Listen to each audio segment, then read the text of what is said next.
All right, looks like we're up. Mic's up. Everything's good. Hey there, everyone. How you all doing? Hope you're all having a wonderful week. Yes, this will either go great or this will go horribly wrong. But before we get started with the main event, let's do what I consider to be the best part of the stream. The Alley Cat Challenge. Let's do this. 6 lives up. Let's get Freddy to Felicia. We're going to go back to Tomcat because clearly I can't do Alley Cat difficulty. That's a little bit of a bridge too far for me. I think I'm fine with Tomcat for now. Alright, here we go. 6 lives. Here we go. No joystick. Tomcat. And let's do this. Ooh, I'm feeling it. I'm feeling it. Ooh. Whoa, whoa, whoa. I should have ran back. Look at that jump. Look at that graceful leap into the... Nope, it's all good. It's all good. It's all fine. It's fine. We're fine. Oh, here we go. We got the cheese block. Oh. Gotcha. Let's make a mess. Let's lay the foundation for our victory. Oh no! Oh no! Oh, the broom was our ally and then became our friend. Okay. Oh no, you won't get me this time, doggo. Get out of here. You know what that was my butt showing defiance. Whoa, that was 2. We're doing fine. Just gotta get above the broom and we're fine. Damn it. Dang it. Fiddlesticks. I flew out the window. We're fine, we're fine. Oh, you thought you could get me, doggo? Not to... No, shoot. Not today. Bam. Bam. Oh, we got the bird. This is fine. This is fine.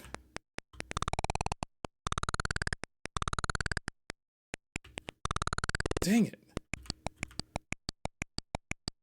Just take our time. Damn it. Even oh gosh, goodness gracious. Whoa.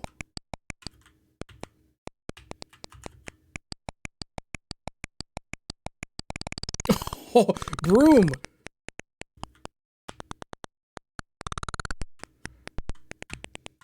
Damn it. What's going on? I can't. Oh no! Disaster!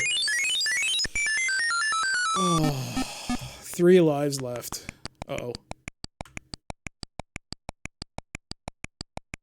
3 lives left, but 100% confidence in my abilities to get Freddy to Felicia. Here we go. Oh crap, it's the fishbowl. It's fine. It's just a fishbowl. It's fine. We can do this. I've done it before. Victory has happened before. We're going to go down here, grab those 2 little fishies. We're going to go down here, have a little buffet. Oh, oh, oh, oh, oh. Nope, we're going back up for air. That's fine. Plenty of time. Gotcha. Oh, look at that. Look at them sweet, sweet fishies. All for the taking. Oh, oh, oh, we're fine. We're fine. We are perfectly fine. Everyone's cool. It's just me, the eels, the fish. We're cool. We're all cool. Ooh, that was a good one. Ooh, and we're back for air. Look at us, graceful, with our cat-like reflexes. Years of hard work being an alley cat. It's all come down to this. It's all come down to this. The struggles. The electrocution. Oh no. Freddy. You still got 2 lives, Freddy. You still got 2 lives. We got this. We got... Look at that. The fishbowl. Redemption. It's redemption. Uh-oh. This is bad. There we go. Redemption. It's time for redemption for Freddy. We got this. We got this. Freddy's got this. No problems whatsoever. No problems. Look at that. Graceful. Like a gazelle. Like a cheetah. Freddy's ancestors are smiling upon him. Look at that. Look at that. Look at that graceful movement. So, oh god. It's fine, Freddy. It's fine. We still got a life. We've got a life. We still have life. Oh, and that's it. And that's all she wrote. And that was another alley cat challenge that ended in miserable failure. Oh, Freddy, next time we'll get you to victory. We'll get you to Felicia. Don't worry. But not today. Yeah. I felt good about those fish tank things until I got electrocuted. Go figure. Hey there, Mario. Good to see you. Oh, yeah. You're a big Nintendo fan, I presume. Judging by your username. But yeah, today's a new game. A new game and a special game. Because not only am I playing it again on a console, which rarely happens. The only time I've ever really done it was through,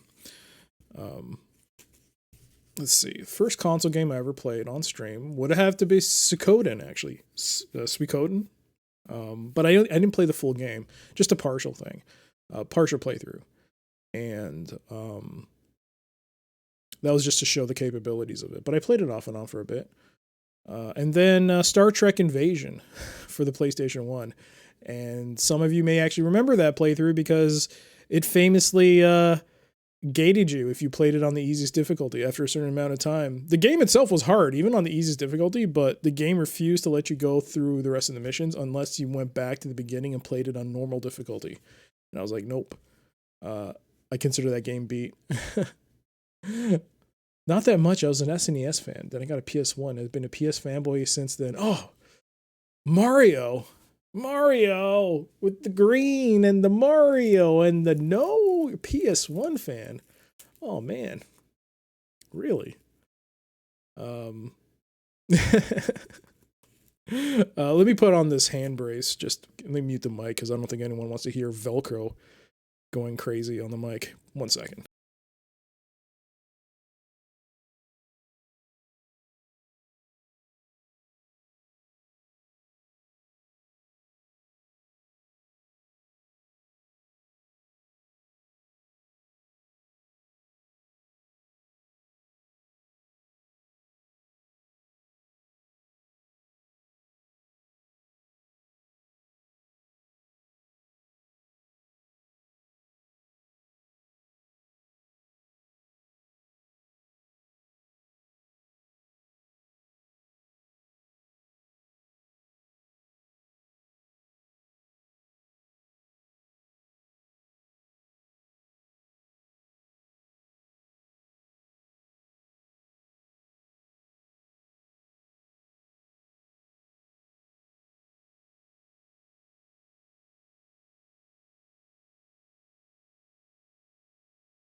Okay.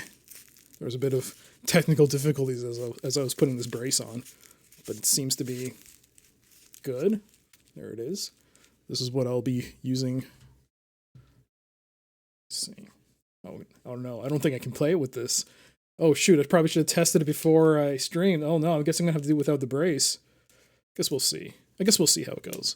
But Mario and Nightmare contributing totally 26,000 and 42,000 points respectively to the multiplayer games stream challenge.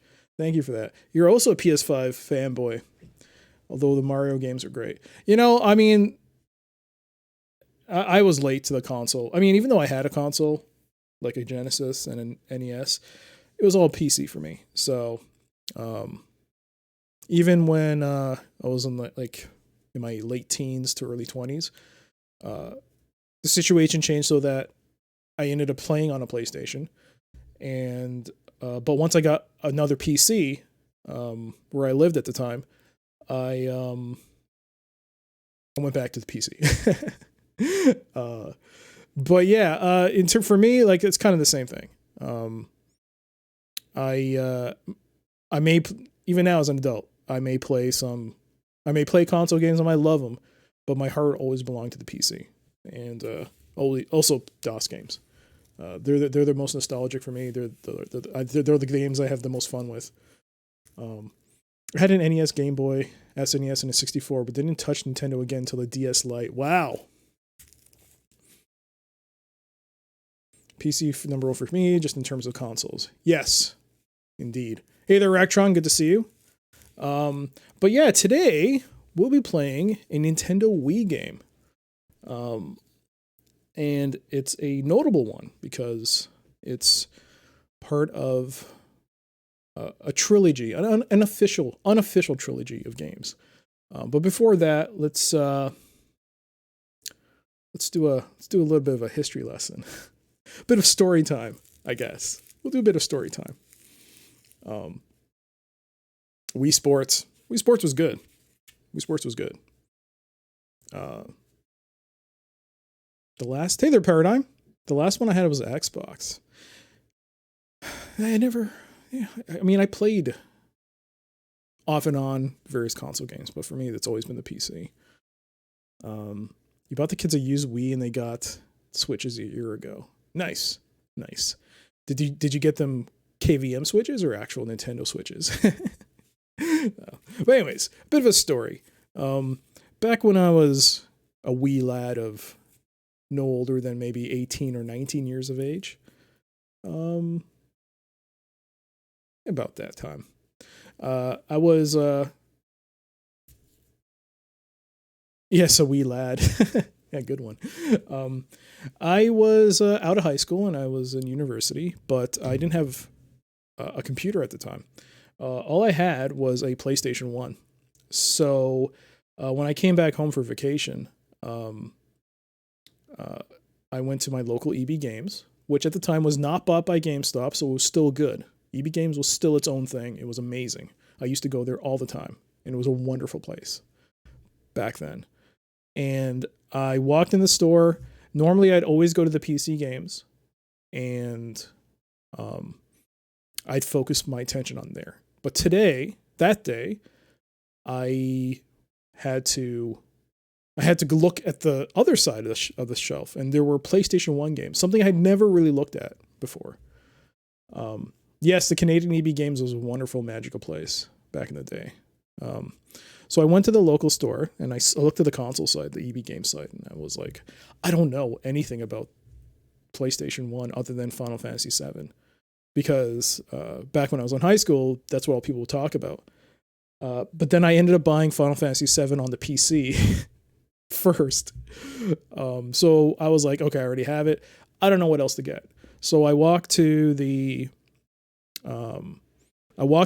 guy in the store who I actually still remember his name, and I remember him being very cool. And so I asked him, hey, I need to buy a PlayStation 1 game. I don't know anything about it. I just want a really good game. Something that will amaze me. And he was like, and he was like, how long do you want to play this game for? And I was like, well, where I study, it's really hard to get new games, so I'm just going to pretty much this game's going to have to last me a while. And he was like, okay, do you like robots? I was like, oh, yeah, I like robots. Who doesn't like robots? And he was like, okay, I got the game for you. So he went to the they still had PS1 games on the back. Yeah.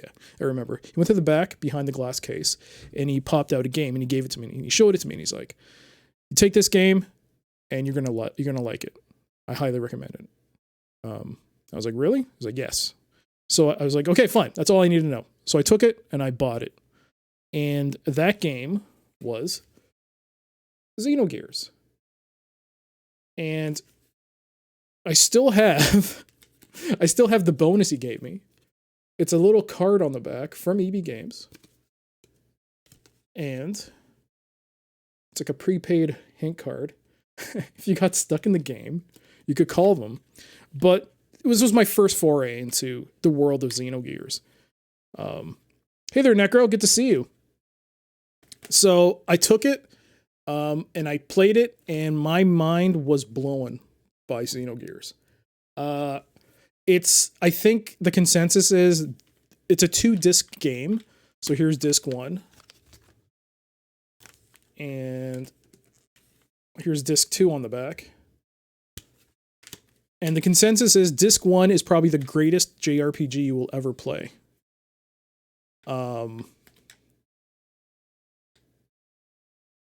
That's neat. I've got the game, but not a hint card. It's just I don't know. It's just a prepaid hint card. It costs,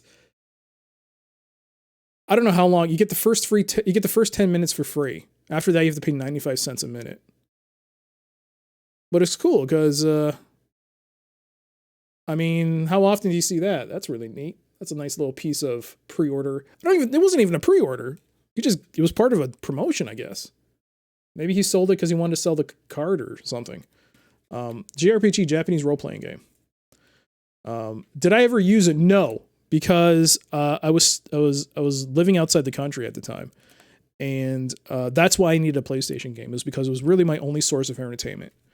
And so, like I was saying, Disc 1 of Xenogears is probably the greatest JRPG you will ever play. Disc 2 turned out to be the greatest movie you'll ever see. Probably. No, because it turned, like, I don't know. The development of this game has been very troubled, as history goes. Word is that Squaresoft, at the time, did not have much faith in Xenogears from the start. So, they really kind of, this was on the heels of Final Fantasy VII, of course. I guess all their interest was on that. And so the development team, the people behind it, were really passionate about it, and they wanted to, they really wanted Square to have their back, and Square did not, as the story goes. So they had to rush it out the door. Disc 2 was clearly not what they intended it for it to be, even though it was completed. They clearly had more in plan for that game. So after that happened, I guess it left a sour taste in their mouths. So the core team of that game went on to form Monolith Soft. And for a time, Monolith Soft was known for releasing a trio of games called the Xenosaga trilogy. So here we have Xenosaga 1, Xenosaga 2, and Xenosaga 3.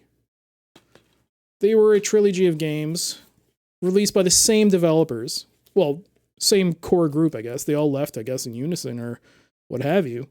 And this was published under Namco Bandai. I never actually even opened my copy of Xenosaga 1. It's still sealed. Yeah, they retained the Xeno name, as you can see. The Xeno name lived on. And also, if you finished Xenogears, bit of a spoiler. Spoiler alert. When you see the credits, it says, I can't remember the exact line, but it said something along the lines of, thank you for playing Xenogears Episode 4. It said something about Xenogears, and it alluded to the fact that Xenogears is intended to be more than just one game. It was part of a set of games that they unfortunately never released.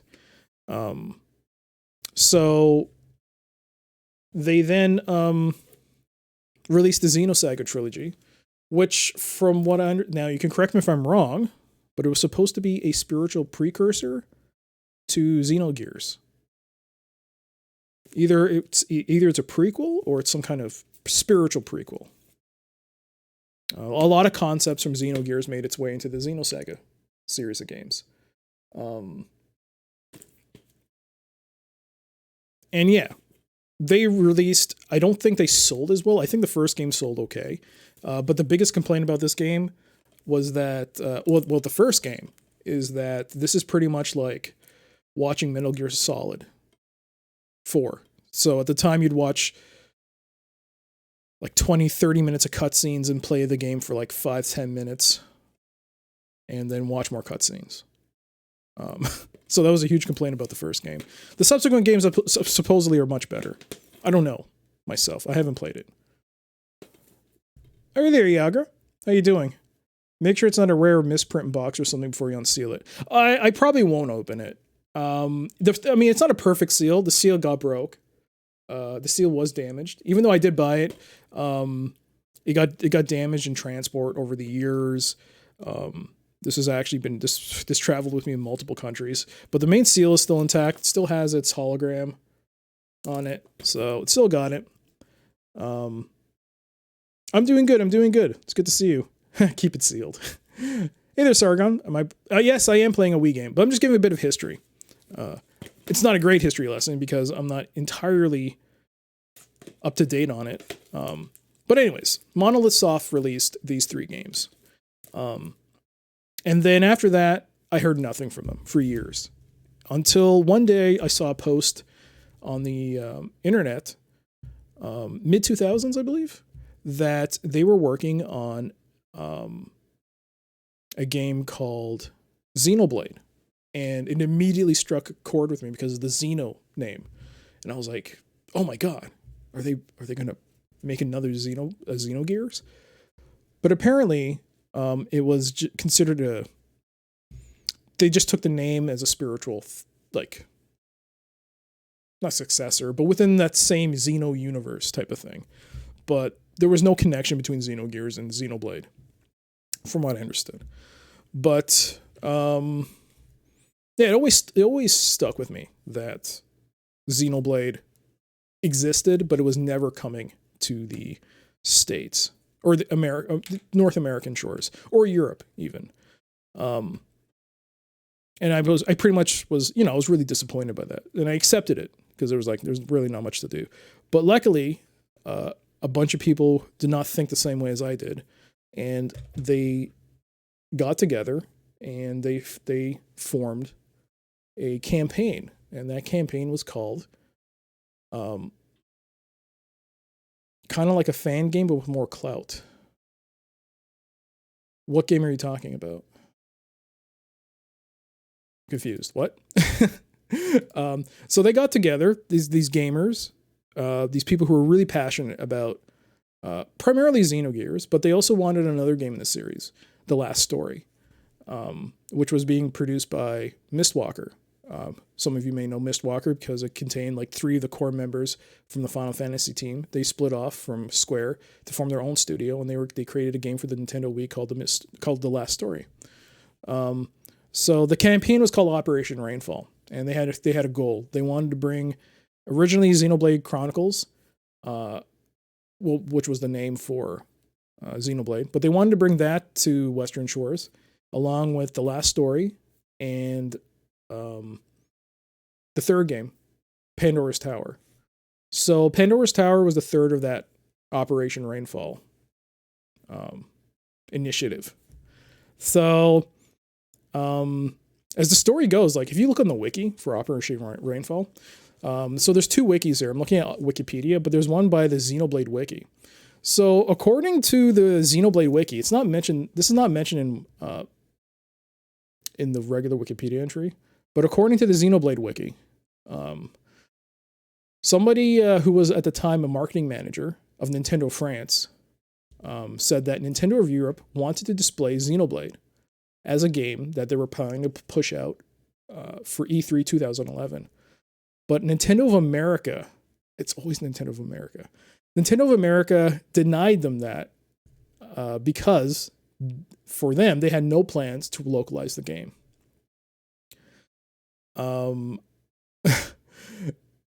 So Nintendo of America is famous for being really unwilling to bring games over, or if they do, they shortchange like consumers in North America when it comes to like special editions. Like Nintendo of Europe does a fantastic job of putting in like extra goodies for any special edition for whatever game Nintendo publishes. Nintendo of America is notoriously bad. They don't they're like so unwilling to give anything good. There's an RPG on the Xbox that I want to play. It's called the Lost Odyssey. Yes. Lost Odyssey was made by Mistwalker. It was like the first game after their breakaway. So when those three main people behind Final Fantasy left. And that was their first big game. It was that and I believe Blue Dragon. They did Blue Dragon. They were Xbox exclusives at the time. Blue Dragon and Lost Odyssey. Make a Nintendo of Canada. There is technically one, but I think it's part of Nintendo of America. It's like North America. Lost Odyssey is great. I still have to finish that. But there were 3 games as part of their initiative. Operation Rainfall was Xenoblade, Xenoblade Chronicles, The Last Story, and Pandora's Tower. And it presumably became as a result of like this like failed response of Nintendo of America to bring the game over. People clearly were excited by it, but Nintendo of America just didn't want to localize it or put the effort towards it. So that's the rumor of how this kind of all started. And then the person who tried to make that request apparently resigned. According to the wiki, numerous role-playing game fans from IG and message boards started a campaign called Operation Rainfall with the intention of pressuring or at least persuading Nintendo of America to release Xenoblade, as well as 2 other high-quality RPGs that were left out of E3, namely The Last Story and Pandora's Tower. A lot of things happened, but the short of it is, eventually they released them all. All 3 games were released by Nintendo. And even though Nintendo said that, it had nothing to do with Operation Rainfall, that eventually they were going to release them. I mean, yes, Nintendo released Xenoblade. But Xenoblade was exclusive in North America to the Nintendo Store and GameStop. They didn't make it available anywhere else for a long time. So Nintendo was really reluctant to really mass produce this game. They made it GameStop exclusive and you could only buy it through Nintendo's online store. The Last Story and Pandora's Tower were not published by Nintendo in North America. They were published by Xseed. You might know them as a very well-known publisher of anime, Japanese RPGs. Did they sell well? Yes.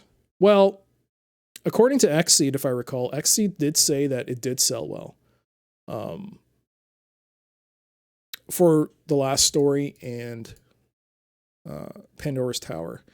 As for Xenoblade, well, Xenoblade has now become the release of Xenoblade Chronicles X, then Xenoblade Chronicles 2, Xenoblade Chronicles 2, the expansion pack, and then they remastered the original Xenoblade Chronicles for the Switch. Not to mention they re-released Chronicles on the 3DS. So I think they did, in the end, make it a success. It became a success on its own because of the popularity of, or the groundwork of what Xenoblade Chronicles set. The fact that it didn't hurt as well that characters like Shulk were put into Smash Brothers. So yeah, they sold extremely well. I think Xenoblade Chronicles 2 was a huge hit for Nintendo. But can you imagine, like, if Nintendo of America got their way, they wouldn't have even come to North American shores. But yeah. So yeah. Operation Rainfall. Nintendo was like, it wasn't because of that. They eventually decided, you know what, we'll just release it. Even Xseed, I don't think initially was like very keen to acknowledge Operation Rainfall. But there was like a quote on Wikipedia that mentions that during one of the press releases, they said, especially with Pandora's Tower, they said it was due to a vocal, they listened to a very vocal group of fans or something along the lines. It's not a direct quote, but along those lines. So in some way they did acknowledge Operation Rainfall. Operation Rainfall still exists after the campaign completed where all 3 games were put out. It's now a blog, I believe. You can Google it, Operation Rainfall on Google, and it'll take you to a website which they just talk about game news. So as part of their final thing, before their like complete success, like their ability to succeed, they needed donations apparently. So they tried to take donations by like saying, hey, if you donate, we're going to use every penny towards promoting these games. Because I think that's what they did. They actually had to go to Nintendo. They actually had a list of like 9 publishers where they had to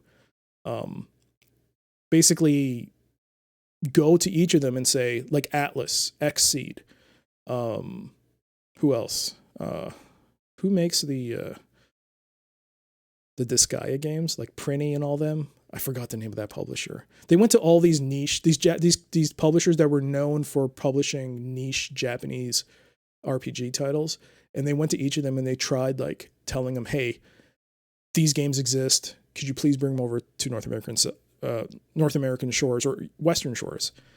And so they needed money. So they took donations from fans, and they said, hey, if you donate like $10, we'll give each of you a slipcover. And I think there were some problems with that slipcover, that initial production line, but they eventually got them out. And I think towards the end, they were like, hey, we've got a few more. By the end, I mean like towards like the end of the whole campaign, they were like, we've got a few more. If you want to buy them, you can pay like $10 or so. So I paid $10. I wasn't like into the whole thing. Like I just heard from, like, I just lurked mainly. I was like, okay, I hope they succeed. But when they were like, hey, we just got a few more of these slipcovers. If you want to buy one, you can. And I bought one. And here it is. This is the Operation Rainfall slipcover. They did it to commemorate the fact that they were able to bring all 3 games to North American shores. That's Xenoblade Chronicles. The middle is the last story. And to the right, we have Pandora's Tower. And all the images form I don't know where the images, they're all in-game images, but they form the logo of Operation Rainfall. And if you turn here, you get Xenoblade Chronicles, the last story, the Pandora's Tower. And they called it the Rainfall Collection. It was just a nice little slipcover. It's a nice little piece of recognition at the fact that they were able to succeed in what they did.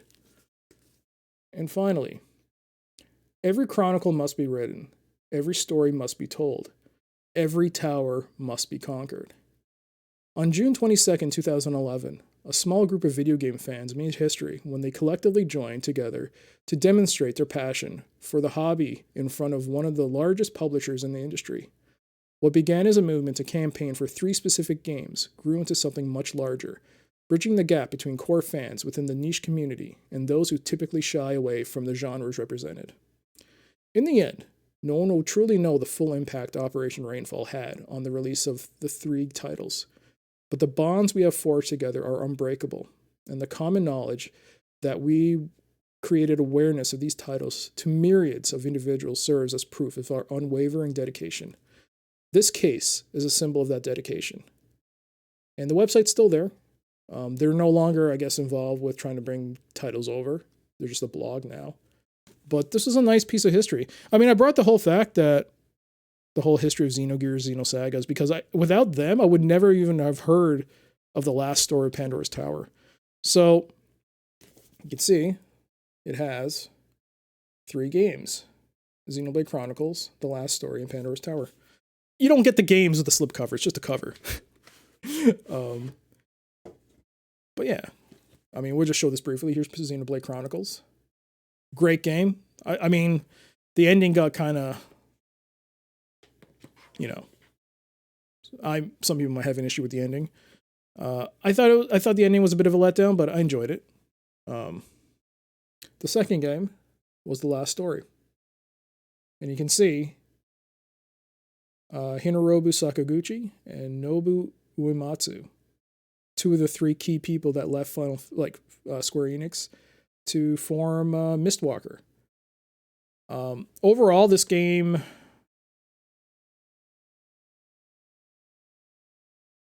is okay.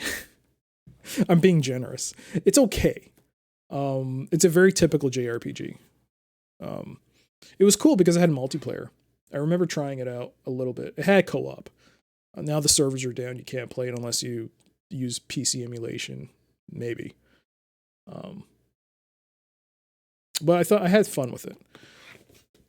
Almost makes you forget that gamers are jerks. And the final game, and the game I'll be playing today, is Pandora's Tower. Published by Xseed Games.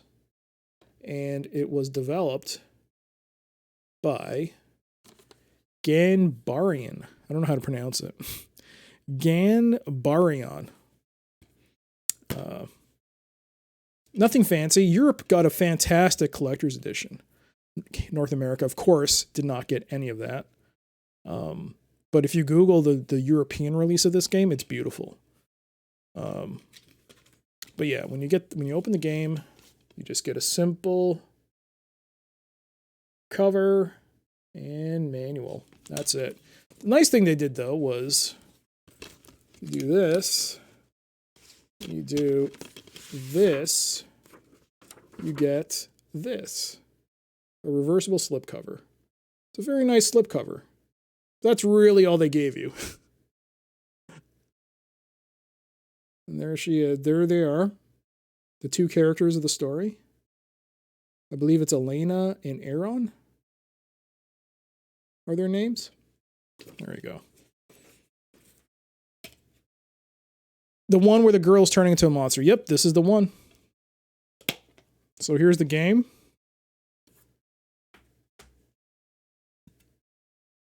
There it is. It's a nice game. Nice looking game. Nice looking cover. But we'll be playing that today. I'm excited. And I'll be playing it on original hardware. Hopefully, it's not a problem. We'll see. We'll see how it goes. This could be either wonderful or this could be a disaster. We'll find out.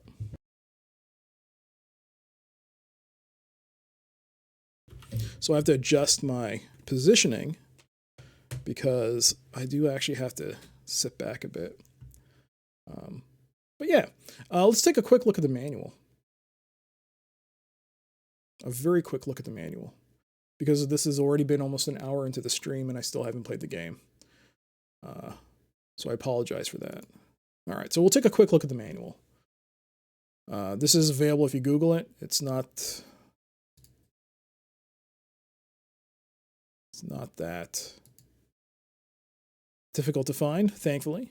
I will say, for some reason, the North American game, there is a bug in the North American game towards the end game where your game can freeze towards the end game, like a game-breaking bug. I don't know how it starts. All I know what happens between one of the last remaining towers in the game, and it might happen. I don't know. The hope is that there are supposedly solutions to get past it. Hopefully, if it does happen, that we're able to find a solution. But yes, it's only with the North American release of the game. Apparently, I'm pretty sure the European release is okay. But North American release seems to have a game-breaking bug. Am I using a Pro controller? You can use a Pro controller. However, certain elements aren't as good with the Pro controller, namely aiming to throw your whip or whatever the item is. It's a hook or something. So I will actually be using the Wii remote and controller for this game. So I'm going to be extra careful not to lose control and potentially throw this into the monitor. Hey there, Forrest. How are you doing? Good to see you. But yeah, let's take a quick look at the manual. There is no update to this game. The game breaks. The game, well, breaks. You can use a classic controller. I do actually have one. Oh my goodness. Jimmy, thank you so much for the gift sub to Forrest. Oh, that's very kind of you. Wow. Forrest, I hope you enjoy the emotes. I hope you like them. I tried making them as useful as possible for anyone to use on other channels. And I hope you get some use out of them. And again, Jumi, thank you so much. That's super awesome of you. Thank you. Wow. And Ractron contributing 16,000 total points to the multiplayer games challenge. And last but not least, Paradigm digging this game. To the 13 towers. At the far reaches of the world, there lies a forbidding wasteland known as Okanos. Deep within, a vast rift known as the Scar blights the land. At its center, suspended above this fathomless fissure, are the 13 towers. Towers of all sizes interlink and intertwine, fusing to become one single vast fortress. Held in place by chains, the tower loom like a spider in its web, seeming to inhabit a space beyond the normal world. The towers serve a purpose. They bind the earth together, preventing the Scar from widening and tearing the world itself apart. So that's the story you're going to get from the manual. And we have our characters. Aaron, the hero of our story and bearer of the Oraclos chain. He sets off boldly for the 13 towers. Elena, a kind and cheerful girl burdened with a terrible curse. She always worries for Aaron. Oops. And finally, Mavda, a mysterious old woman who hails from Vestra, an avaricious tribe of peddlers. She appears to know much about Elena's curse. That came from YouTube. Can't have them having an accidental commercial break while you're flinging yourself into oblivion. Thank you, Jimmy. Again, that was really awesome of you. Digging the preliminaries of document. Well, thank you. I hope people enjoy it. I hope people like the lore and the history into some of these games, because there's more to these histories than just the game itself. There's like, especially with these 3 games, there was a drive, there was a passion among people here.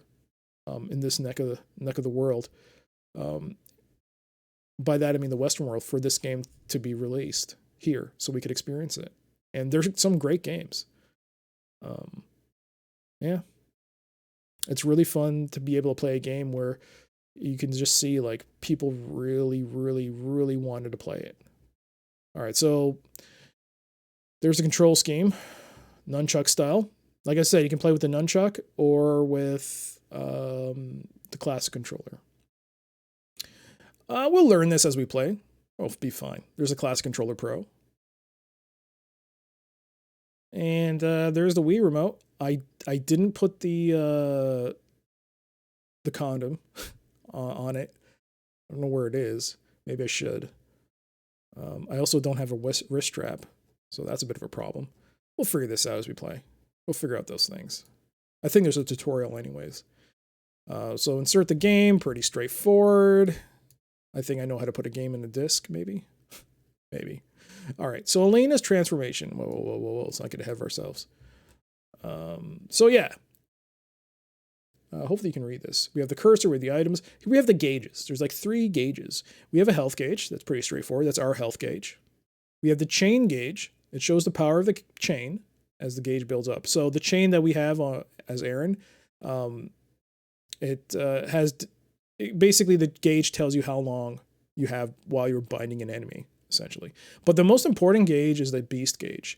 This is basically the whole, this is what makes the game interesting. When you're with Elena, in your own little safe haven, time kind of stays still. But when you're inside the towers, time moves, as normal. So there's a gauge. And this gauge is slowly winding down, and you have to pass essentially each tower, and before the gauge hits 0. If the gauge the more the gauge goes, it's called the beast gauge. The less the gauge is, the more Elena transforms into a monster, and that's kind of the thing. Elena's been cursed. So you only have a limited amount of time to explore and do things within the tower before something happens to Elena and it's game over. Don't break your TV. Yes, I really should. I'll be careful. I'm not going to be like swinging like a crazy person.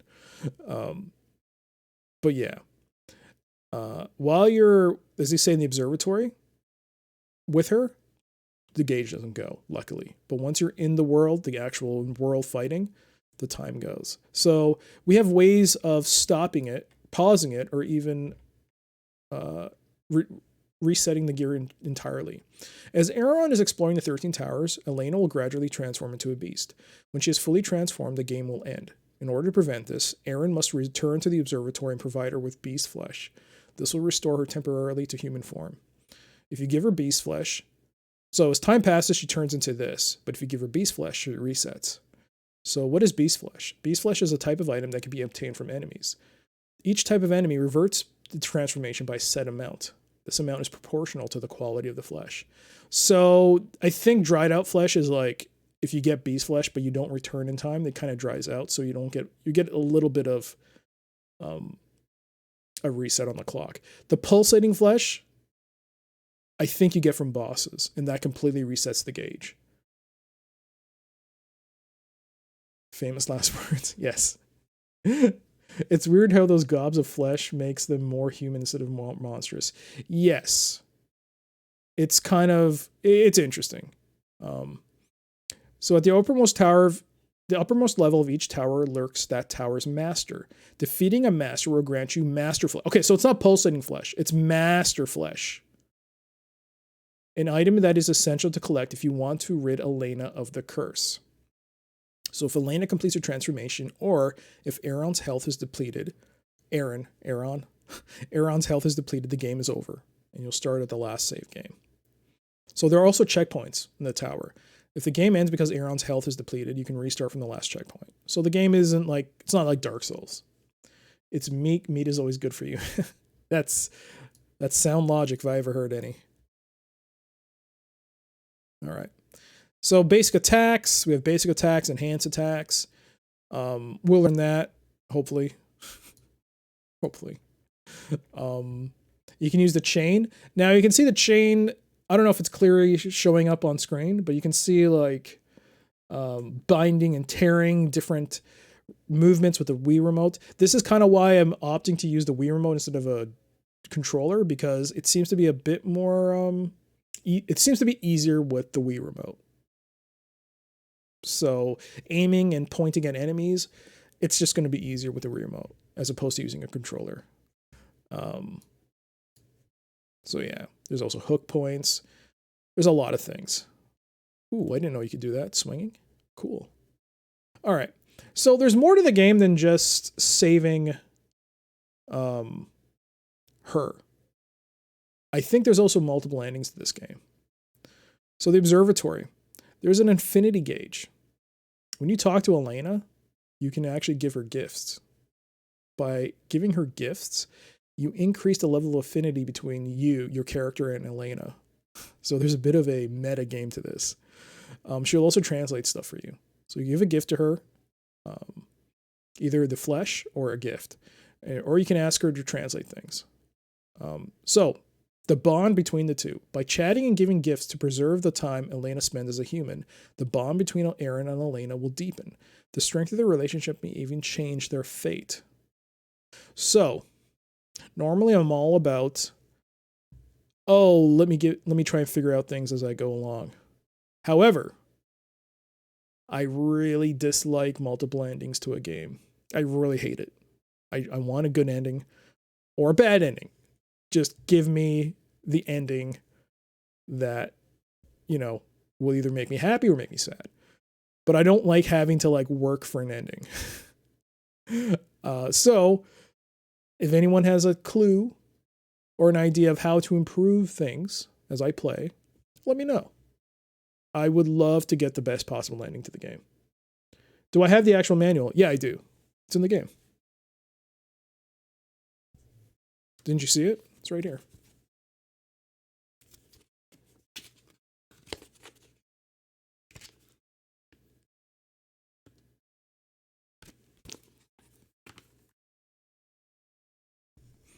So there's a whole meta game here. You have to make your bonds grow stronger, And I gotta say, I'm not a fan of it.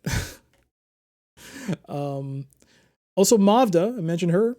She can upgrade your weapons. You can craft weapons, you can buy weapons, you can upgrade. There's a whole bunch of stuff we can do with her. We also have storage items here. This will be interesting. This will be interesting. All right, so we're almost done. Mavda's advice. Should I read this? Doesn't look too spoilery. There are a great many secrets out there in the world. How about I start you off on the right foot? Battling the masters. The masters may be strong, but they're not without their weaknesses. Watch them carefully and put that chain to good use. And remember, the chain's true worth depends on accumulating power. Elena. I don't mean to meddle, but do try to get along with Elena. If you give her a gift, you might get something back in return. Just don't give her any old rubbish, though. The magnifying scope. You should use the magnifying scope. There is an ability to magnify while running around. Magnify scope to aim accurately at your enemies. Not only does it magnify them, it also slows their movement. Quite useful, You can also use it to find hard-to-reach places. You might even find some rare items. Time. Certain aspects of the towers change depending on when you visit. It seems that certain valuables only appear at certain times. Ooh. Crap, I hate that. Of course, you're likely to bump into some particularly nasty beasts during the night. Oh. Money matters. Knowledge is power, so they say. I'll pay good money for any text you find. If you have a lot of beast flesh in good condition, I'll take it off your hands as well. I'm looking forward to seeing what you can get for me. So yes, she's going to make a profit. And that's the end of the manual. There we go. Here, Elena, have this cabbage I found in the sewer level in a pipe next to a dead rat. I'm sure it's fine. Yeah, I'm sure it's fine. No problems. All right, so that was the manual. So let's get started. Shall we? Here we go. Pandora's Tower, released in 2011, published by XC Games and developed by Ganbarion Company Limited. It is a third-person action RPG fantasy. It is available on the Nintendo eShop, but only for the Wii U. It's not available on Switch. If you have a Wii U, you can purchase it digitally. Hey, what do you know? It happens. But we will be playing this on the Nintendo Wii. So let's turn it on. Let's get the audio back. I had to mute it on the mixer here.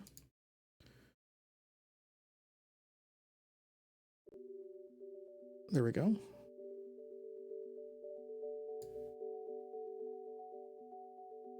Do the storefronts still work for the Wii and Wii U? The Wii, no, not the Wii. The Wii Shop channel has been stopped, but you still can buy stuff on the Wii U. But there are certain things you're just never going to get that were on the Wii Shop. Like some amazing games that they don't have anymore. This Wii in particular, I found at a thrift store. But my original Wii still had, I bought a whole bunch of games before they shut it down, and then I transferred it to my Wii U. So my Wii U actually has a whole ton of games that I downloaded. It can't be 12 a.m. No, it's not. It just hasn't been updated. I don't know why. I think maybe it was shut off or something, but the time just went ahead. It makes me super angry at times. At the same time, yes, with an archivist tendency, yep. What can you do? There were some quality games that they never released. Oh well, what can you do? There's not much. Does the audio sound right for the Wii? I mean, can you hear the background music? Hope you can. All right. Wii Remote is up. I'm going to insert the disc. All right. So,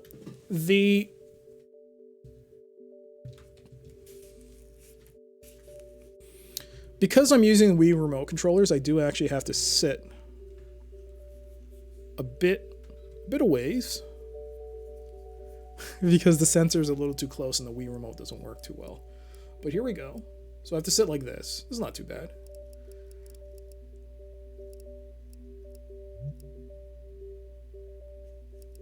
I can't. I have to take off the brace. I have to take off the brace 1 sec.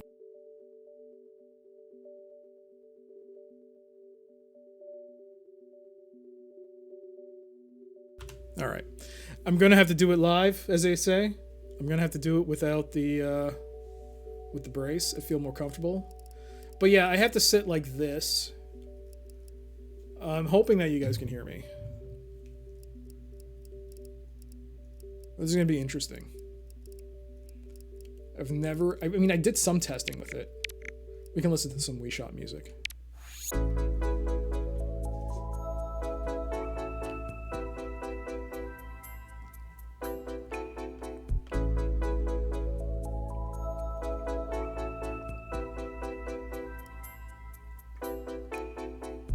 What is that noise? What's coming on the microphone?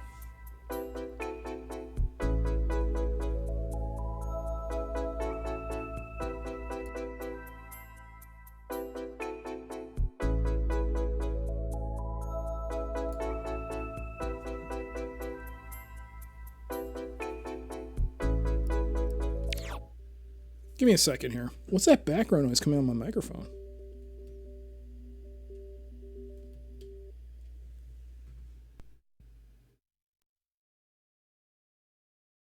That is super weird. Why is it doing that? That's not supposed to happen. Are you guys hearing feedback on my mic when I turn on the Wii?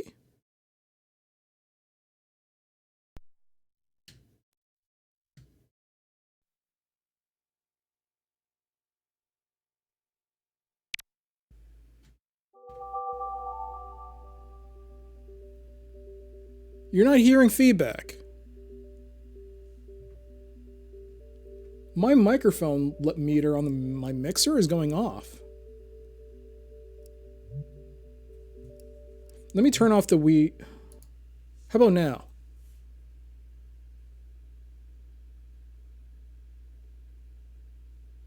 Do you hear nothing? No. It's not a pass-through. My feedback, it feels like it's registering the accessing of the disk drive.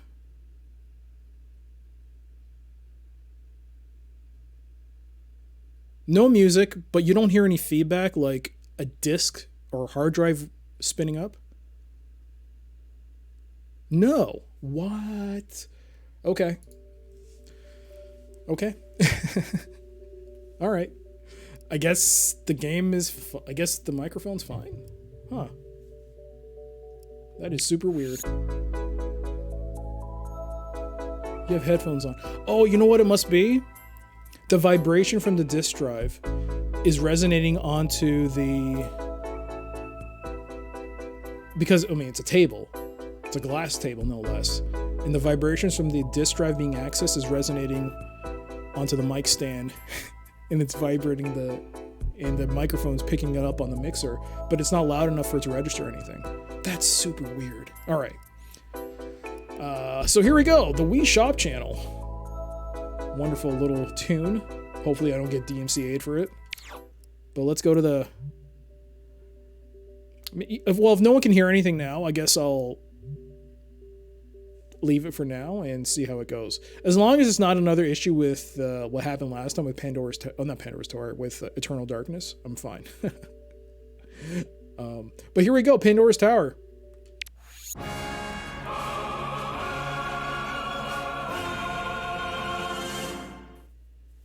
Here we go. I'm excited. Okay, let's do this. Need some polyurethane vibration feet. Well, the thing is, this Wii was bought used from a thrift store. So it didn't have, like, it doesn't have that little plastic base. When using a controller connected to the Wii remote, have a strap. Put on and tighten the strap. I am a rebel. I do not have a strap. This should be fun. Let's do this.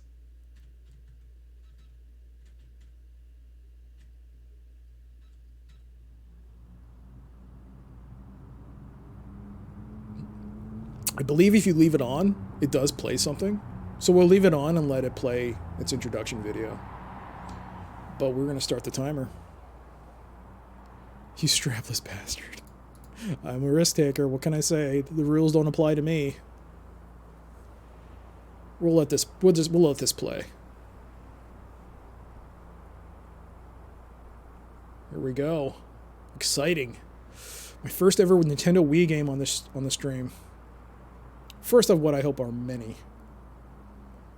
Again, if anyone knows how to quickly improve that relationship between Elena and Aaron, you might want to drop off a hint. I'm not partial to that. I mean, I am partial. Wait, no. I want. Whatever.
All right, there's the intro. Uh-oh. I have a bad feeling about this game. This is like Shadow of the Colossus vibes already. All right, let's do this. New game, please. There was my test game. 000, completion 0. Good start. We'll overwrite this and start a new game. What language do you want? We have French, Deutsch, Italiano, and Espanol. We will pick English. Creating save data. All right.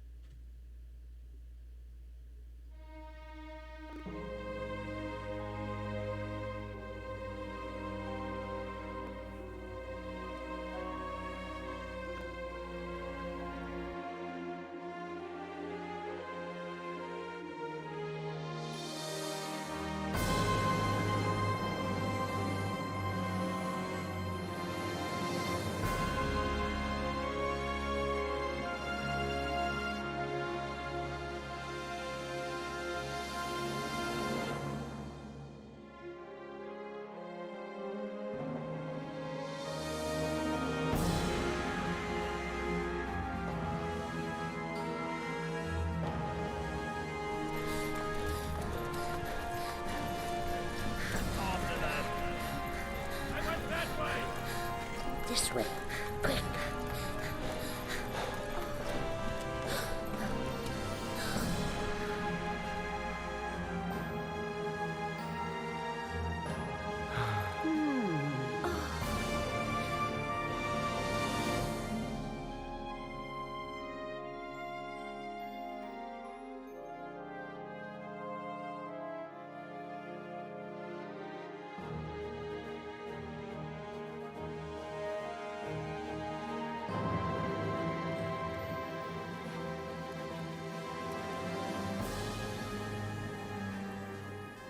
This girl, if you don't act to help her, she won't be human much longer.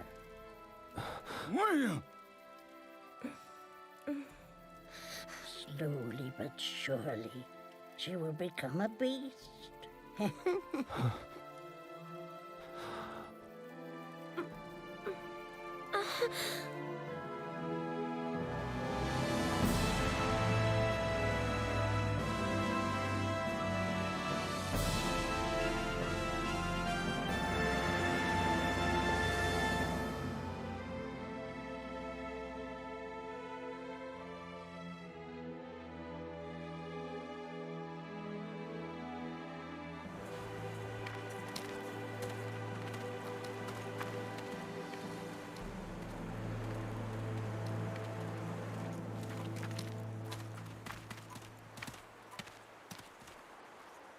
There, behold the 13 towers.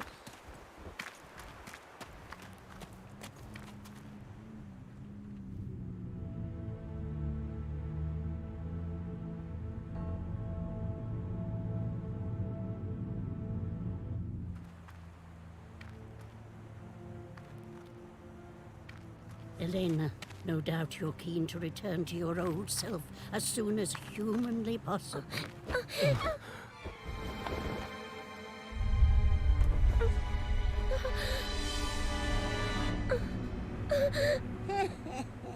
Still hideous, no matter how many times you see it, isn't it? And once we get there, then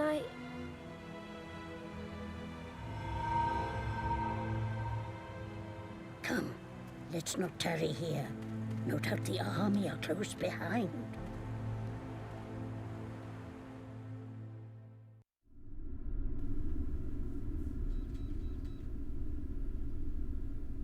Guts indeed.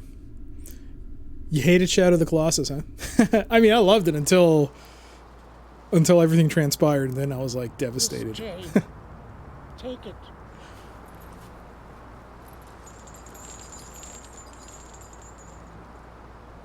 You need it to get hold of all that beast flesh. The flesh is for a ceremony, you see, to get her back to her old self.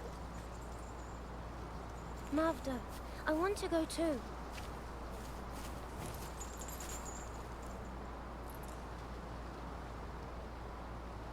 I'll be back.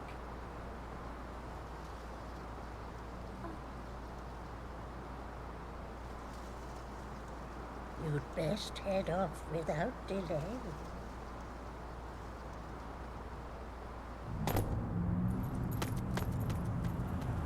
All right. The help is scarier than the monsters. Yeah, my theory, I have a running theory that she's the villain behind everything. Be careful. I always think that about everyone that wants to help. Do you want to save your data? Previous data will be overridden. Yep, let's save. Oh boy, first Wii game. This should be exciting. Continue the game. No. Treetop Tower. The first tower. Again, this game has a game-breaking bug between the 12th and 13th towers. That should be interesting. Alright, so as far as I remember, there's no jump button. So we're moving around with the, what are these called? The left nunchuck? The nunchuck. This is the nunchuck.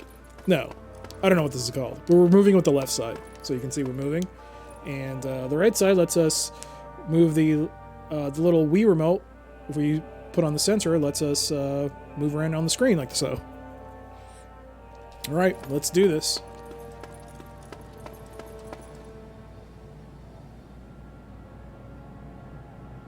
There appears to be a chain. Let me know if there's any audio issues or anything, and I'll adjust it. Ooh, C to pick up. We got 69 Leots. That seems to be the currency. So it's a Zelda clone? Oh, you jest. That's a money.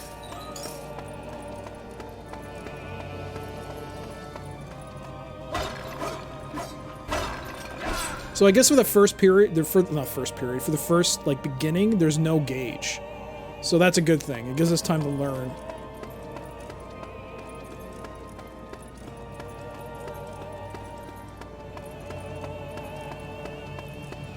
So where should we go? Let's go up the stairs, or... Oh, we can examine. It appears to be one of the gods of Ios. He bears a chain and a symbol of wood. So it's it's an RPG and a point and click. That's very true. Yes, it is. It is technically a point and click. Hey, what's that? We got a dryad berry. What about you? Okay. Oh, more stuff. More dryad berries. Oh, yeah, we press the, B button. The B button here. Press and hold. It does like a zoom in type of thing. And supposedly in the middle of combat, time will slow down. Oh, that brings out our chain.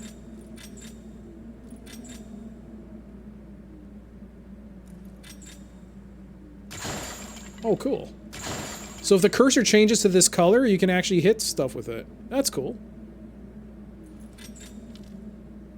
And there we go. You have to be a little closer. Can I grab stuff with the chain from a distance? No, I don't think it'll let me do that. No. No. Okay. And this is why I said, like, this would be better than the classic controller. Just because doing this fine movement is going to be a little hard to do with it. And I'm certain it'll be annoying. Oh.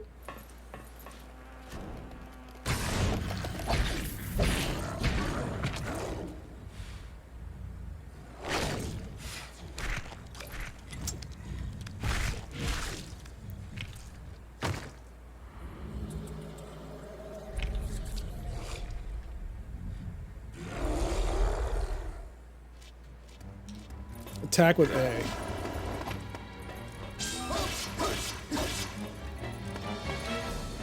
Guard with the Z button. That's Z. That's Z.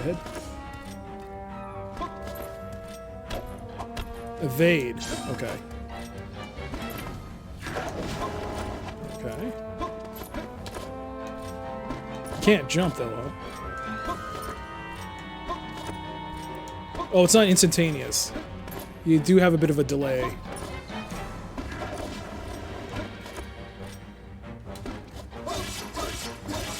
And there's no lock-on feature, I don't think. There's no lock-on. That's gonna be interesting.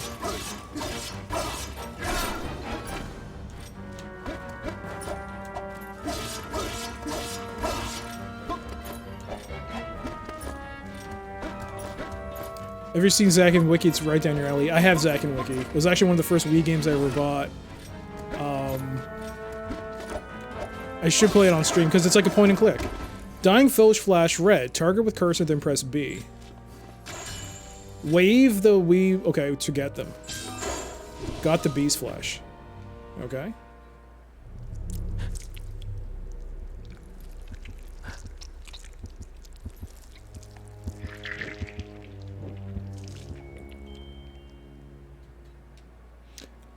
I've got the beast flesh. Now I need to get back. No, I don't. Because the timer's still not going. I can still do things. Unless the doors are locked. A lump of metal. We'll pick that up. So there is a crafting component to this game. I've got to get the flesh to Elena first. So I guess the game won't let me go any... Can we jump up? Yo, let's go. We can. Oh, there's medicine. We got medicine. I guess you can't pick it up. You can't.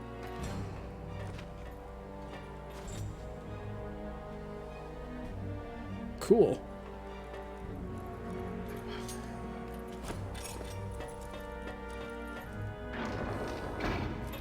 To view tutorials, pause menu, and guide. Oh, cool. Ooh. Level 1. Ooh, hearts, swords, shields, whip. Is it a notepad? Oh my god, there's like collectibles, rate 0%. Here's the map. Hey, a working map, a functional map. This is amazing. I began Monster Hunter World this week. You can hit me if you want to grab it to play together. I still have to play Monster Hunter on the Wii. That shows you how much I play Monster Hunter. I have Monster Hunter on the Wii and I need to play that. So this is our Monster Hunter World. It's a newfangled game. Is that new? Is that a new game? We're all about the Nintendo Wii right now. This is We're in the future right now with the Nintendo Wii right now. Our weaponry, a Thosian sword. Oh, okay. Our equipment you can see in the bottom right corner. Press Z, we'll see some info. That is not Z. Equip zone. No. Developed in 460, this is an easy-to-wield military-issue weapon. Yo, this game has layers. It's an onion. This game's onions, baby. Onions. Wow. This game, I'm digging this.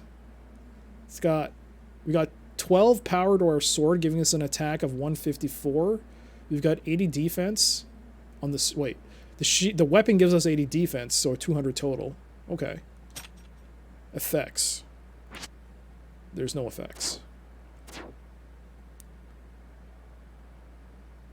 It's a multiplayer. So Monster Hunter World doesn't have a single player campaign to it? It's just multiplayer?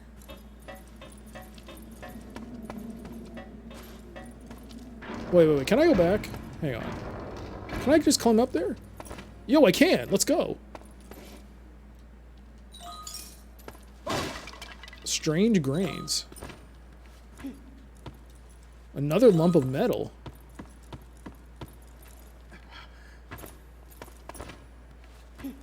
Oh, that's so good. Well, let's go back. Enough of this. Let's get on with the main story. Let's go.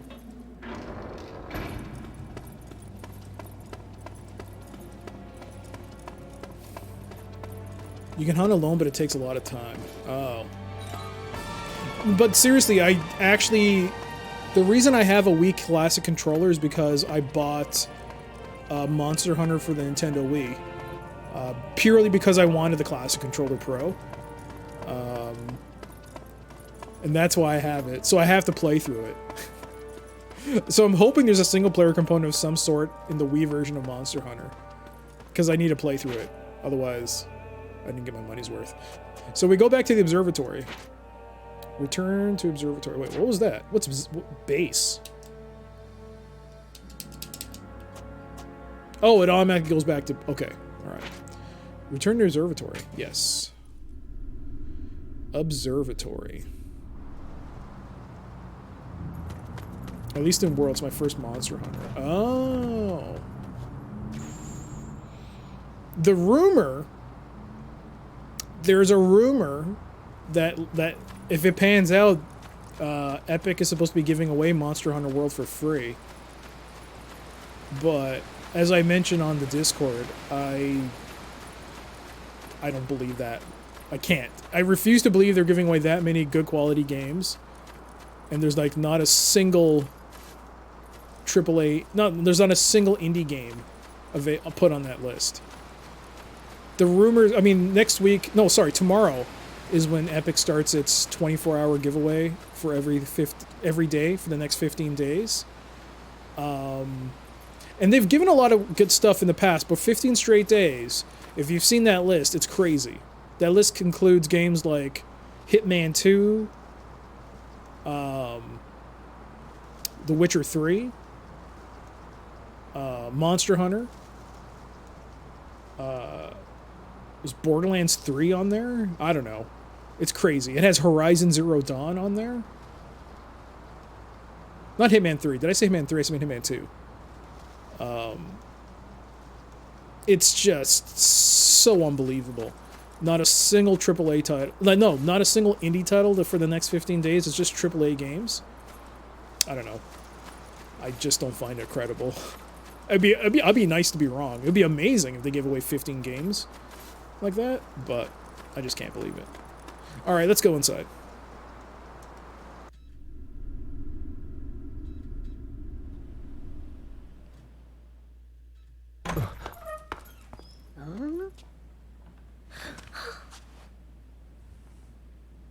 Air on your back. Back in one piece, I see. So, have you brought us back flesh for the ceremony? Yes. You're a man of many words there, Aaron. Here. Go on now. Oh, Take a bite. you want me to eat this?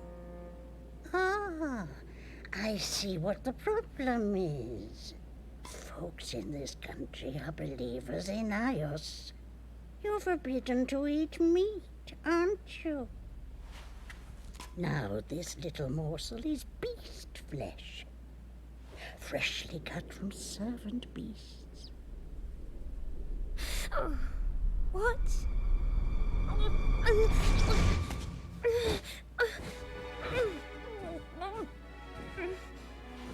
Ah. Come now, girl. Eat it down. Elena. But I've never eaten meat. Well, if you don't eat it, your fate will be sealed. You'll grow more and more monstrous. And there'll be no happy ending for you and young Aaron. I think she's the villain.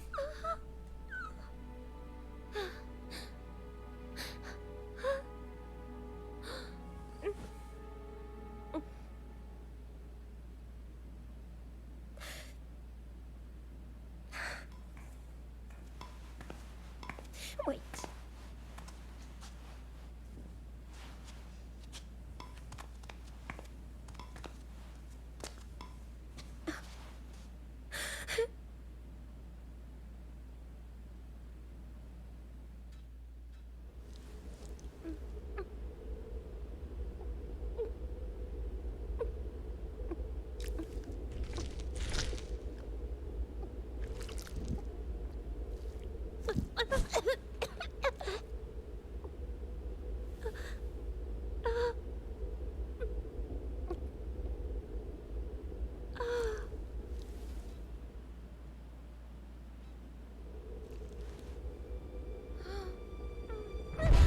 Elena!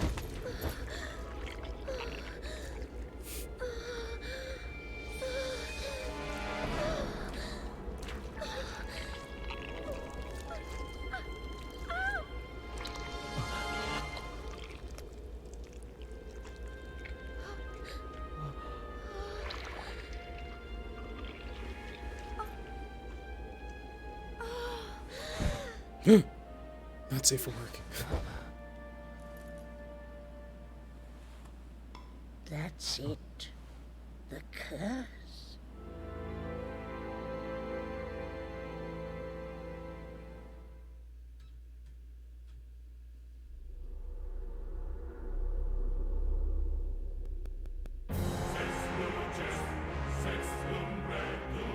In the heart of the continent of Imperia lies the kingdom of Illyria. At its remotest edge, hundreds of leagues from the capital of Helicon, a forbidding wasteland stretches to the furthest horizon, Orcanos. Deep within this desolate expanse, where none may set foot, the earth has been torn asunder to form a rift extending over thousands of leagues, known simply as the Scar. At its center, suspended above this fathomless fissure, are the 13 towers. Towers of all sizes interlink and intertwine, each playing their part in the intricate design, fusing to become one single vast fortress. Held in place by 12 chains that grip the walls of the surrounding cliffs, the towers loom like a spider in its web, seeming to inhabit a space beyond the normal world. The bristling turrets of the towers serve a purpose. They bind the earth together, preventing the Scar from widening and tearing the world itself apart.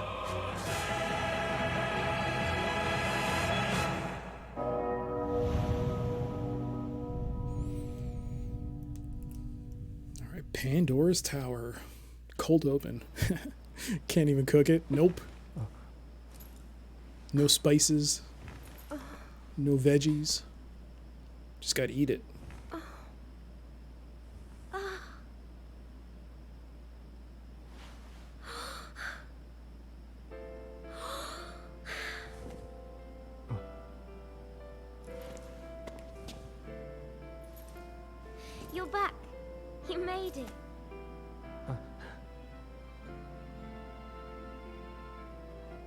Yes.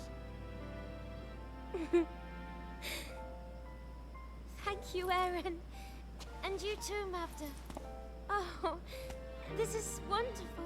I can go back to my village. Don't get too far ahead of yourself, young lady. The curse is far from being lifted. Huh? There, on your back. Not so long as that mark remains.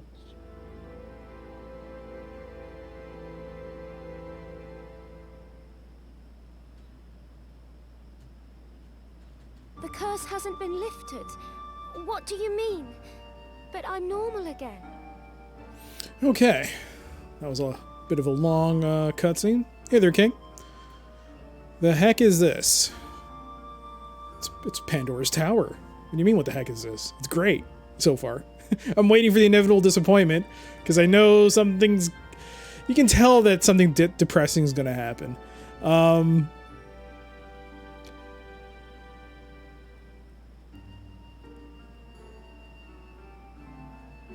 Sorry, I'm just catching up with the chat, with the epic stuff. Hitman 2 and Witcher I could see. With Hitman 3 on the horizon and Witcher is perpetually on sale as it is. I mean, I guess with Hitman 2 I can see that too, because they also gave away Hitman 1. So I guess IO would want more people to try out Hitman 3. The thing is with, like, The Witcher, the only copy of The Witcher you get on there is, like, the Game of the Year edition. So if they gave away the Game of the Year edition that has all the DLC included, that's crazy, because I don't think they've even done that for... I think they've given... Someone mentioned they've given away The Witcher on GOG before, The Witcher 3, but I don't think they would have given away the entire game, including the DLC, for free. That just seems crazy, that they would do that on Epic and not on their own... Not on GOG, the store that they own. I just find it weird. Also, I don't know, Horizon? Maybe. But that's like a Sony published title, I don't know. They've never given away The Witcher 3. Someone said on the Discord that they gave away The Witcher 3 free on GOG. But the thing is, since I bought it, I didn't, obviously never... I never knew. You never heard of it and you played it a lot of Wii. Cool. Really? It's part of the Rainfall collection. I showed it on stream. It's part of the Rainfall collection of games. Xenoblade Chronicles, The Last Story, and Pandora's Tower. The Rainfall collection. Oh, something went in my eyeball. 1 second.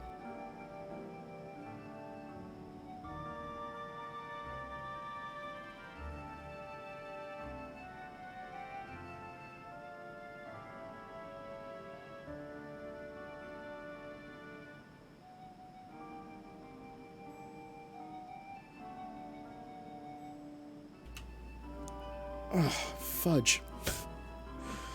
It does seem pretty unlikely. I don't know. I could see it happening.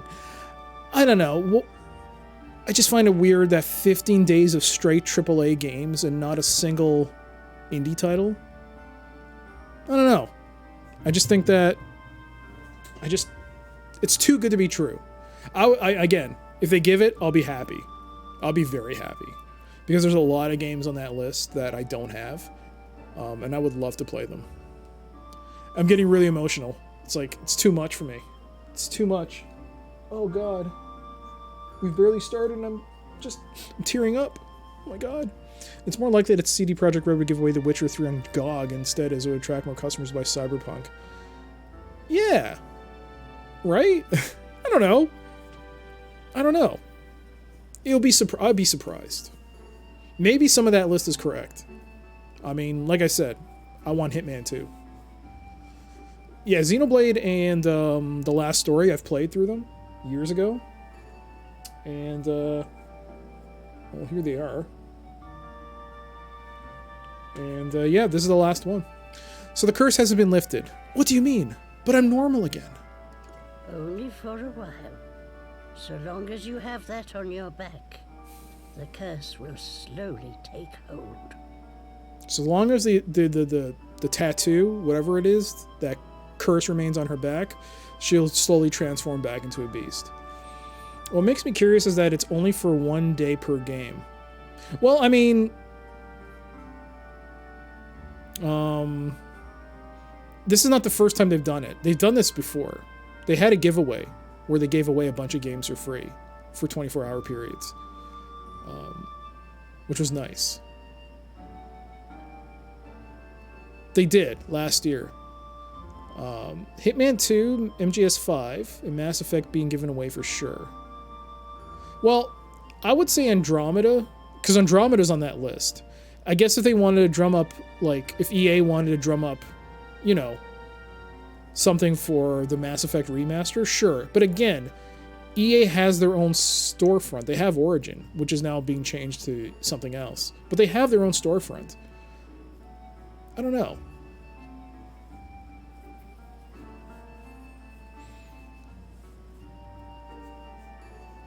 I mean, Metal Gear Solid 5, yeah. Why not? The last good game from Konami, which is not saying much considering how it kind of panned out in the end. EA is also part of... Yeah, EA Play is on Game Pass. That's true. I don't know. We'll find out tomorrow, I guess. We'll find out tomorrow. All I know is there's only one guarantee I know out of all of this.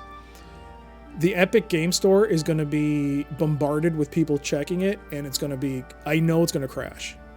That's the only certainty we're going to have. You mean... the meat? I can't stomach anymore. Well, I'm afraid you're going to have to. Otherwise, things are only going to get worse. To think the maiden at the Harvest Festival would end up forced to eat meat. Do you remember when Grand Theft Auto 5 was given away? I think I had to... Grand Theft Auto 5, and then when they gave the Total War Troy game away, Epic just couldn't handle the stress. All I really want is that coupon. If they bring that coupon back, that's the only reason I've ever bought a game from the Epic Game Store, is because they brought that coupon into play. That coupon is amazing. That's such a good coupon.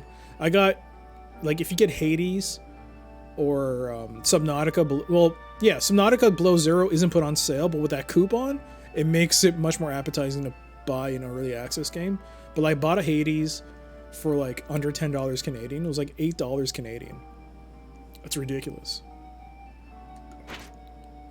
Ooh, questions. Why is this happening? I've got a question. Why is this happening? Why, that's because of the curse, of course. You dumb boy. Why was Elena cursed? Why, indeed. How would I know? It's probably her. She did it. She just so happened to be there when they're running through the streets being chased, and she's like, this way? It's her. Look, oh, look what's on top of her back. Are any others cursed? Why, yes. Poor Elena is not the first to be cursed in this way. Mavda, it's you, isn't it? What happened to the others? All sorts of things. Some fell into the hands of the Illyrian army and were dealt with. Reversing the changes. All you have to do is to keep bringing beast flesh back from the towers. Doc is prejudiced against monsters. No, I've just played enough games to be suspect of everything. Keep myself on my toes. I'm alert. That's how I win. Though that will only weaken the curse, it won't hold it back forever. Okay, so even if you eat the beast flesh, it's not a permanent fix. What do you mean, weaken the curse?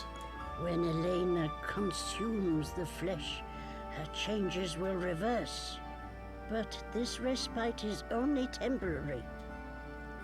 If you leave her as she is, the poor girl's transformation will continue unabated. If you can't slow the curse's progress, she will never be human again. If you cancel the curse's progress, she will never be human again. Okay. Perfect paranoia is perfect awareness, Stephen King. See, very true. I'm on to you, Mavda. Old woman's name. got a memory like a sieve. My name's Mavda, and don't you forget it. For a second there, I thought she had four arms. Not the ones coming from the beast that she's carrying, but because of the way her jacket has been tied up, I thought she had like 4 arms. Just who are you? Plot twist, Mavda's the real princess, the prettiest princess. She's alright. Just who are you? I told you this already. My people are the Vestra, and we are traveling merchants. The Vestra.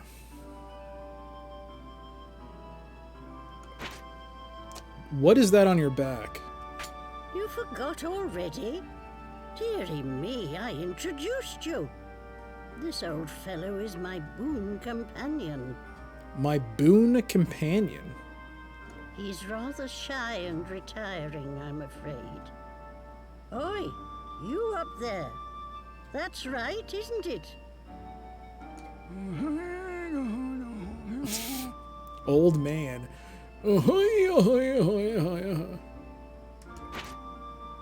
I gotta say, I like the voice acting for Mavda. No more questions. So this is to be my life? To be cooped up in here, eating foul flesh? Guess so. Must I learn to live like this? Can I not lift the curse? Maybe. If I were to guess, maybe after 13 or so towers, maybe the curse will be lifted. Or it's all a trap. And we're playing into a Shadow of the Colossus. Is someone in Canada swatted? That means they're mounted? Say what now?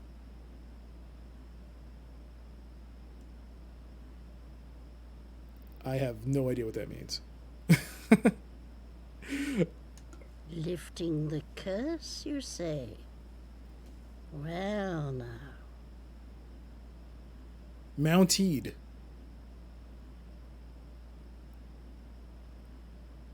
Oh. No. Because, well, it depends. Depends on where you are in Canada. Because in, even as a joke, technically, I mean, certain areas are, the main police are the Mounties. But in, like, major cities, like Toronto, Montreal, Vancouver, they have their own police force. But there are a lot of regions, they don't have the funding for local police. So that is, the police is, like, the policing is done by the RCMP. I know you were looking for a joke, but that wasn't, but, you know, knowledge is power. Oh, do tell me, Mavda, please. Yes, Mavda, tell us. How do we save her? Aaron, you must head back to the towers. Deep within each one, a master awaits you. A master, you say? Defeat these masters and return here with their flesh. Okay. If Elena eats this flesh, the mark on her back will fade, and she may be human once more. May be human? You didn't say will be human. She said may be human.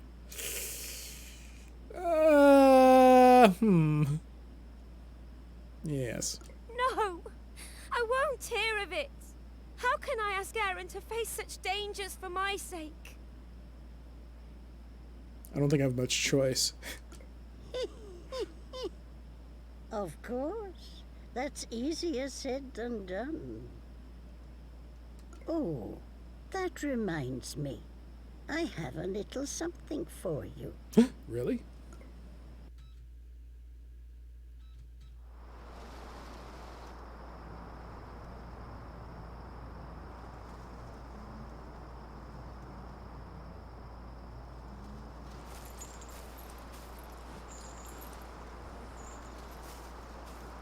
This belongs to my people. It's called the Oraclus Chain. Oraclus.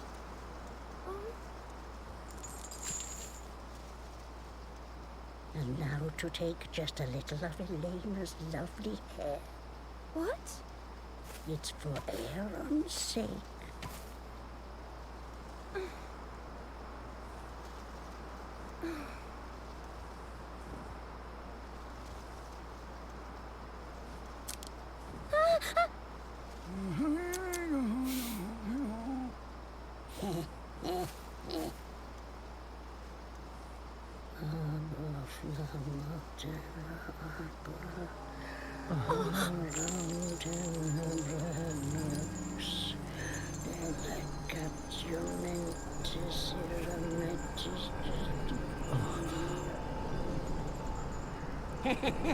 I take it this is your first time.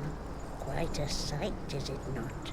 My people, the Vestra, are the heirs to a special power. We can control the chains of destiny, the invisible ties that bind people together. Here's the metagame. It's a relationship sim.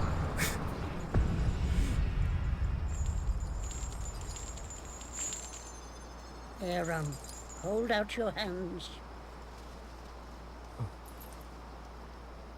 It seems you know what you're doing, so I will entrust this to you. Now, wherever you go, you will always be connected to Elena.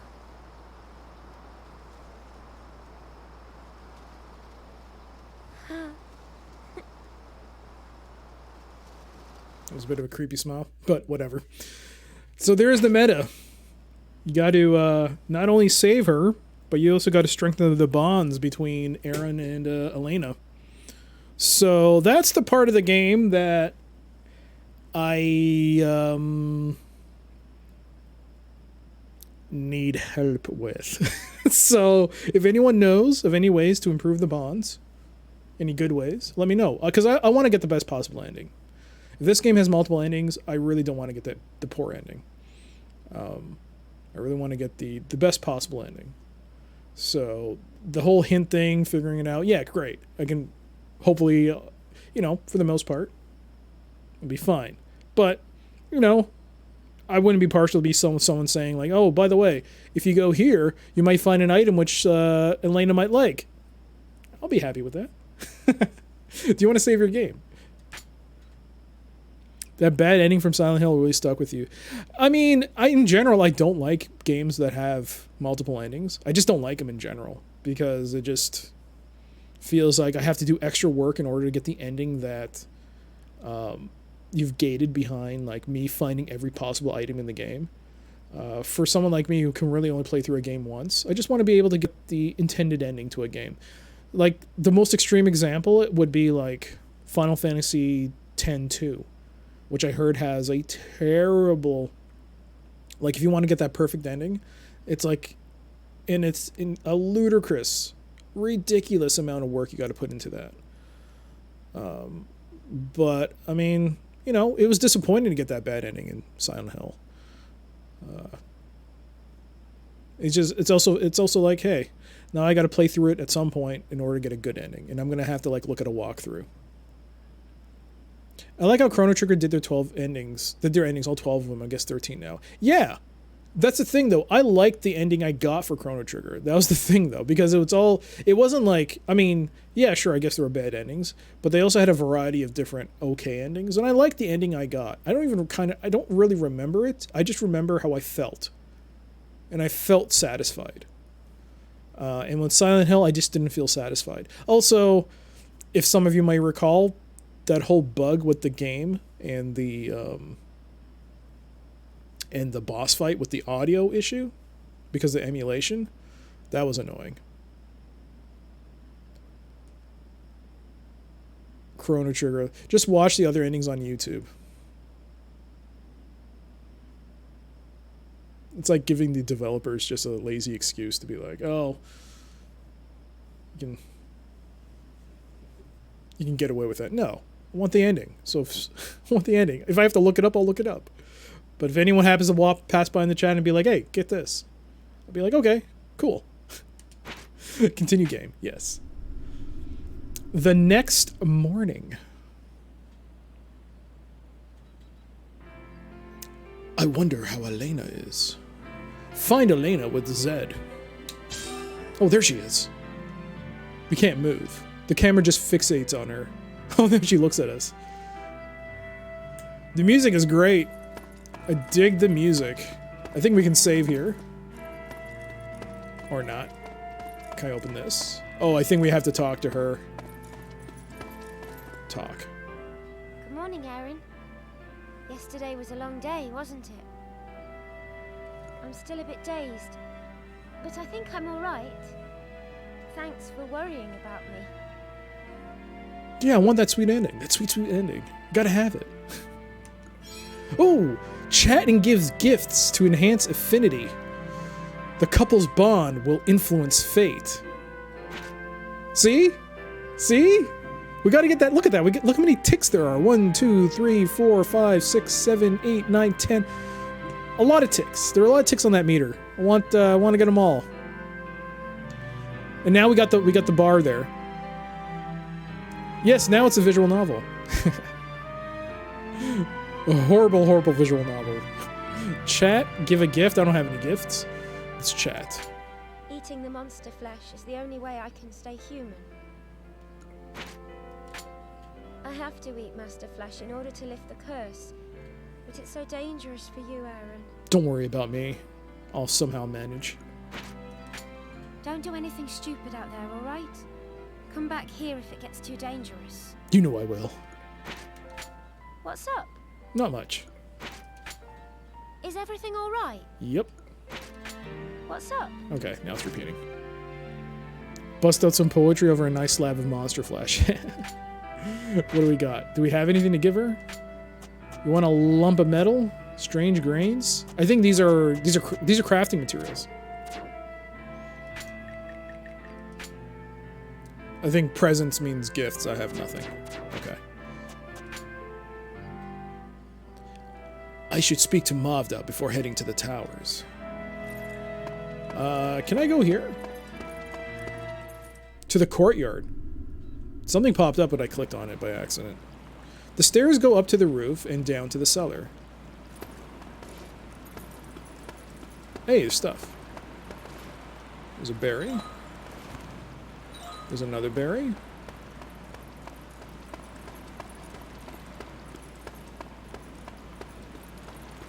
I'm certain with emulation, this game will look wonderful. But even like this, it looks nice. Hey, I think DOS games look beautiful. This game's nice.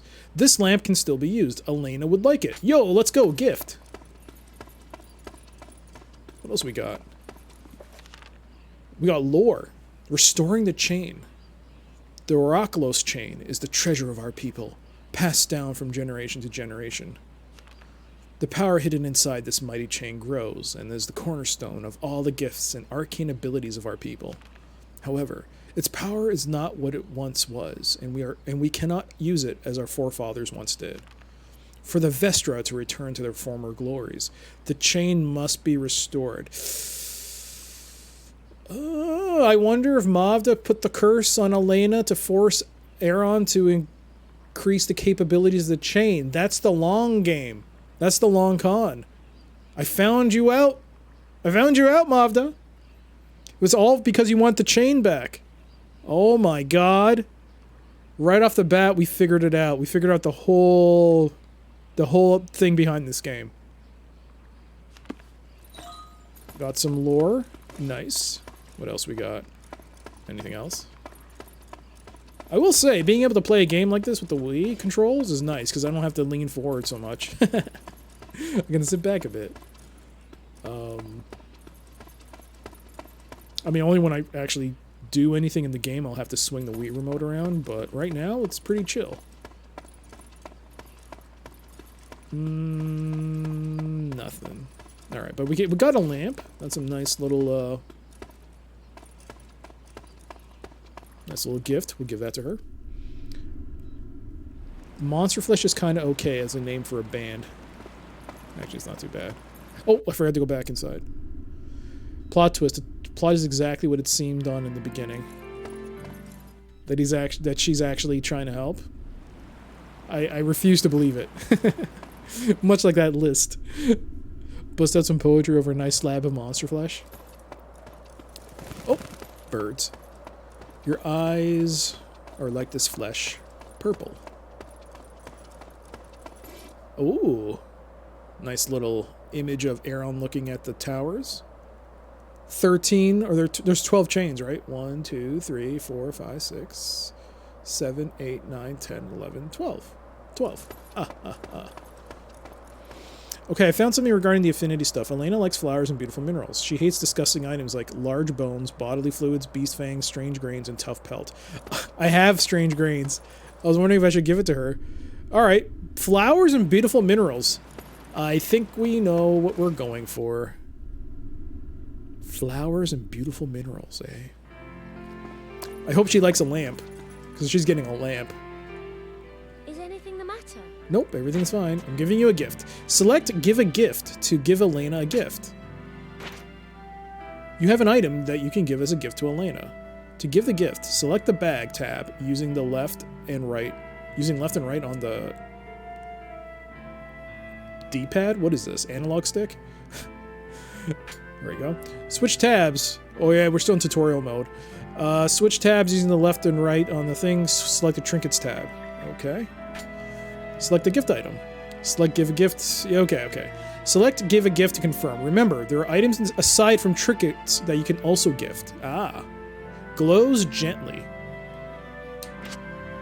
A small lamp with a gentle glowing light. It would make an ideal gift. Give a gift.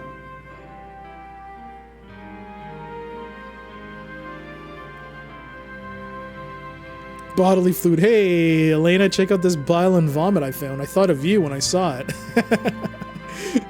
I have a short list of good ending stuff as well. Awesome. Be sure to point it out if I come across it. Certain items will greatly boost Aaron and Elena's affinity. What a beautiful lamp. I can't wait to see what it looks like when it's lit. Me too. Me too, Elena. Ooh, cutscene. It's such a warm light, don't you think? Huh? You got caught there, Aaron. Thank you. This'll add some cheer to the evenings. Oh, some improvement. That lamp you gave me gives off a lovely light, Aaron. I'll never tire of looking at it. Yeah. We got a boost to the meter. Restoring the chain. Mavda told me that the Oraculous chain is not yet at its peak. It used to be even more powerful, it seems. Still, it's doing a good job of protecting you, Aaron. So I'm very grateful for it. Yo, let's go! Doing amazing things. Do you want the list now or is needed? They're not spoilers. I'll take the list, just that I don't have anything to write with. I had to make some room for playing this, so I pushed some stuff away. I don't have anything on hand. I guess, if you don't mind, I guess, if you're okay with that. I'm gonna have to click on that then. We can click on that. Just close that. Just close that browser. Cool. If we come across any of those items, we'll take a look in the, oh, get rid of that mouse cursor. I guess you guys can't see it, that's good. Here it is anyway. Talk to Elena a lot. Specials and 3+ other items give Elena gifts and berries. Get her affinity to at least level 8. Don't let Elena transform. What do you mean don't let Elena transform? If it transforms, it's game over. Isn't that kind of obvious? Get her affinity at least level 8. So how do I know what level I'm at right now? 1, 2, 3, 4, 5, 6, 7, 8? I guess you can't see it on screen. Okay, that's really hard to... It loses affinity as well. So the more she becomes a monster, it sounds like the more she's closer to transforming, the bar will actually lower. Oh my god. It sounds like just don't be a jerk and be nice. But I think it's more like be nice a lot. Alright, let's talk to Mavda. Alright, Mavda, what you got for me? Call Mavda. Create, upgrade, buy, and sell items. Hello, you possible trader. Make yourselves at home. You'll be here for a while. Aaron, suspicious. You can't afford to wander too far. The army will be looking for you.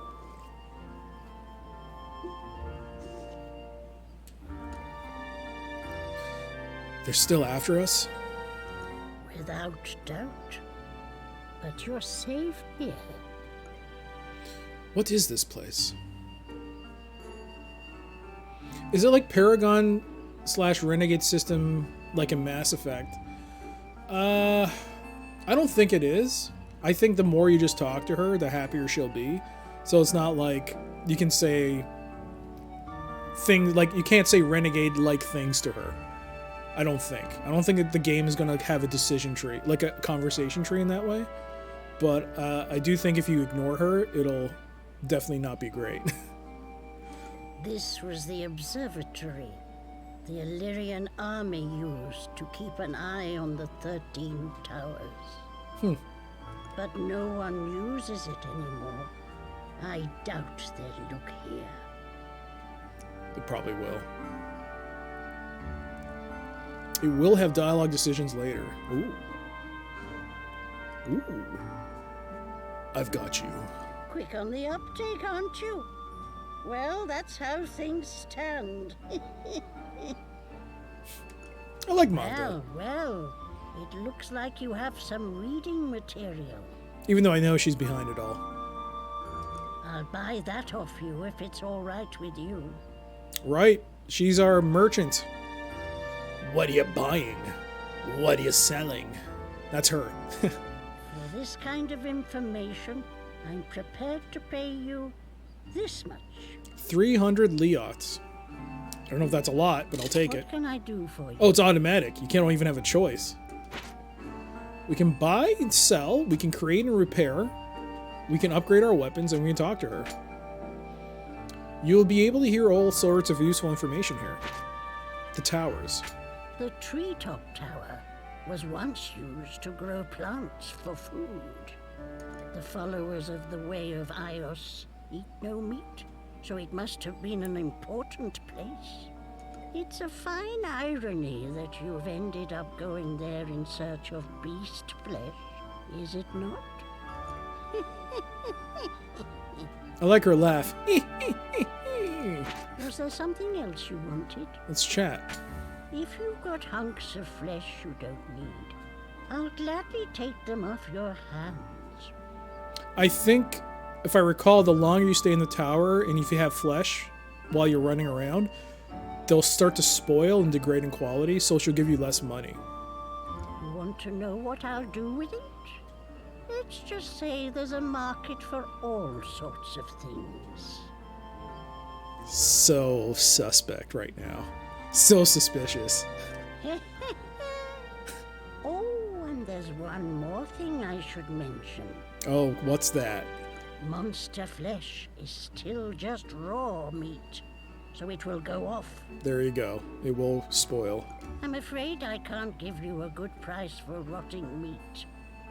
Before rushing off to another tower, come and see me with any flesh you might have. Was there something else you wanted? Okay. You can buy and sell items here. You can buy gifts for Elena here. Ooh. Here's what's in stock today. Fixed status elements. A bag of seeds. That looks like a gift. It would make an ideal gift. There we go. A leather belt. 1500. Expands the belt. Tough belt that Elena can sew to increase capacity of Aaron's bag. Nymph water. That will cost you this much. Where do you keep this purchase? I'll put it in the bag. There we go. Bought some seeds for her. 5,000 to increase our combat. A combat training manual. Reading it is bound to boost one's battle skills. Increases your skill levels. It's 5,000. Vestran water. Sacred water of the Vestra. It strengthens the chain. If you want me to increase the chain's power, just give it to me for free. Of course not. Restores health. We have 3 of them. It costs 200. That will cost you. I'll take 1. Status ailment? No. We have 444. Was there something else you wanted? Nope. You can use materials to make weapons and items and repair ones that are broken. Select an item to create. Select the item you wish to create. Okay. A leather vest made of beast hide. What creation method do you wish to use? So I would need 2 tough pelts and 1 mercury. I have none of those. I can make nymph water. What creation method do you wish to use? Was there something else you wanted? Select the materials you want to combine.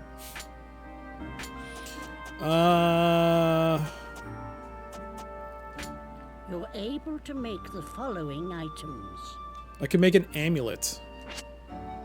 It serves to protect the wearer, so it'll give me like 20 bonus health. But I'll need those items.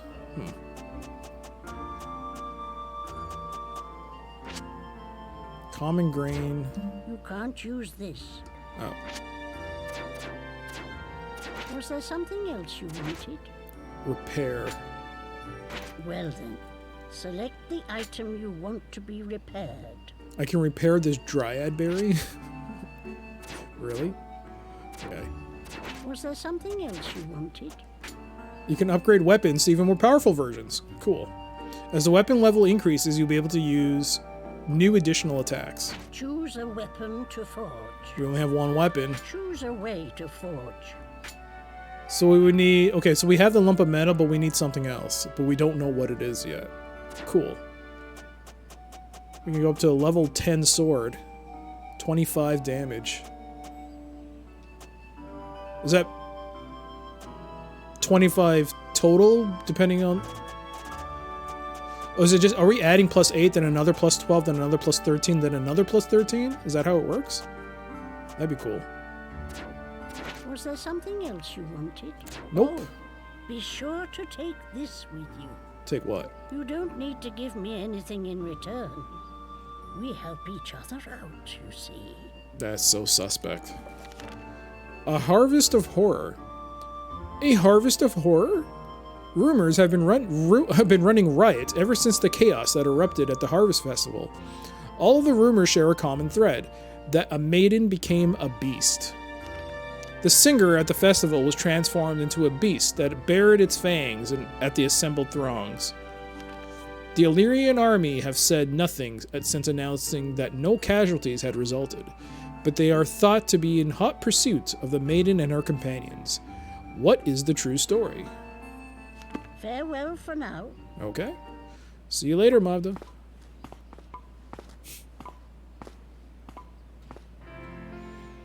I should make a record of all that has happened so far. Basically, save. You can now save. Do you want to save your game? Yes. Oh, look at him writing in the book. Save completed. Continue. You can store your items here. Cool. Transfer. Transfer. We'll transfer all those. The beads I'm going to give... Oh, dryberry, but it's bruised. You can see the icon is different too because it's damaged. Ah, I see. Crushed dryberry without any nutritional value. Ah. So there is a system of degradation in this game. Uh-oh. Not a fan of that. Whatever. We'll have to make do with what we got. Let's go up here. Is there anything here? Time management, yep. As long as we're also here, the timer's not going down, which is nice. Let's talk to... Doing that kind of thing is bound to put anyone on edge. I'm gonna give you another gift here, Elena. Don't you worry. Some flower seeds. Thank you, Aaron. I'll try sowing these right away. Let's hope we get some pretty flowers soon. There we go. Another boost to the meter. The environment style reminds me a bit of Vagrant Story. Now that's a game I gotta play. I played quite a bit of it, but I never got anywhere close to beating it. It's a hard game. Oh man. So we got 8. We got a capacity of 30 and 8. We can restore our health. We don't want to rest. Alright, let's go. It's time to go. Head to the towers. Here we go. Let's get ready.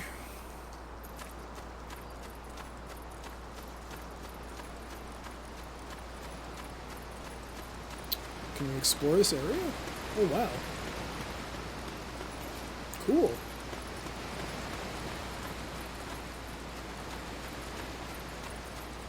Yeah, Vagrant Story is awesome. I even have the strat guide for it, but I never got very far. I mean, I think I got somewhat far into it. I think I might have put maybe 10 to 20 hours into it, but it's a very hard game. But that's what streaming's for now, to finish the backlog. I got plenty of PlayStation 1 games that I have to finish. I know for a fact Front Mission 3, for instance, I'm like 90% sure I'm on the final mission of that game, but because it's been so long since I played it, I have no idea how to play the game. I mean, I understand the concept of Front Mission, but I don't know how to play that final mission. I tried it a few years ago, and I looked at it, and I would go, I don't know what I'm doing. So I have to restart that game, and my save timer is like 80 hours. So I gotta restart that whole playthrough. But let's go to the towers. Let's go to Treetop Tower. Our first real adventure. Let's do this. Treetop Tower. Now the timer's gonna start. Now the timer's counting down. Okay. When Aaron is in the tower, the round gauge will empty. This represents the curse's current progress. You can see it moving! Restore the gauge by giving Elena flesh from the towers. It's a speedrun, folks. When Aaron's in the towers, the gauge will... Oh boy. Here we go. Let's do this. Okay, it's just repeating itself. We saw that already. Why is that repeating itself? I gotcha. I understood. Why are you repeating yourself so much? It's like a constant warning. Warning, warning. Maybe we have to go to the next room.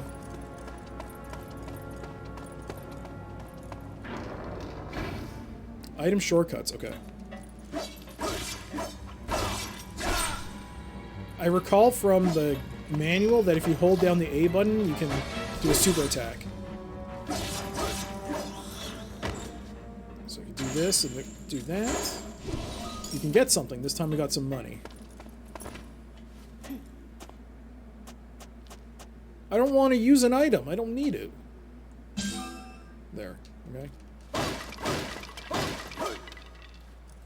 Got some more stuff.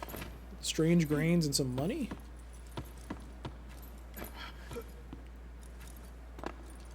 Can I break this? No. But Front Mission is great. But I seem to have a problem with Front Mission in that... I guess a core component of that series is that you got to do training missions, especially in Front Mission 4. And I got to the point of the game where I was too weak to actually beat any of the campaign missions. Target your target with cursor and bind full with B. Okay. Oh, cool. Bind body parts for an edge in battle. Oh, so he's like binded like that. Hold C and move that to adjust the length of the chain. Oh, cool. You can drag him around. Regain the chain with a minus. Okay.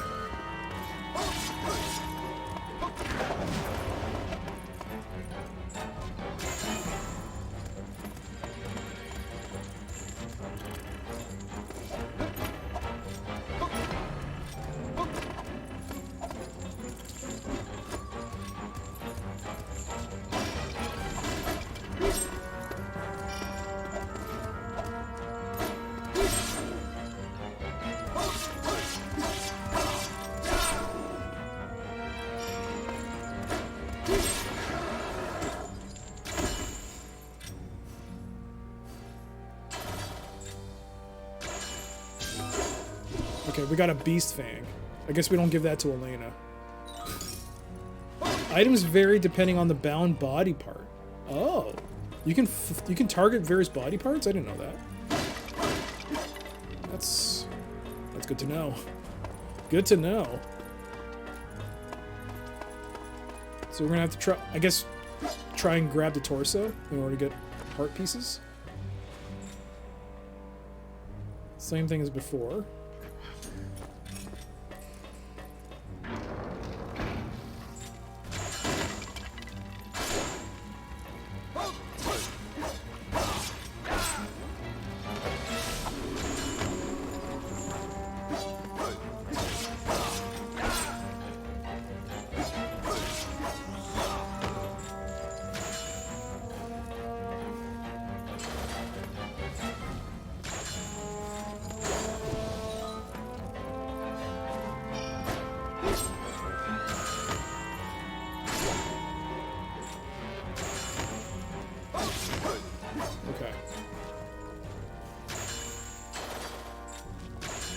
It's taking some time to get used to, but we got some money.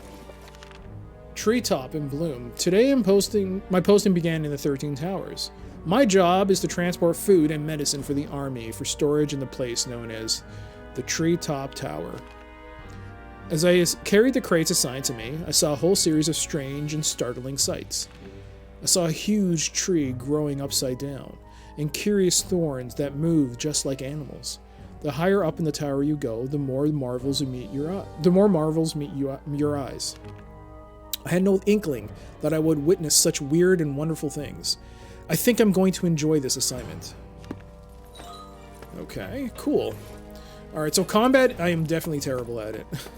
Can I climb up here? Yeah. There's nothing there. What is this? Examine. Hey, it's a chest. Got mercury.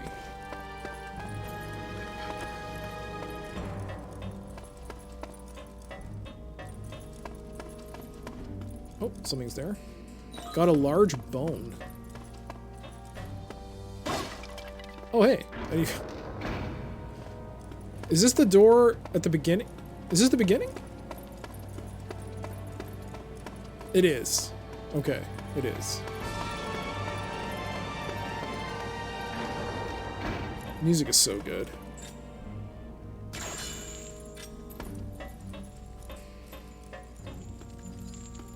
I guess you have to pull it?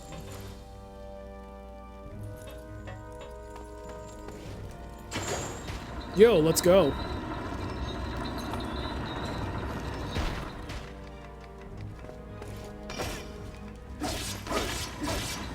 Oh, it's automatic. Okay, you have to get off there in time. There we go.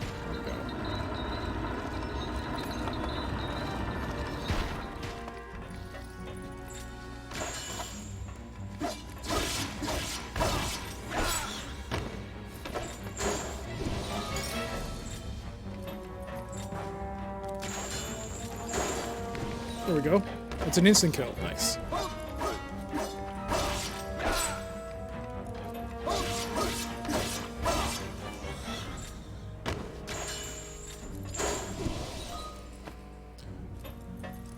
Let's go indeed.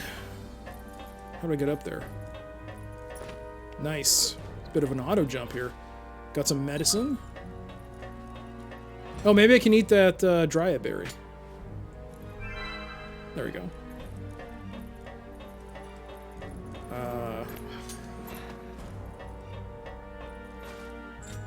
Hey, I can do that. I got mercury. Yo! Hidden items.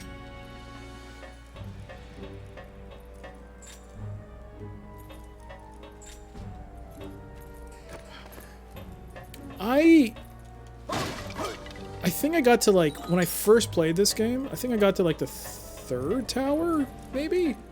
But I don't remember any of this. This is, like, I don't remember doing any of this. This is awesome. I'm glad I'm playing it now. Because I think when I played it the first time, I must have missed a ton of stuff. Ugh, this is so much more...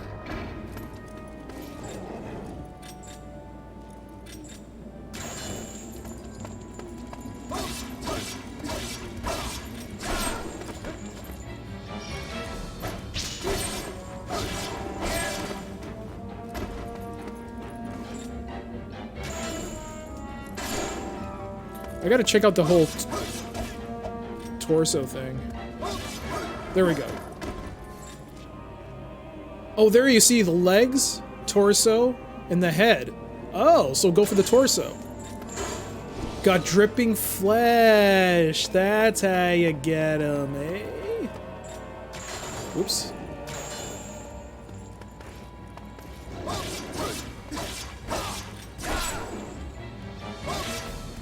So what happens if you go for the legs? I guess for crafting materials, you want to get other pieces of the body.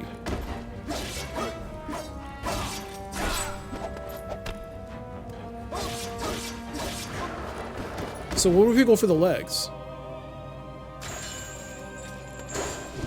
Beast flesh. Oh.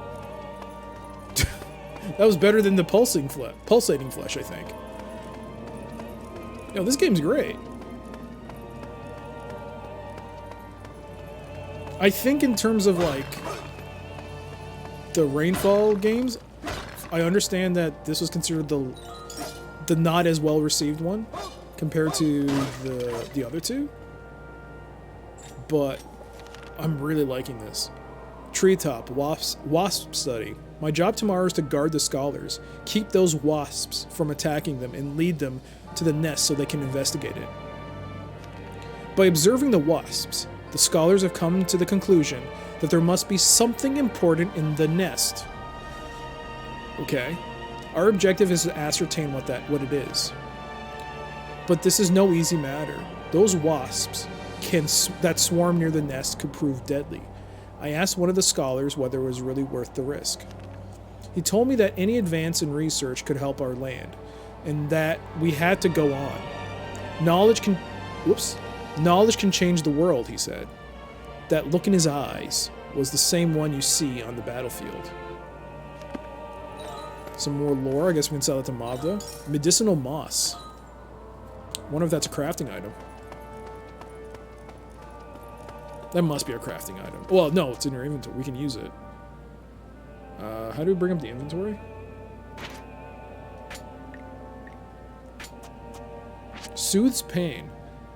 Nutrient-rich moss that will soothe weary muscles. Use. Cures effects of sap. What's sap? Is that like poison? So we have 10 more items left that we can carry.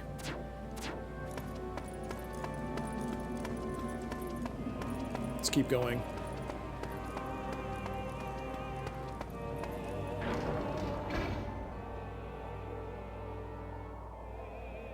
There's some books.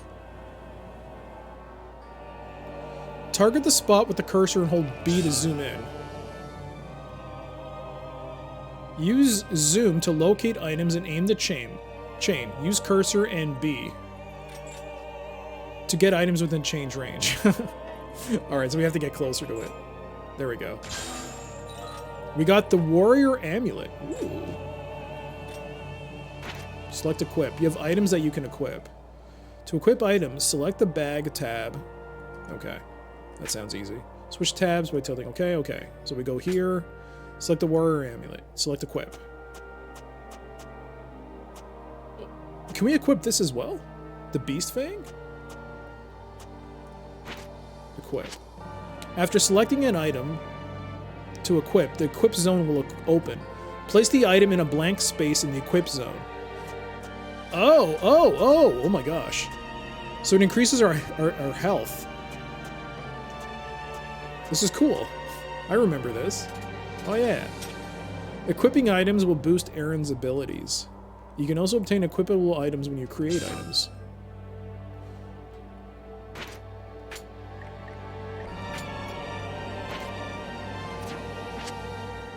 This will increase my... I don't know what that icon is. I think I should look at the manual. But it'll decrease my armor by 20%. What about the Beast Fang? It'd do the same thing, but it's a 10% decrease, and it'll only go up by 1. Does it increase my attack? The bone increases my attack by 2? I think? But it decreases my defense by 20%. Oof. This just increases my health. An engraved metal amulet set to bring luck on the battlefield.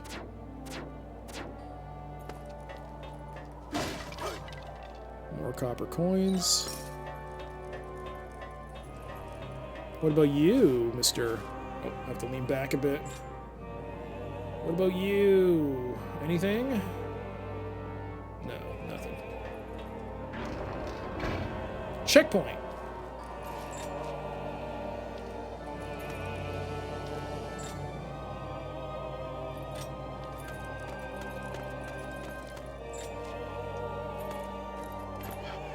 What do we have here?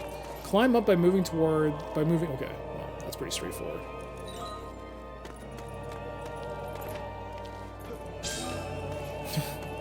I see, we're still in the tutorial mission. Got the Dawn Course. What the heck is that?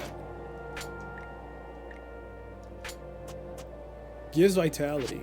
A flower that only blooms at dawn. It is hard to spot if its blossoms close. Steadily restores health. Is it like a regenerative? Ooh. It's like a regen. Holy crap!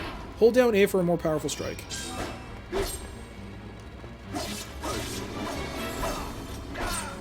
Okay, this is gonna be rough.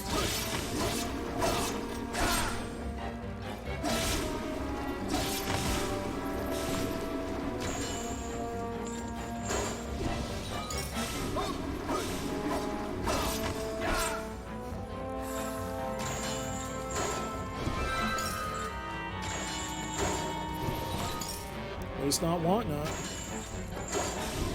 Not bodily fluid. Ow.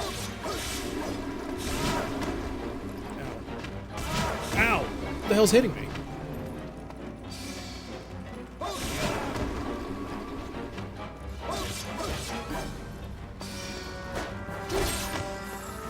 Press A as the blue ring disappears for extra strikes. Oh, there we go. Upgrade weapons to add extra attacks.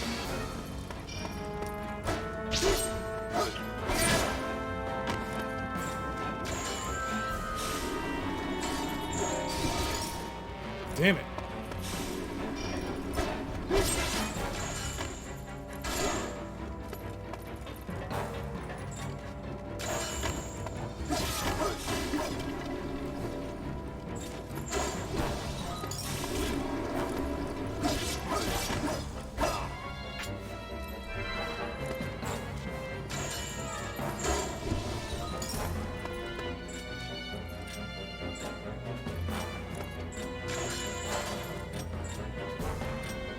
Let's try this again. Uh-oh.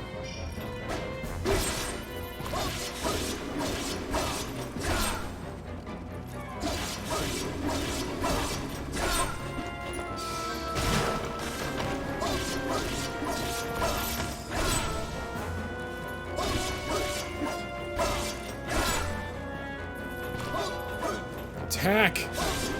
This is excruciating. I really do wish this game had a lock-on mechanism feature.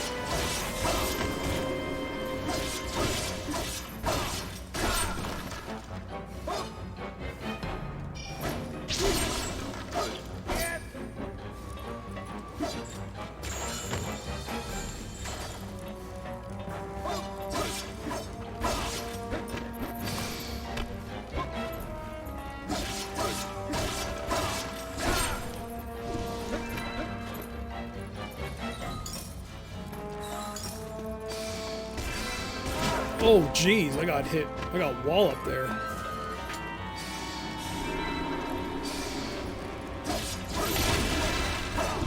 Hey, it leveled up!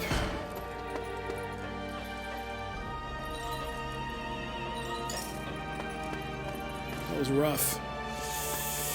That was rough, but we leveled up. Got a whole bunch of stuff. That could have gone better, but you know, for a first time real mini boss fight, I guess it wasn't all bad. What's through here? I can't open it. Looks like I'll need a key. Ooh. So yeah, if it had a lock-on mechanism, I think this game would be great, but you gotta make do with with its problems.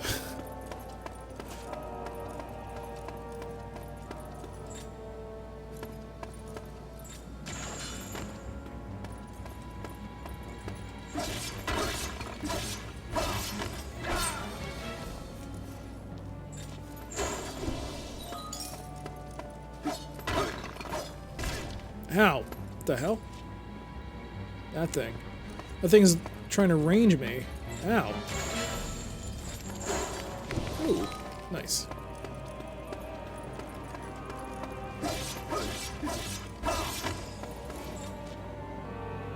There's only one spot to hit this thing, I think. Yeah. There's no torso or legs.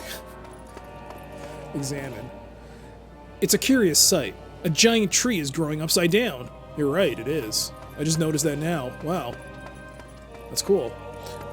Is there anything else here?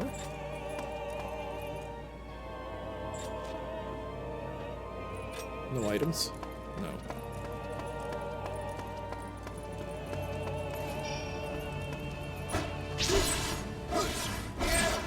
Nice. I gotta remember that when you do the super strike, I'm just gonna call it super strike, the moment you see that blue flash, you gotta hit the A button again. There. And then he'll do a second hit. And as you upgrade the sword, he'll do more hits. I gotta practice that. Oop, something's there. The Witch's Wand.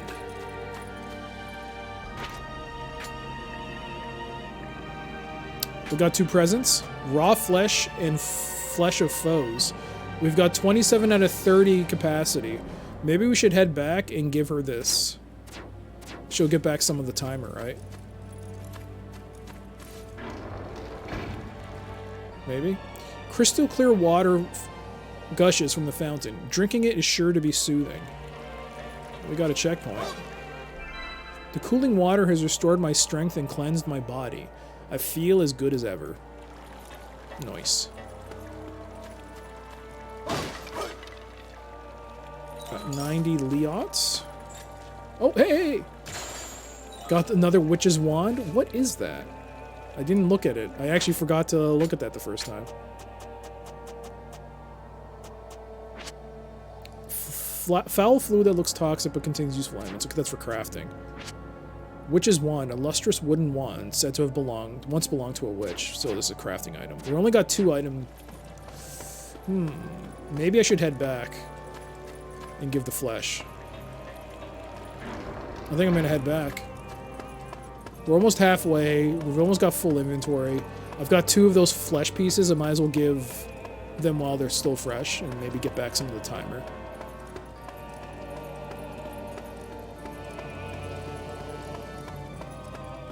I don't think there's a quick travel. You can save and quit. Ooh. Oops. What?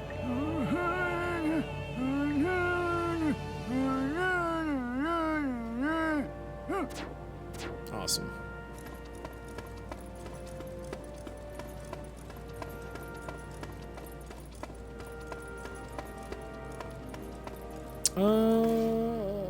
Yeah.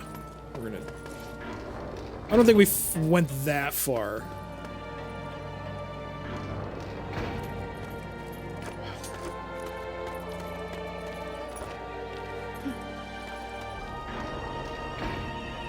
Yeah, we didn't go that far. I don't even think I have to really fight these guys.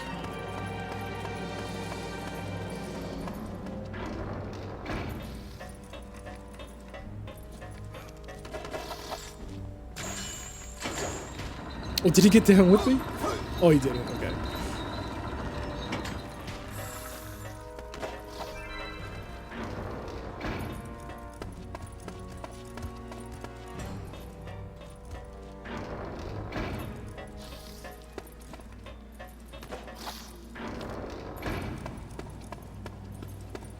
Maybe... Oh. Maybe I can craft something.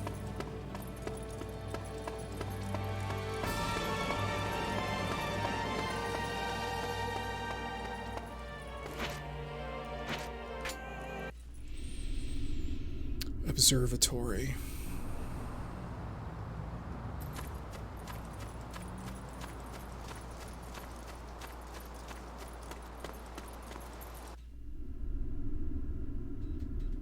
Elena, I've brought you something.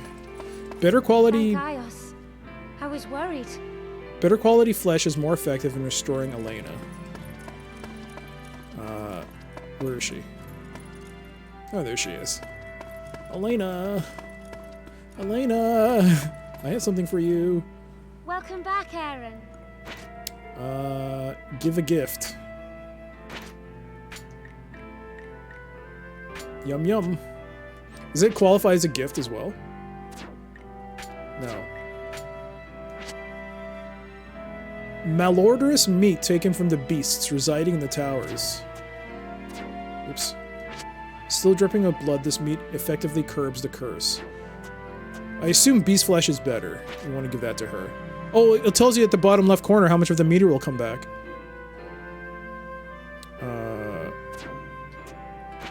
Oh, whoa, that's better. Look at that. It's almost full. Yes. Better quality flesh is more effective in restoring Elena. I've got to eat it, haven't I? Yes. Yes, you do. Yum yum.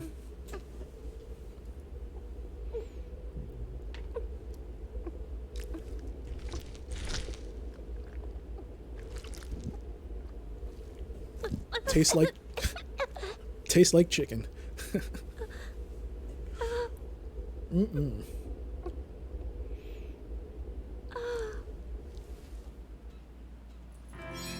Flesh goes bad, so don't hold on to it. So the meter is getting better. Okay.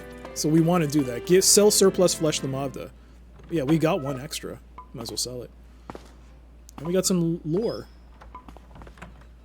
Listen to me well, Aaron. Now, your main task is to find that master flesh. Yes. But be aware that the clock is always ticking in the towers, and the curse is relentless. If you leave Elena too long, she may never be human again. Should you run low on time when seeking master flesh, return with servant flesh. I've arranged it so that chain of yours will let you know how Elena is getting along. You sure did. Press on to the master's chamber, but always keep an eye on how Elena is doing. You may have to pay more than one visit to some of the towers. Okay. You've got some flesh going spare? I'll buy it off you. Okay. Yep. Well, let me see. I'll pay you this much. That's a lot. Yeah, that's... I don't have much choice. Well, it looks like you have some reading material. I'll buy that off you if it's all right with you. For this kind of information, I'm prepared to pay you this much. So it's time to open for business. Okay, bye. Here's what's in stock today. I have 1,199 Leots. Was there something else you wanted? Can I upgrade my weapon somehow? Choose a way to forge. Yo, let's go, I can. I can upgrade my sword. Was there something else you Is wanted? there anything to repair? Select. Was there something else you wanted?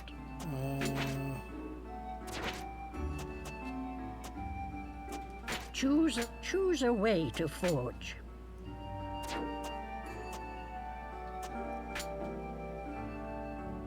Okay, no, so it doesn't matter. No matter what I do, I have to go level 1. Okay. That's why I was like, whoa, I can go to level 2 with just those same items? I was like, hold on. So we first have to do level 1. So we need 1 lump of metal and 1 mercury. We've got 4 and 2 respectively. So, you want to carry out this upgrade, do you? I do. Yo. Seems that went well. It seems it did. We've upgraded our sword. Got a bit more damage. What about level 2? From 148 to 160. Yo, let's do that! Level 3 sword. Seems like you're lacking some vital materials. Oh, yeah, I am. I just saw the question marks. I just noticed it. Was there something? Fair? Bye. Can I, just store this and have it?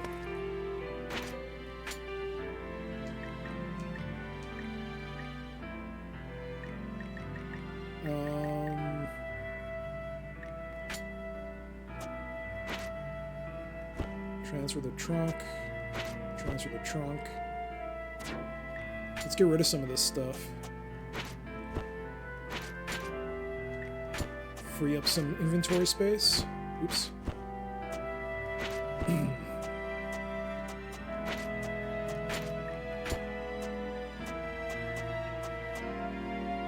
Does the trunk have not the trunk. Does the trunk have a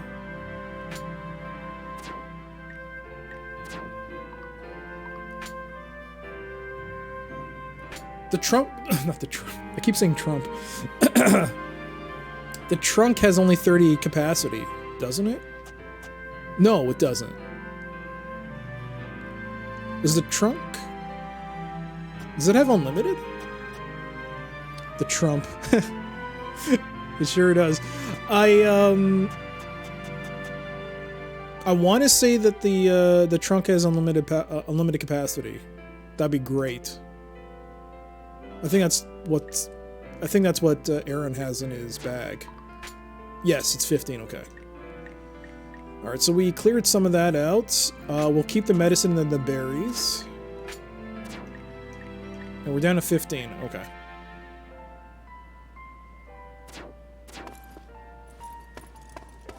Is there any more stuff here, just in case? Hey, yo, let's go. Those birds are a free source of berries. Good intel.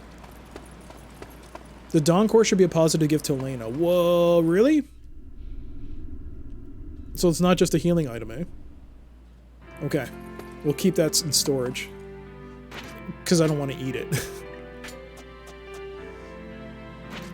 Transfer. My question is, can I still craft with stuff in the trunk, or do I have to pull it out?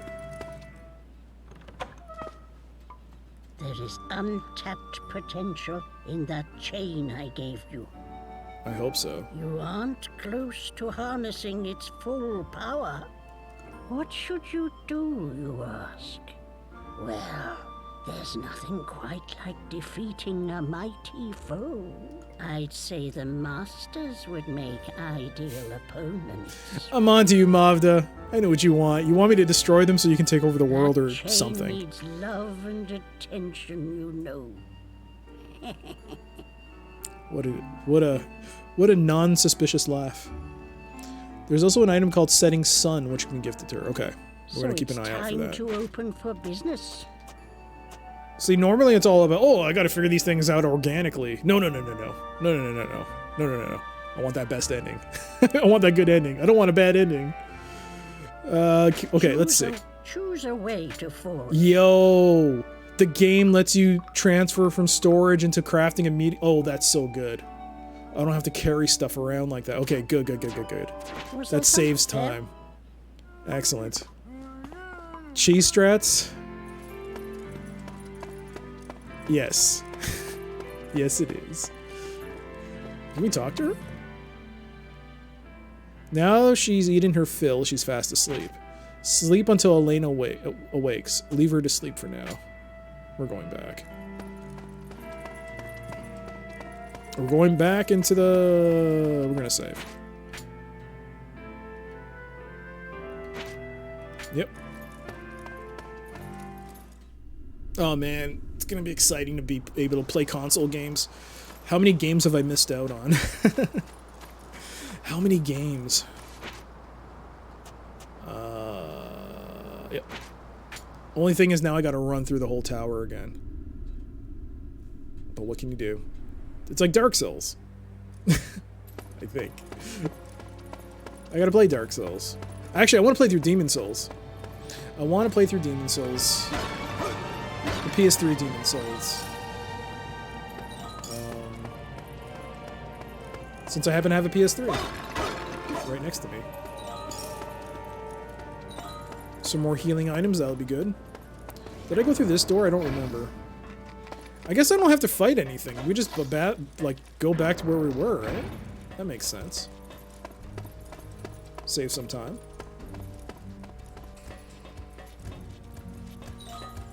Yes, there's no hint con. Also, because there's no... Oh, shh! Hello, boys! Oh, okay.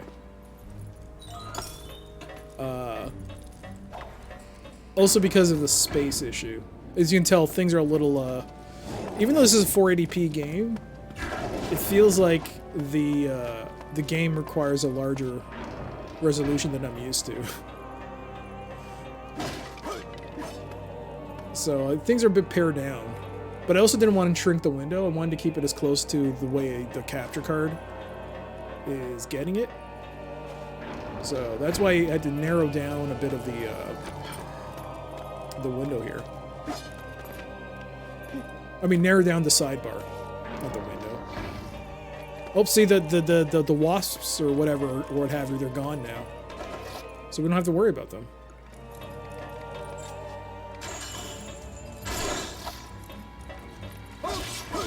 Taste my upgraded sword. Ow. You guys are hitting pretty well, aren't you?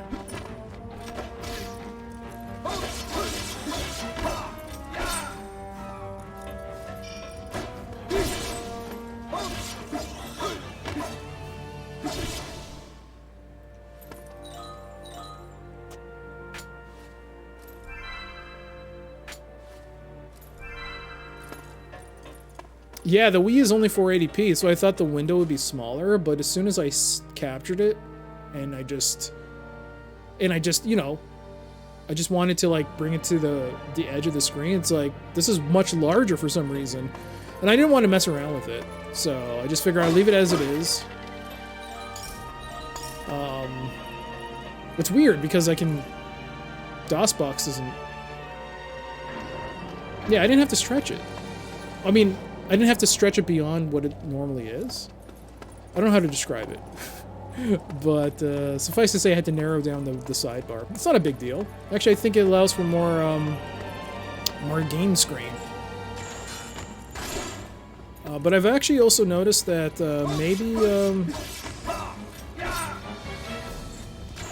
maybe I should just reduce the size. Because I've seen, I think it's closer to what Mike does on his streams, where he'll have like the whole window, like the whole window on the side, but like you'll have like a little bar at the bottom underneath, which has like, not like in his case he has hints, deaths, and all at the bottom, but maybe I could put something else there. But you know.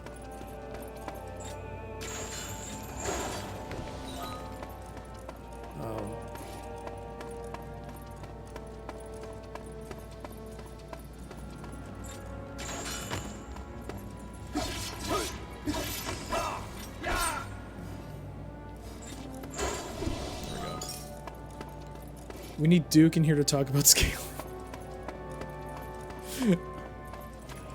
Yeah, Mike's layout is really good, huh? What a cool... Yeah, Mike's layout is superb. What a great streamer, too. Oh. Alright, let's go. Yes, Duke needs to enlighten us on scaling once again. I asked him about that because, whoop, I didn't even know you could go do that. Alright. I wanted to pick that up. Medicinal moss. What's up here? Treetop, plant food. Ooh, lore. When I heard we were going to be researching plants, I went and got my old tools from the garden, but they've been no use to me. This is no normal plant. The fact that it is mobile as it hunts for prey means it can't be thought of as a plant in the strict sense. The way in which it gulps at any prey offered it reminds me of nothing so much as a starving beast. Any prey offered it. So maybe I can take something else and throw it at it. After eating, it becomes calm, like our pet dog. Its solitary plant-like feature is that it gets sluggish at night. Like other plants, it seems to need sunlight. There's much that remains to be discovered. Let our research secure a place in the annals of botanical study. Which enemy is this?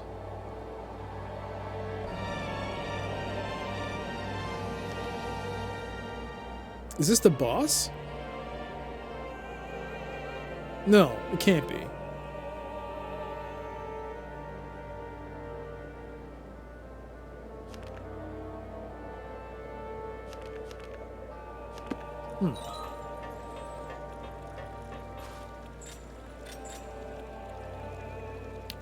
Oh, nothing I see. Okay, fair enough. Is there anything here? Feels like the game will put something there. Hello? No. Is there really nothing there?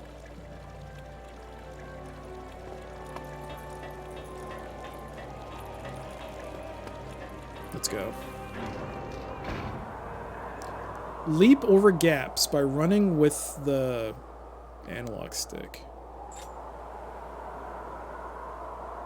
Those don't look so nice. Oh, almost fell off. Got more moss. Use the analog stick to climb down while pressing C. Ah, silver coins.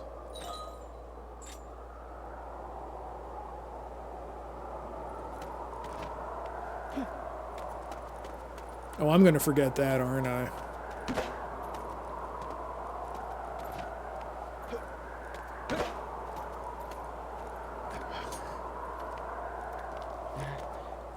So start running, jump. No, that's not what I wanted. Run up. Do it again. Do it again. No! Oh boy. There we go. We can do it from that side. There we go. Okay.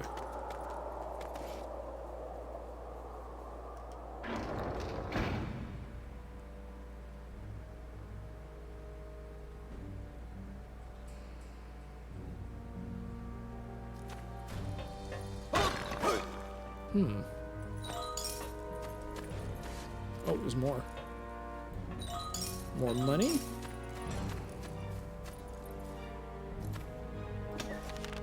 The ceiling chains. The ceiling chain keeps the doors to the chambers of the masters locked, making sure the mighty beasts cannot run amok. This is no ordinary chain, and was made using special techniques only our people understand. No matter how hard you try, you cannot destroy it. One end of the chain is fastened to the door of the master's chamber, while the other is connected to the floor of each tower. To release the chain, it is necessary to smash this point of connection. For safety's sake, the rooms where the ceiling chain's connections are housed are distributed throughout the towers and are accessed via sealed doors. The army have the keys for these chambers, but in fact, you can also use our chain to grab the handle and open them. The army promised to give our people another chance, but who knows if they can really be trusted. That is why we have made sure we can seal away the masters if we need to. For safety's sake, the rooms where the ceiling chain's connections are housed are distributed throughout the towers and access via sealed doors. Okay. The army have the keys for these chambers, but in fact you can use our chain to grab the handle and open them. Are you talking about, when you say our chain, what do you mean our chain? Do you mean the chain that we're using right now? The Oralcos chain?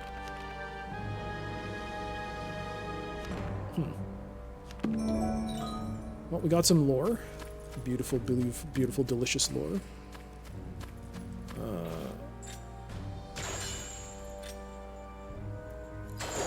that do anything? There's something there.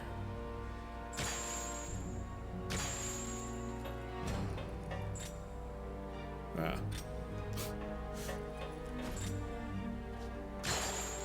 Berry. Examine. Those roses need to be uprooted to unblock the door.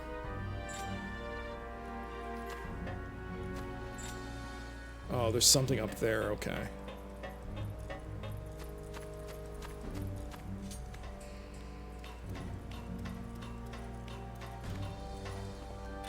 Target handhold with cursor and press B. Ooh.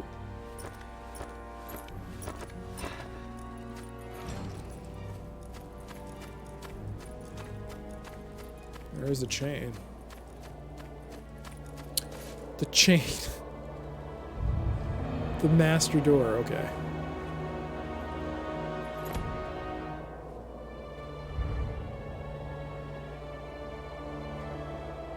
The door is chained shut. There must be a way to open it. I got an elixir. Oh, yeah, we level up, right? I'm pretty close to the next level, too.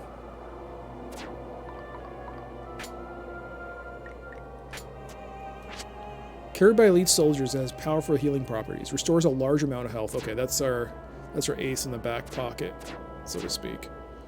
How many items do I have? 24 to 30. Panacea. And more lore. Treetop Master. We observe the shining section on the forehead of specimen number 87. A piece of master flesh had formed. We had completed work on the master of the treetop tower. The master flesh is the mysterious power source for the master. Our ultimate purpose is to harness this power and use it as a weapon. But just what is that blue-green growth that formed at the same time as the master flesh? It is very soft when compared to the other parts of the body. It is exposed whenever the master exerts force, so it is likely to be connected to the master flesh. Could it be an organ for enhancing strength? Ooh. Blue-green growth. We gotta remember that. I'm not gonna remember that. Blue-green growth. There is still so much to learn, and I look forward to finding out more. So are there two things we could possibly get from this? The master flesh and this blue-green growth. I gotta keep... I'm not gonna remember where that is. Oh man, this game, no! It's got various loots. Got more lore. Oops, wrong button. Oops, wrong button. Treetop thorns. We have been ordered to completely remove the thorns from the tower, but the roses are not the common or garden thorns you are all familiar with. These thorns are tenacious and must be tackled with swords, but bear in mind that the stalk with the flowers, known as the mother plant, is another story. Its structure is much more flexible than the thorns around it, so if you strike it a number of times with your blade, it will wither. This mother plant is the important one to deal with, but it is very sensitive and can detect potential threats. If you get too close to the mother plant or touch the roses around it, it will disappear underground. You need to somehow grab hold of it to stop it moving. Take care as you go about this perilous assignment. Gotta say, all this talk about flesh is grossing me out a bit. Really? I think it's making me hungry. There we go, we caught you! Oh, we didn't.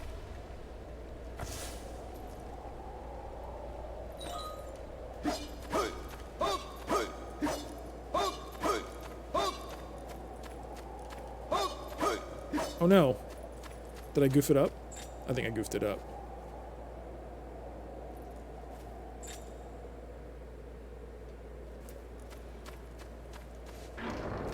Oh god! Oh! You have to chase it.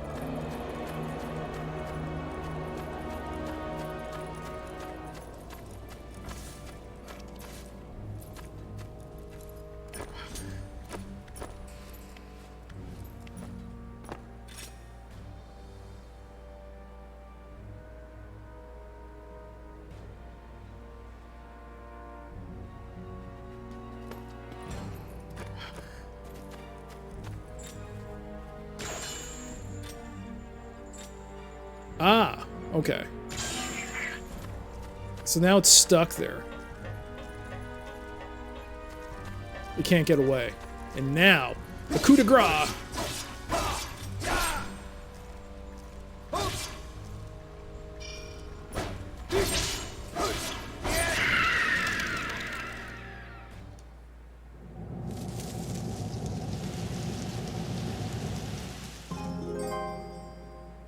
Nice. Bind locked doors with B, and then move with the analog stick and pull with C. What is it? Or pull with C. Oh, or pull with C. Oh, okay. I thought it was both. Hang on. I might have wanted to stay a bit closer to that to see that. You know what? Let's move back a bit closer to it. Let's walk back. Hey there, big body. How you doing? Good to see you. Oh, by the way, I wanted to say thank you for the suggestion for that game, Conspiracy. I found a copy of it on eBay with Donald Sutherland's face on it, and I ordered it. It's still coming in the mail. I don't know where it is, but it's on its way. But yeah. KGB, yeah. KGB. Hey there, Smooth Action. Can you play this with Switch? No. As far as I know, it's not on the eShop for Switch. It's on the Switch. It's on the Wii U eShop. If you want a digital copy. But it's not available on Switch.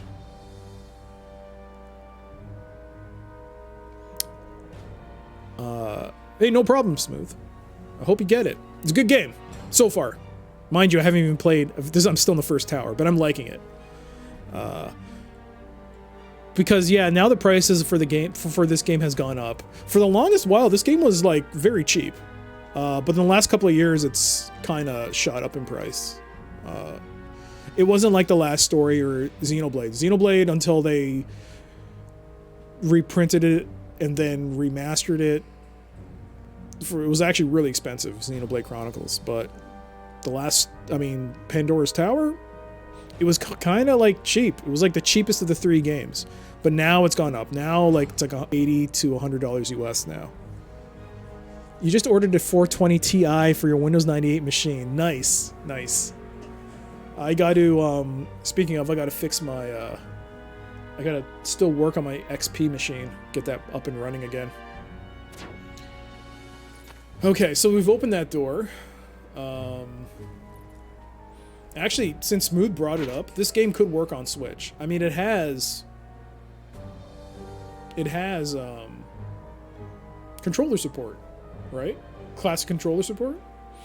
I mean, yeah, it's not going to be as precise. I don't know how the Switch handles games that used to have motion controls. But if it has controller support, I don't see why they can't port it to Switch. But then again, the publisher for this game is Xseed, right? They'd have to do it, I guess. I don't know. But this door's now open, right? 3rd floor. Examine. An enormous chain is attached to the ground. If it could only be broken.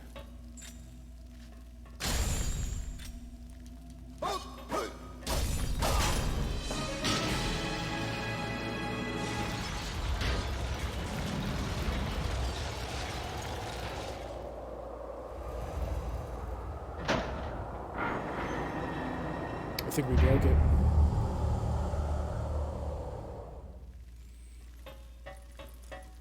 I think I'm running ATI hardware on my Windows XP machine. It's been a while since I touched that one. Yeah, so I have ATI hardware on my machine. Back in the good old days, as I like to call it,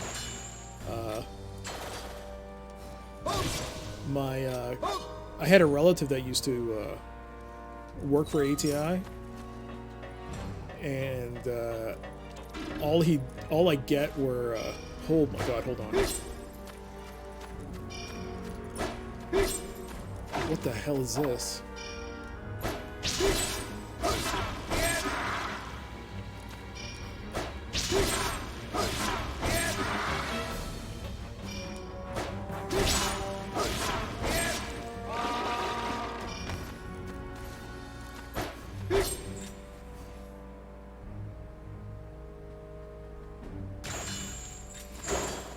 Pulsating flesh. No, so he used to work for ATI, so he would give me test cards. So for like some of the greatest years of ATI, I absolutely did not ever need a card. So like the 9700, the 9800, they were all given to me for free. Ugh. That's how chains work. They just disintegrate. Look, they're magical chains. Remember, magical change, change. They're magical chains. Holy crap!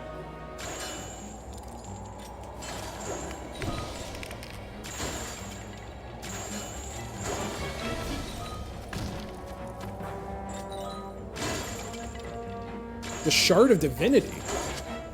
The bag is full. Uh-oh. Nope, I don't want to discard anything. What is that?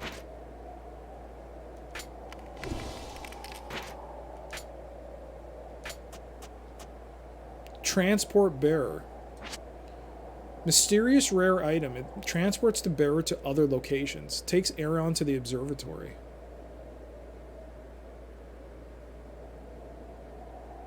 Does it get used? Up if I use it? I wonder if the seed changes which enemies you encounter. That was a bad pun. I didn't even get it.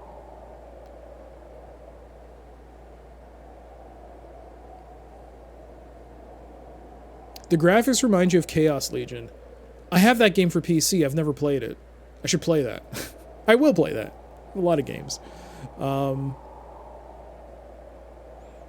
eBay has one going for $80. What is what's going for $80 on eBay? Oh, for Pandora's Tower? Yeah. I thought you were talking about video cards. By the time the 9800 came out, I was on the 360 because all my friends were on, but man, I wanted for Crisis. Oh yeah. Those are, I'll be honest, those are some good years for me. I was not for, I didn't have to worry about anything.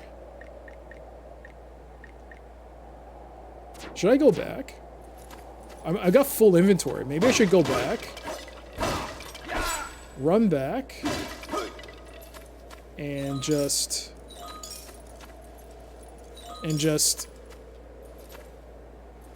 unload my inventory. Because what if I get something from the boss fight? Seeds, plants growing from seeds. Come on. Seed is in RNG mode. Oh, I got it. I get it. I got it. I totally got it. I'm with you. I'm with you. I'm with you, youngins. I understand the lingo. Chaos Legion, by the way, was a Capcom game, wasn't it? Wasn't it? I have it as a bundle with some... It's like a bundled CD value pack or something that I've got from a thrift store.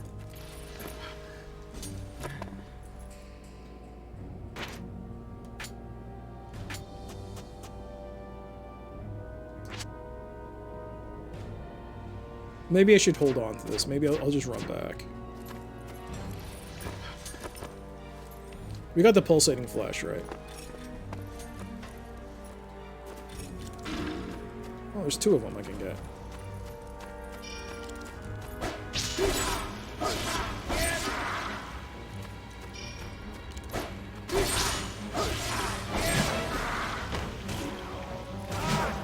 Uh-oh.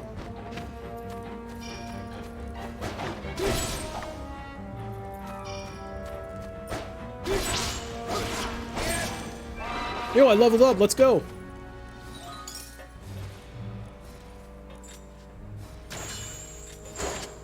The bag is full. Dang it.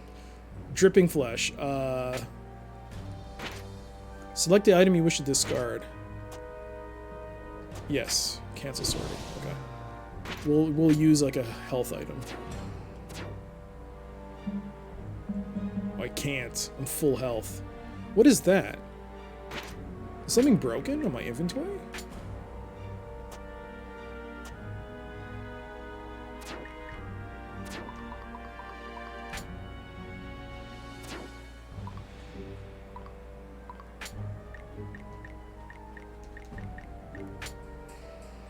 I think that means broken items. What is that? I don't know what this means.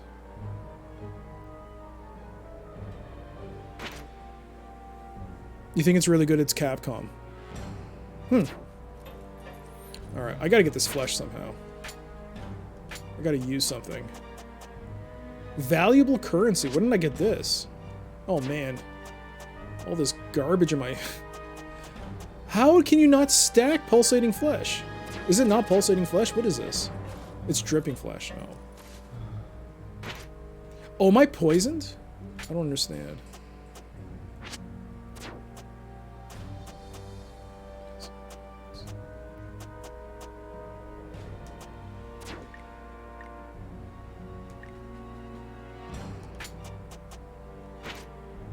I can't use it.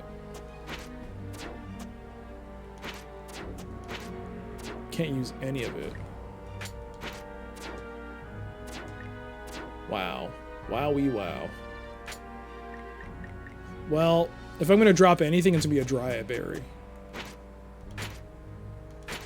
One.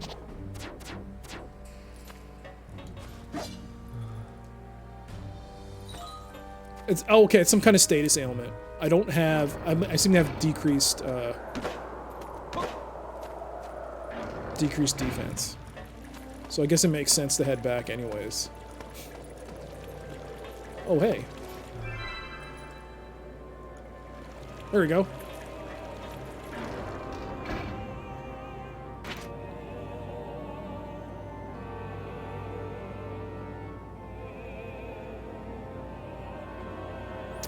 I think it didn't show anything on my inventory, like in my character selection screen. It didn't say like I had some kind of status ailment, so I didn't know what it was. Oh wait, if you pressed effects, it would have told me. Oh no, I didn't click on minus. Oh nuts. Alright, I'll remember that for next time. Press minus, we'll see the effects button. Alright, cool. Cool. Excellent. We're just gonna run real quick back to home base, give her this flesh. Restore. Oh, look at this. It's nighttime, I think. So maybe I think everything's a bit more sluggish. Yeah. It's nighttime, so everything's kind of sleeping.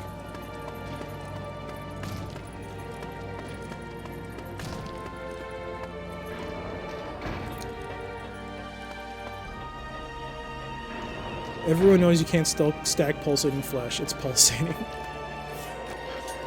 Touche. Alright, we are making a hasty retreat back to home base. I know I got that item that'll transport me back, but if I can just walk and, you know, not have to use it. Yo, I'm getting used to this. This is cool. I will say this game is terrible for someone like me because I like to hoard things. So this is really bad. Is there any way to expand my bag? My inventory?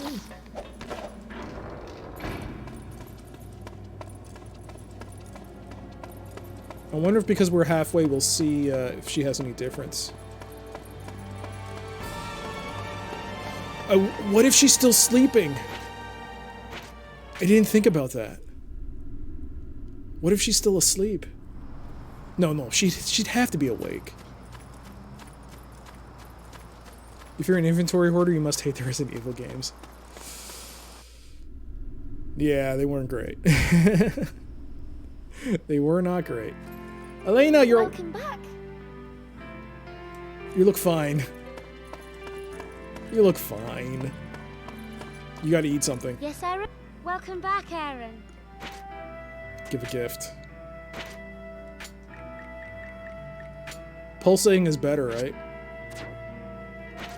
Yo, look at that. Brings a full out. Although, I think the pulsating flesh might be worth more money. Anyways, we're going after the master flesh anyways, right?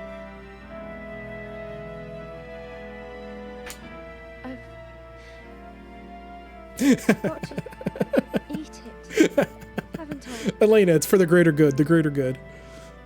Why are games like this so neglected? I don't think it's so much they're neglected. It's just that... I mentioned this at the beginning of the stream. This game was never supposed to come to North America. It was never intended to. The fact that it got a localization for Western audiences is, in and of itself, awesome. I just wish that they put it on systems... Like, I wish, you know... it would be available on newer systems, like the Switch and what have you.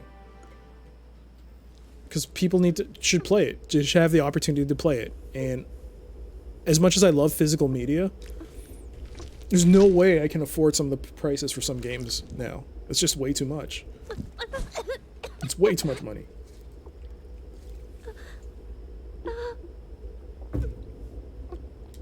I mean, I want to play Rule of Rose one day. I don't want to pay that kind of money to play it, though. That's crazy. That's insane.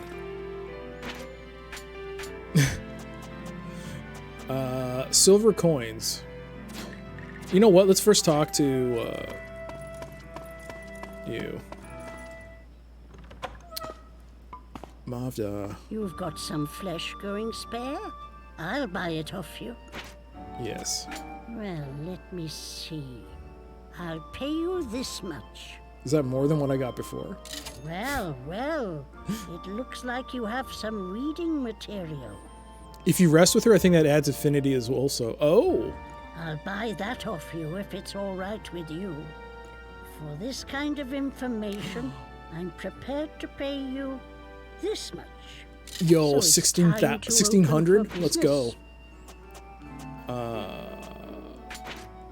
Here's what's in stock today. A leather belt expands the belt. A tough belt that Elena can sew to increase the capacity of Aaron's bag. That will cost you this much. Yeah. I'll take that. Enhances the chain for 1500. We'll have 2300 left. Was there something else you wanted? Upgrade weapons. Choose a way to forge. We still can't. We can't get the next level. That's fine. Was there something else you wanted? The treetop tower. We've already seen this. Followers. It's a fun. Was there something else you wanted? Fair. All right, Elena, let's rest together. After I dump this stuff. Shard of Divinity.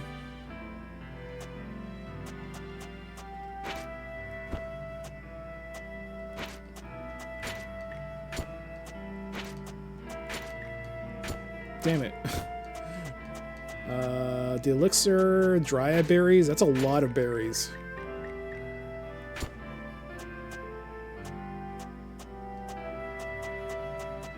$15. Should be enough. Let's also rest with Elena. How long do you want to rest? Oh boy. Wait, what? Didn't I have like an option?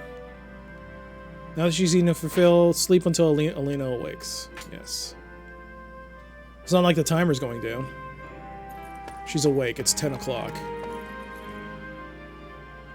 Oh, sorry, Aaron. I was miles away there. Do I have anything to give her? Yo! Leather belt. Shall I put this strap onto your bag for you, Aaron? Yes, please. It looks like a really tough one. I don't think it'll break, no matter how heavy your bag is. Nice. Now, I'll just put this here, and sew this on here, and cut off this part here. Done! I think you should be able to carry a bit more in your bag now. Please let it be more than 5 slots. Your bag got bigger. Nice. Don't give me a reason to worry, will you? The thought of something happening to you... I'd heard about the powers of the Vestra, but it was still amazing to see them for myself. This is new. That's new. Don't do anything stupid out there, all right? Come back here if it gets too dangerous. Will do. What's up? Alright. Is there anything else around here? I guess we're fighting in the nighttime.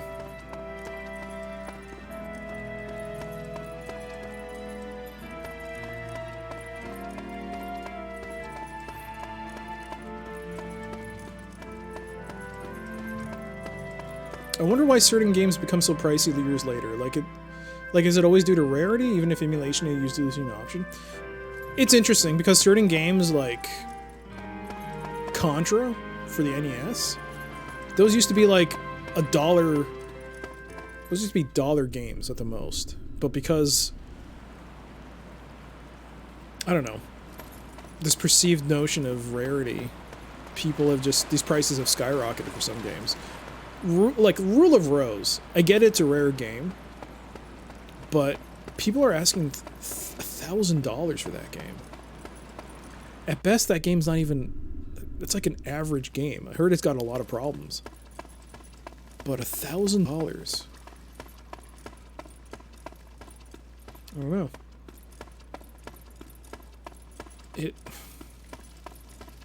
It's crazy. I bring up Rule of Rose because I remember seeing it in the store and I passed on it more than once. Because I didn't know. I was like, I'll pass on it. And I had it in my hands. It was like $39.99 back in the day. And I passed. And now it's a little bit more than that now. Ooh, nighttime. There's this weird time frame where something that's new and hot becomes yesterday's news for a few years and the price plummets. Then it hits an ambiguous cool retro age and prices go up, up, up. Yeah, so what happens is that for a console, the majority of people who will play it are kids. And when that console's life cycle ends, the prices for that game they drop for the most part. A lot of those games drop, the prices drop. They're bargain basement games when the new generation comes out. And they get rid of them. And they sell them for cheap prices. But a lot of those kids grow up and they become adults. And then they have kids of their own. And they become nostalgic. Or at the very least they get jobs that they can afford these things. And they're like, hey, I remember playing this game when I was a kid. I want to buy it. So once again, those prices, those games that were once super cheap start to skyrocket again, because the kids are now adults who have money and they want to play they want to get the library for those games. You can see that with the N64 especially. I think right now it's the N64 and the GameCube. Eventually it'll be the PlayStation 3, the Xbox 360. Right now it's happening with the Wii as well. But the PlayStation 3 and the Xbox 360, there were some good exclusive games on there, on both systems, that were never ported anywhere else. So right now, if you want to look into getting some games from those libraries, you probably should, because they're really cheap now. But yeah, that's what usually happens. The kids become adults with money and they want to buy those games. But I think with the pandemic and everything, things have just exploded. Because people are staying at home and they want to play games because some of them have nothing better to do.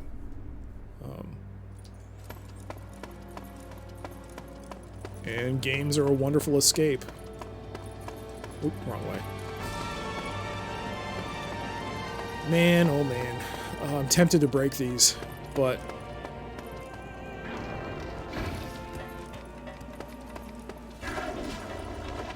at the same time.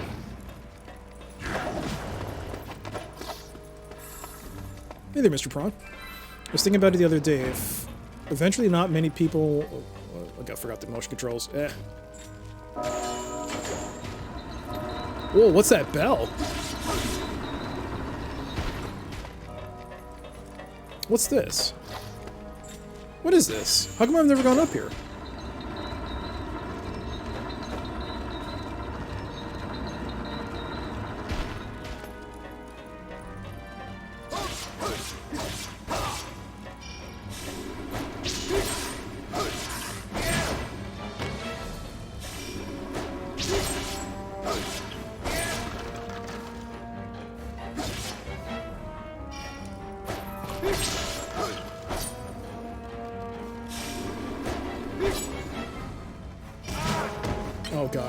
An item was damaged. Uh-oh.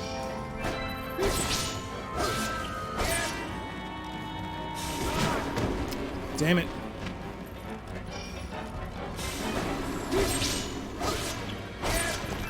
Got it. Well, no. No, I didn't.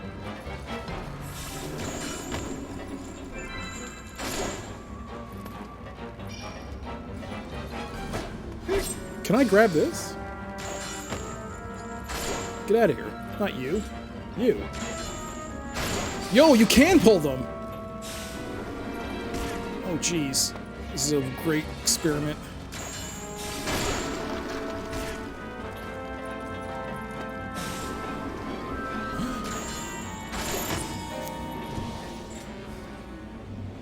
Secret! Got dripping flesh! Yo, let's go. Treetop, purple mist. The army withdrew from the tower 3 days ago. Since then, I have evaded the beasts infesting the place and headed to the storage area on the first floor where I hoped to find good supplies. But when I got there, I saw a most curious sight. There was a beast enveloped in a purple mist, feasting on the fluids of one of its fellow beasts. I screamed and fled, but fortunately it did not follow me. Maybe it was too engrossed in what it was doing, or maybe it did not want to stray outside its territory. In any case, I can safely say that the place is far from safe. I must scavenge for food elsewhere. I was thinking about it every day. If eventually not many people are going to want SNES, Nintendo, and Genesis because that generation is going to phase out of it again, and the next will have never played those games. I don't know. I think, I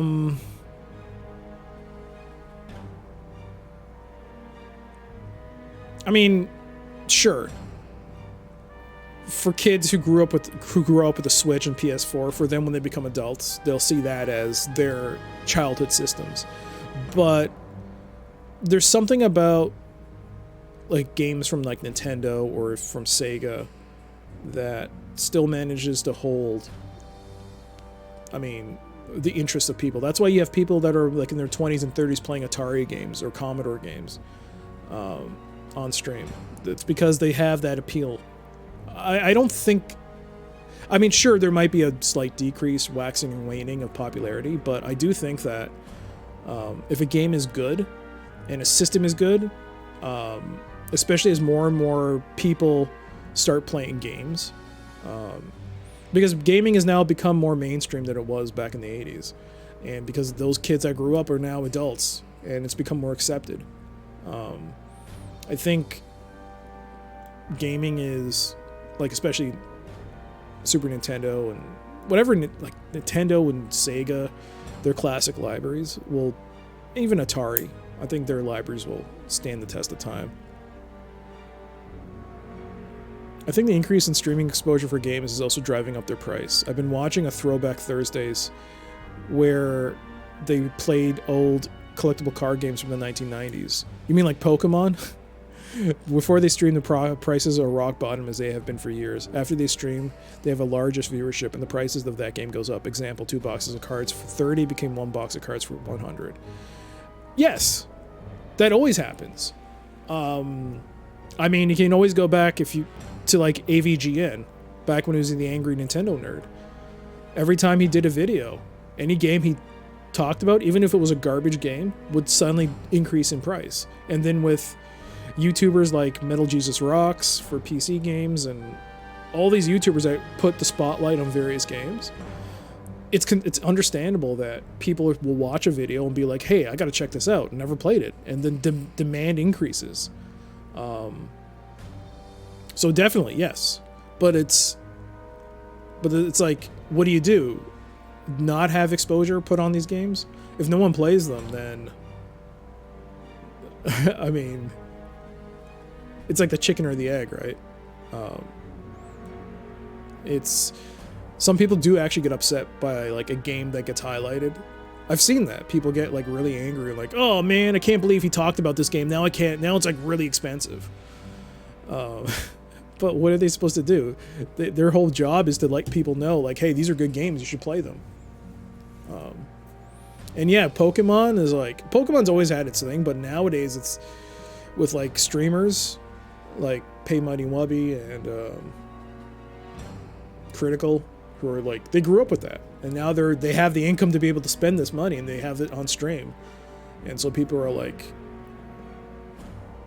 yeah, it's just exploded. It's just exploded. Hockey cart, like sports cart, like sports memorabilia. Like I remember, like back in the day, I used to collect baseball cards and hockey cards, and then like there was a period of time where it just like there was no interest in it. But now it's hit this renaissance once again, where people are doing unboxing of boxes of games on stream. I used to watch. I mean, I know I still watch him. I don't know if he has done it lately, but I watched Dan Giesling, and he used to do a thing where like he would unbox basketball cards, and those prices have skyrocketed. It's interesting. It's interesting to see what happens when people who stream like show something they're interested in, and people are suddenly like, oh, hey, this sounds like something I'd be interested in doing. I mean, it sucks in terms of prices, but at the same time, hey, it's opening a market to people that haven't seen it. It brings more exposure, which is nice. I didn't realize people in that age range generally played older systems. I was trying to get a C64 game running last night, by the way. Or were you? Yeah, I mean,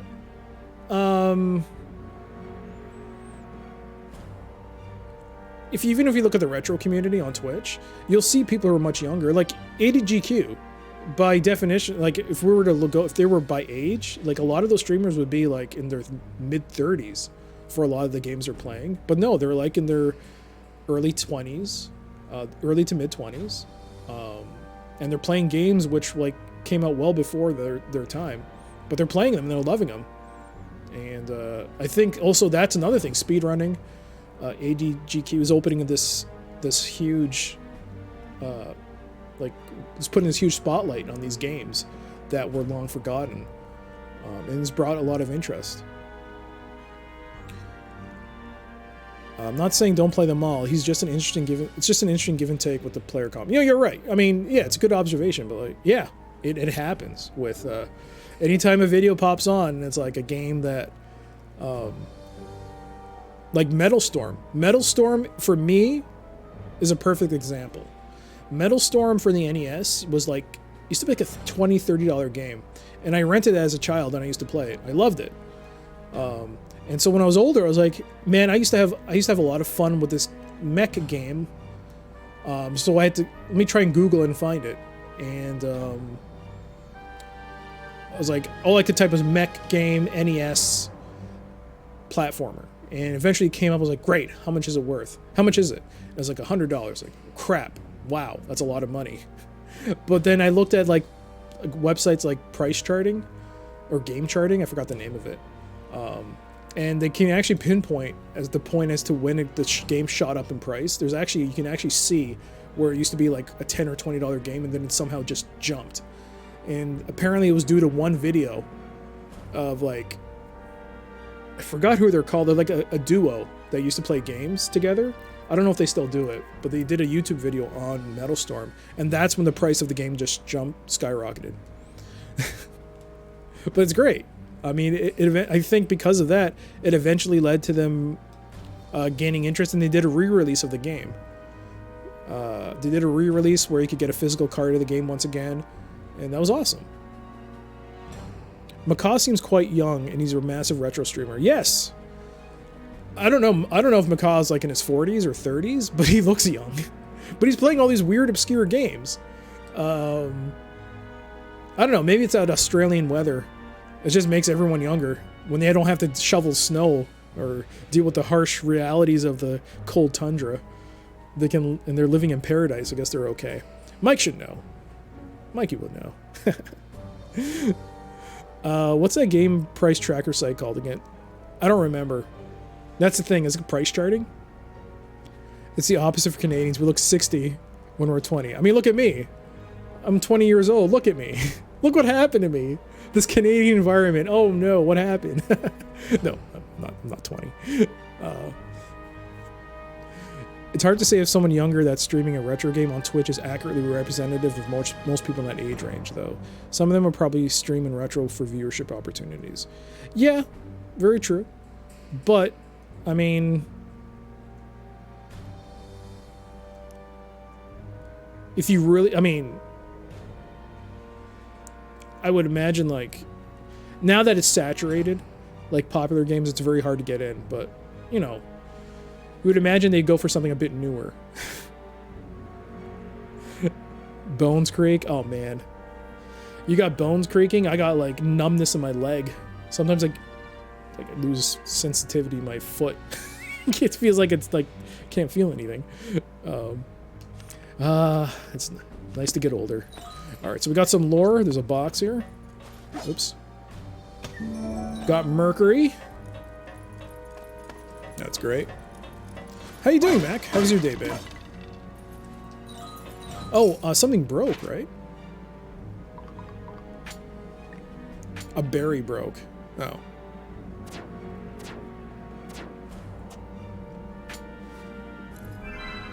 I can eat that.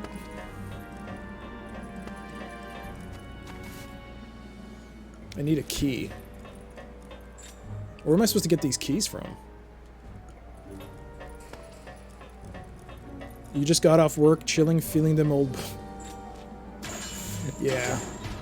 It got cold here. It got really cold here. It has been cold. You can see everything sleeping. And I'm just running around, waking up everything. Sorry. Sorry. Oh god. Okay, you're fast. No, nothing. Put a body, my brain in an android body, or in an anti-grav chamber. Man. Ooh. Medicinal moss. This game is cool. I'm still awaiting the shoe to drop, which will make me very, very disappointed. But as long as you get used to the combat system, it's pretty fun.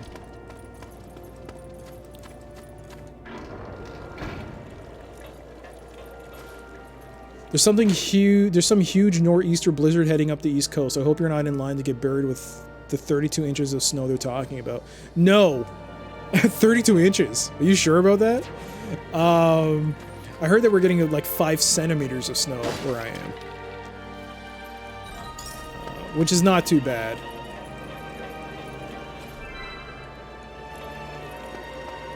Still. Oh no, I went down here. Are you sure that's 32 inches? That's a lot of snow. 32 inches is a lot of snow. Are you sure you read that right? 32 inches in parts of the Northeast. 32 inches.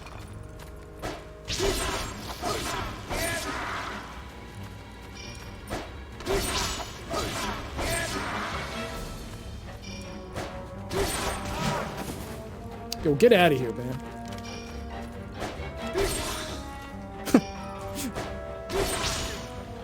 Yo, get... You seriously, dude. Nope, you are... Okay, now I got that ailment on me. So at least I can see that after. You get out of here.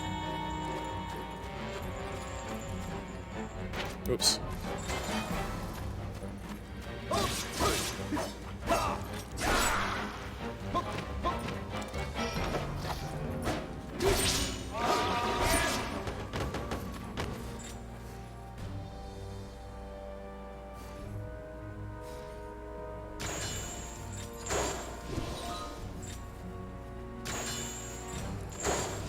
Okay, let's try this again. No, it's the wrong one. Effects. Nothing? Wait, what?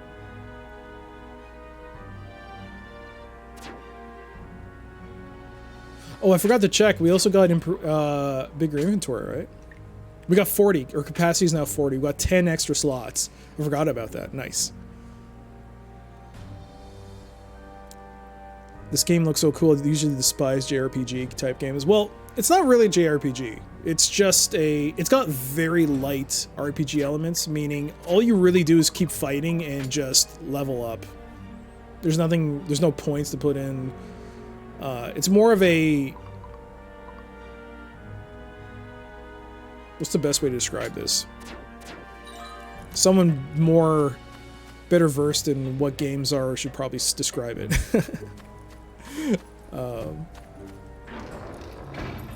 Oh, is this... I've already done this.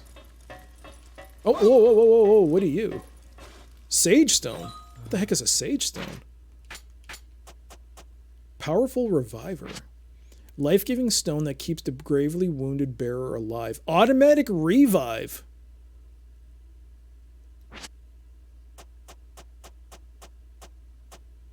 Should I equip that? Wait. Wait, what's this? Stock. What the heck is stock?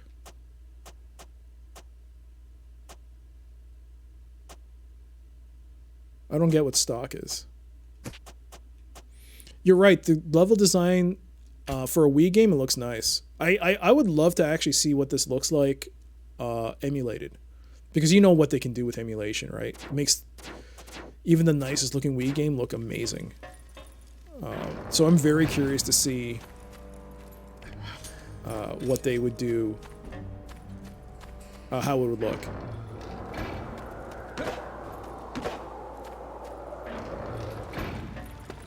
It's like a free heal here, right?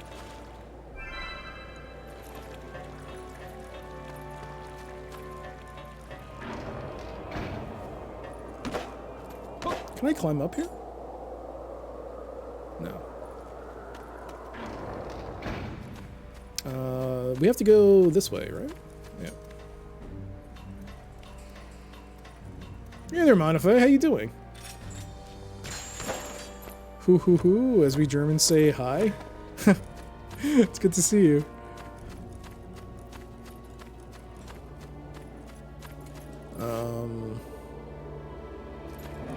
Is there stuff here?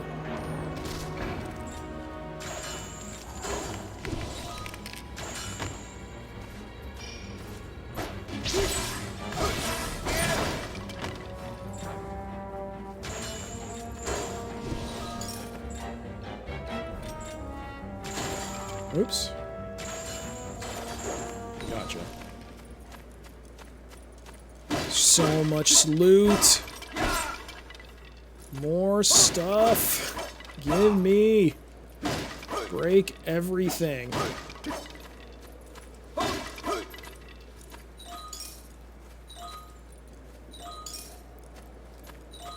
More money. Money, please. Can we break this? No. You're okay, but you're darn hungry. You gotta have breakfast soon? Nice, nice, nice. Very nice.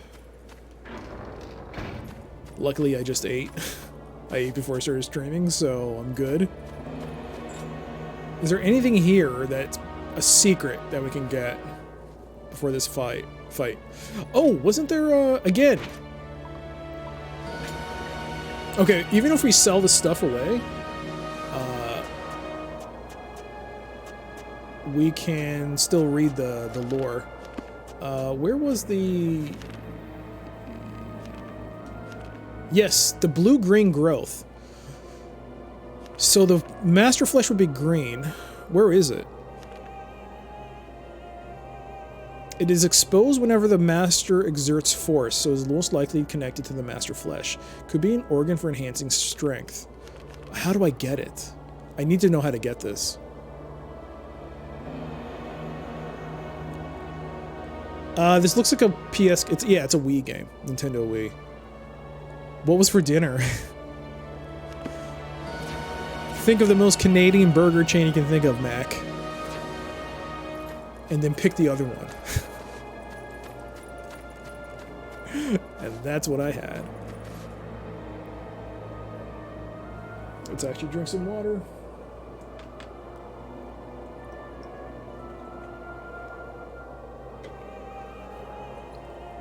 Mac would know.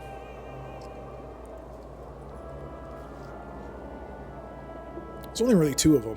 in Canada that are Canadian. Chains.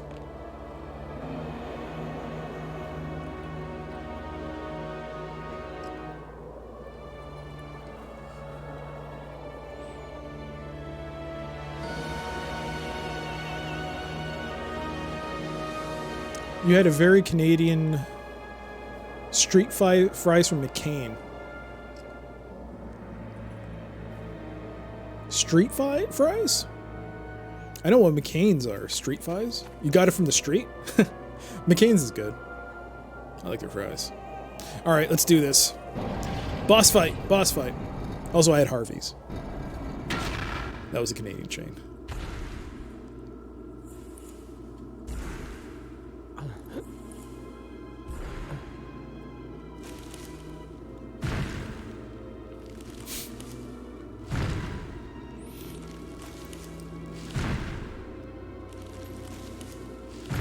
Oh, look. This is totally not Shadow of the Colossus. Oh, hello.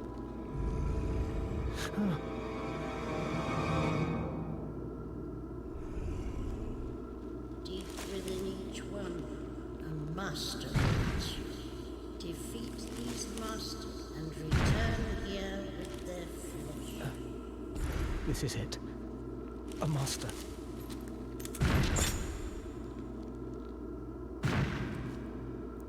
Smoked barbecue beef sauce. Ooh. Oh, you had a poutine. Is that what you had, a poutine? Oh, I guess you didn't have cheese curds with it. Then it wouldn't be a poutine. But that's good. That's some good stuff. Oh, I didn't really look at the map. Oh, hey! You have a legend. That's cool. Look at that. Aeron? Door. Lift. Fountain. There's two types of fountains. I didn't even realize that. Treasure. Oh, it even tells you the treasure's been opened. The master door, if it's been opened or not. And the chain. Oh, that's very neat. Change floor.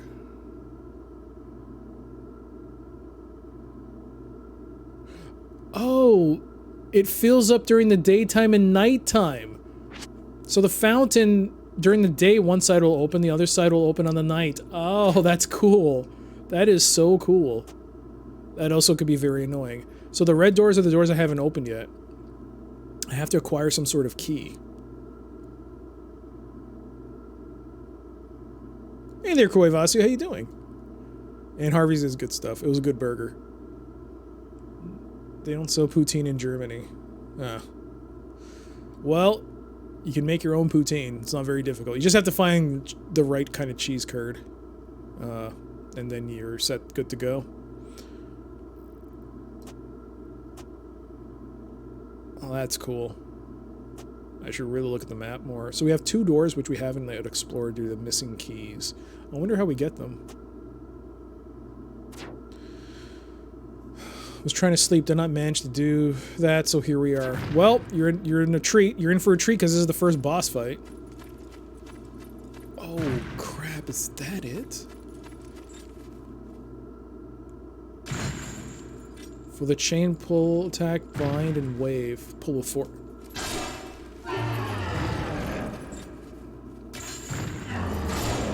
He's angry.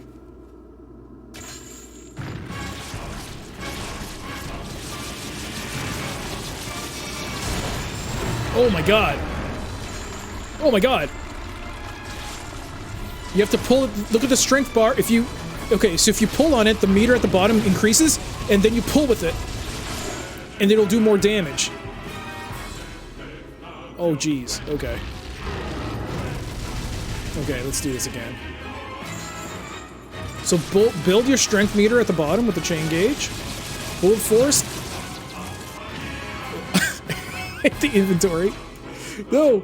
No! There we go. That's a good pull. Oh, there it is. No, no, no, that's it! That's an item to enhance strength. I see it, it's there. Ooh, I need it, I want it, I want it, I want it. Unreadable old note. I'll pick that up.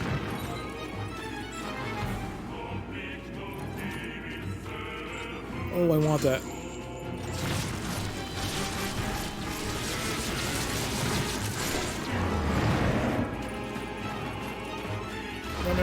No. I don't want to kill you. Oh, jeez. Oh, jeez. Why is the camera so zoomed in? It's like right there. How do I get that?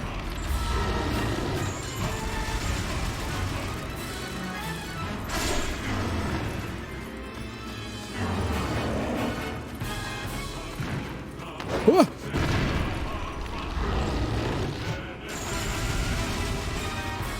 Did I? I did. No! It's depending on his attack. Okay.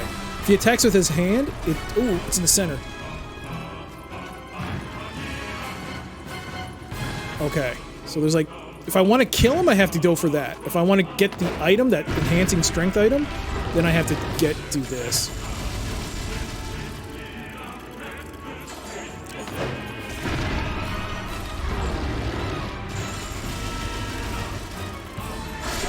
Gotcha.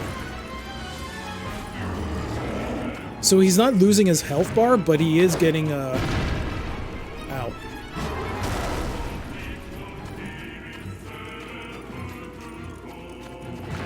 I think I got both sides. I just gotta get the center part. How do I do that?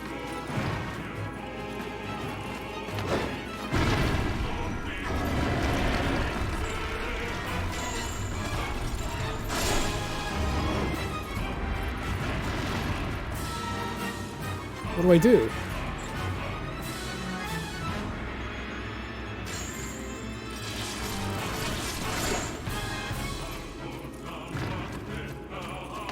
I mean...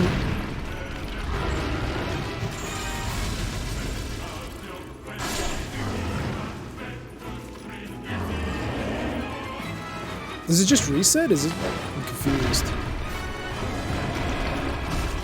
Wait, it's not an item I can take? Doc is becoming...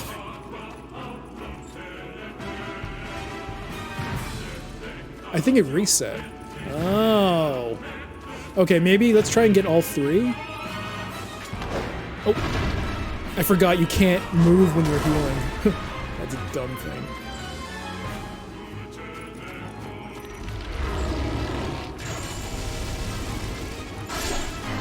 Okay. So I'm going to try to get all three sectors, and then I'm going to go for that center part.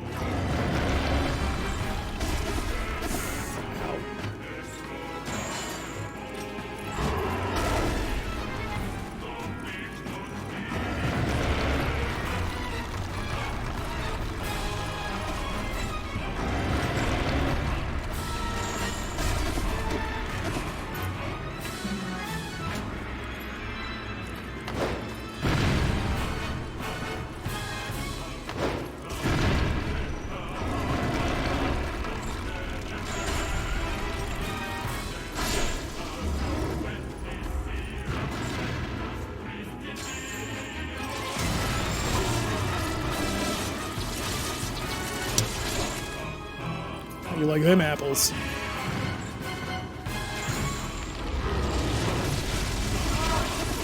Ow. I guess you didn't like those apples at all. That item was damaged.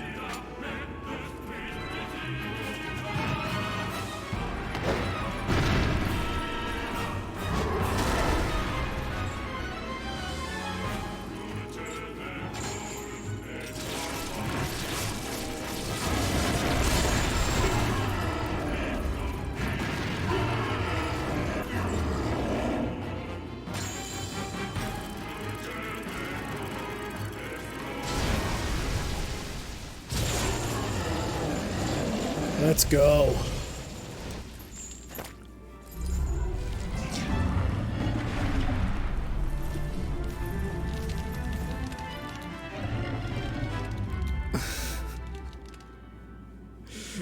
Yep, this is totally not Shadow of the Colossus. We are totally doing the right thing. GG. That is one. There it is, the Master Flesh. We didn't get the other item, though. The Master has been defeated. and the chain has regained some power. That was very slow. Level up, stamina increased, chain attack boost, health restored. Let's go. First master down.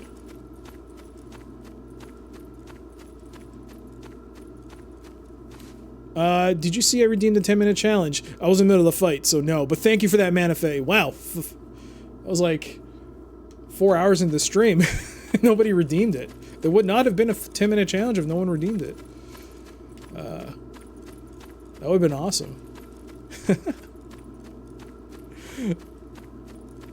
Hey, Reveler, how you doing? Doc has become anime. Hey, wait, hey. They're good games. There are a lot of good games that have an anime motif. This is one of them. I mean, isn't Metal Marines kind of got some anime to it? Oh, look at us, we're heading back.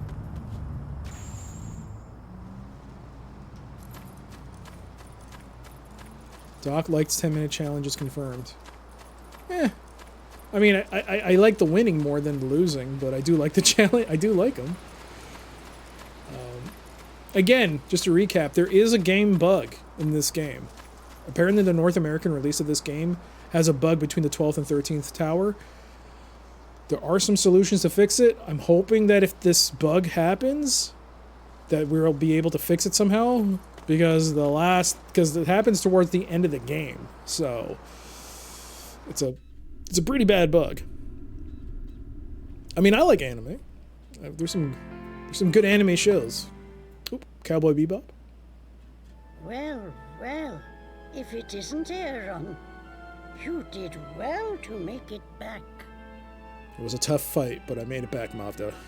And I take it you have returned from the 13 Towers with Master Flesh. I have indeed, Mavda. Well then, serve it up to Elena without delay. Will do, Mavda. Elena! Where are you, Elena? There you are. You don't look so happy. It's fine. It's fine.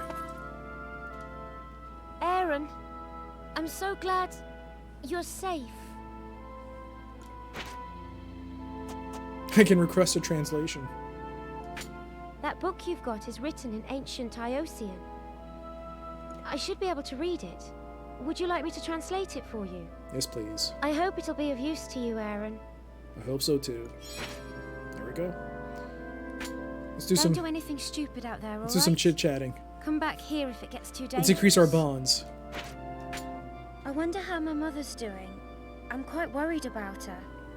I'm sure she's fine. I'm certain the army didn't murder her for giving birth to a cursed spawn of the devil. I couldn't believe it when they said the war was over. What war? It's been going on since before I was born. I kind of got used to it. This chick is like the woman up the street that everyone thinks is a witch and feels guilty about stereotyping. Then they find out she really is a witch.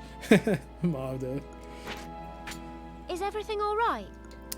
Yeah, but you're gonna have to eat some flesh. And it's not just any flesh. It's the flesh. The first master. 12 more to go. Is this Master Flesh? Give the girl some master flesh.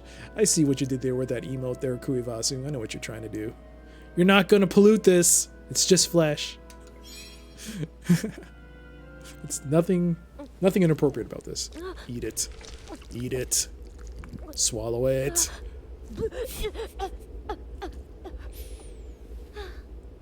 There you go.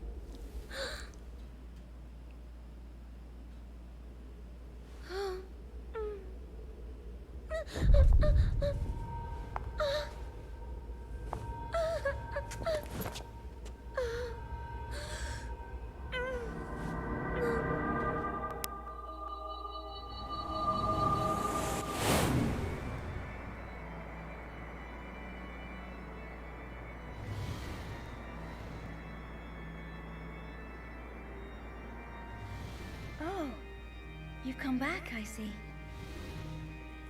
Please, pray to the gods of Ios. Ask them to bring the war to an end.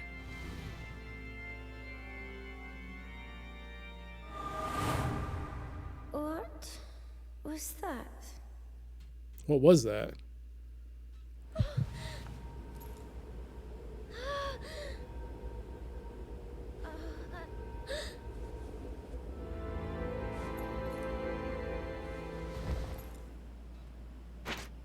Do you want to save your game? Yes. Yes, please. Save completed. Continue. Dawn.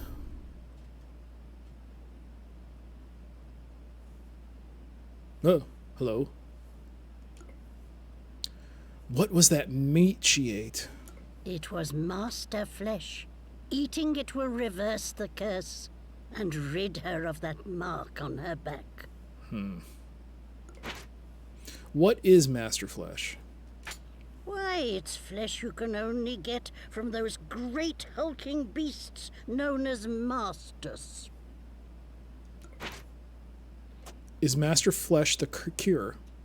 Elena's going to have to eat 12 hunks of master flesh. There are 12 hunks of flesh, but there are 13 towers. And if she does eat 12 pieces of master flesh, then the curse will be lifted? Yeah. Sure, Aaron. That's about the size of it. So if you want to help Elena, bring her that master flesh. Okay, Mavda. Whatever you say. And servant flesh? I'm sure I told you this already. Servant flesh only halts the curse for a short time. Fair enough. After that, she will become a beast once more. Enough questions. To stop Elena becoming a monster, you're going to have to try to lift the curse. If she eats all that master fleshiness, she may be freed of the curse. See the fine print. Yes, exactly. She may be freed. Disclaimer, she may not be.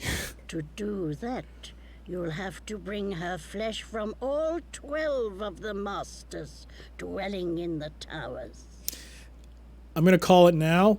By eating all 12, she's going to become the 13th master. And you have to go to the 13th tower to take care of it. Just saying it. Even if that wasn't true, that'd be kind of awesome. And depressing.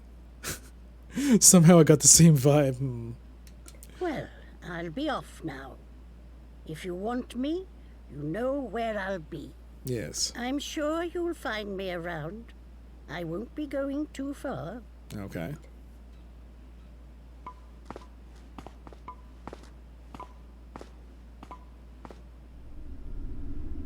The next morning. Time, 7 a.m. Warning to California residents. Master flesh contains chemicals that may or may not contain cancer, birth defects, and other reproductive harm. I've seen that. Oh, whoa, whoa, whoa, whoa, whoa, whoa, whoa, whoa. What is that flashing above there?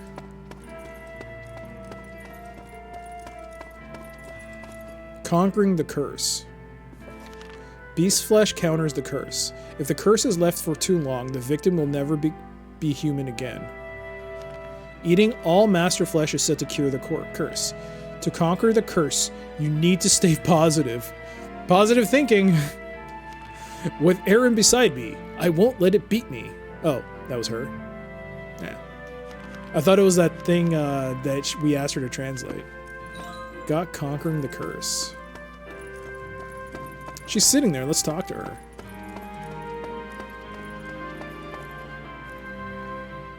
Was that a dream? It must have been. The time is about the same in the game as it is here. Oh, really? Oh, sorry, Aaron. I was miles away there. I'm sure the army are going to come here soon. This place did used to be a military outpost. That is true. Do I have a gift? No. Oh, I do have...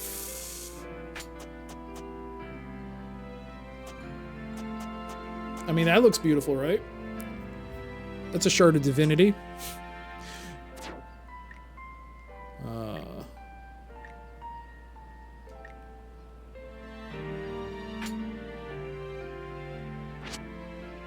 I guess you can sell these.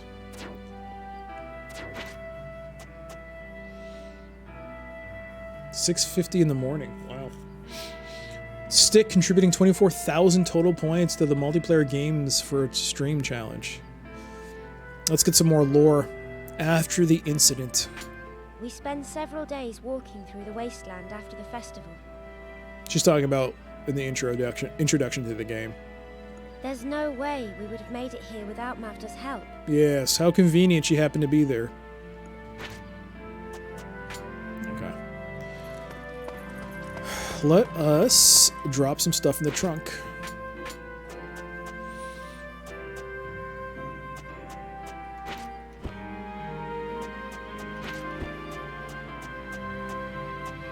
I'm gonna sell this flesh anyways, so I don't need to. Doc, I'm only 500 meg hits away from assumed direct control, but I'll be a team player and toss 2k to the fun. Thank you, Necro. Very kind of you, bringing 6,000 to the table. I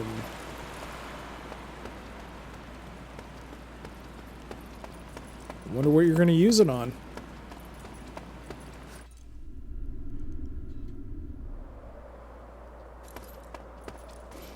Anything? Hello? Birds. Give me stuff. I don't think any of the chains break, right? 1, 2, 3, 4, 5, 6, 7, 8, 9, 10, 11, 12. Yeah, none of the chains fall apart.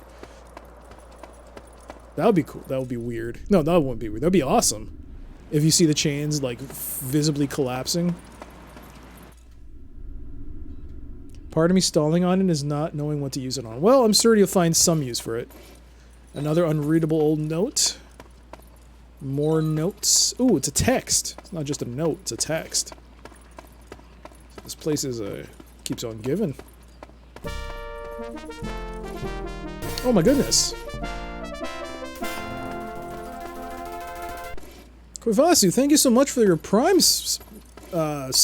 That's very kind of you. Wow. Thank you. Wow. Thank you. And I hope you like the emotes. I hope you find some use for them. I try to make them as useful as possible for anyone that does get a sub, either directly or indirectly. Oh my goodness. Necro, thank you for the gift sub. That's very kind of you. And Obvious Mantis, I hope you enjoy the emotes as well. I hope you get some use out of them. I did try to make them as useful as possible on other channels. I mean, the only one that probably wouldn't be as great is DOS Good, but DOS Good is DOS Good. DOS Good is amazing. Oh, wait. I don't know precisely why, but it seems that the door to the next tower is now open. It is, I think. Yes. Oh, no, wait. She won't I can't. I don't think I lose texts. Like, she buys the things, right? But I have no choice. She just buys them. Perhaps defeating a master exerts some kind of influence over the other towers. Oh, maybe. Have you ever heard tell of the natural laws of Ios? Oh well, don't worry about that now. All you need to know is that defeating the masters will open the path ahead.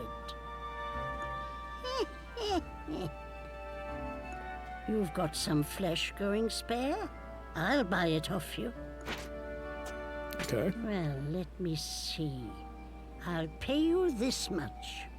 Well, it looks like you have some reading material. I'll buy that off you if it's all right with you. For this kind of information, I'm prepared to pay you this much. I've got new items in stock. I have no choice but to take it. But at least she got new items. Alright, what can I buy? Here's what's in stock today. A defense booster.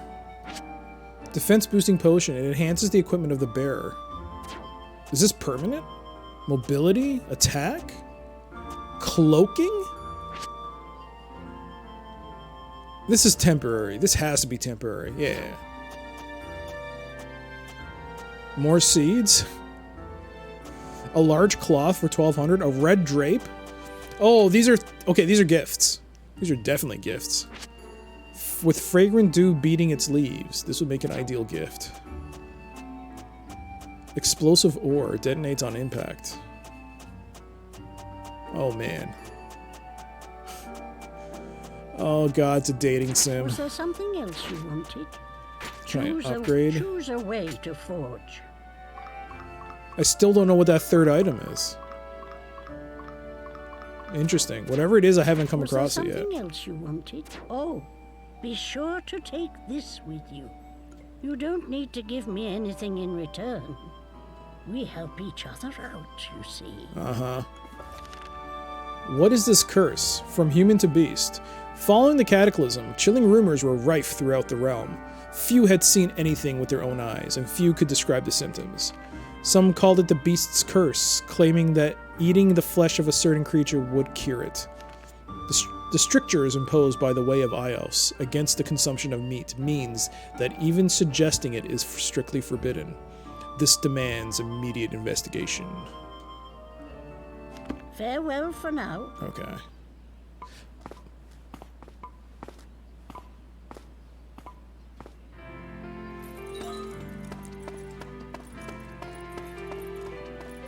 Let's talk to you. Oh, sorry, Aaron. I was miles away there. So, this is what you want me to translate? All right, leave it to me. All right. Thank you.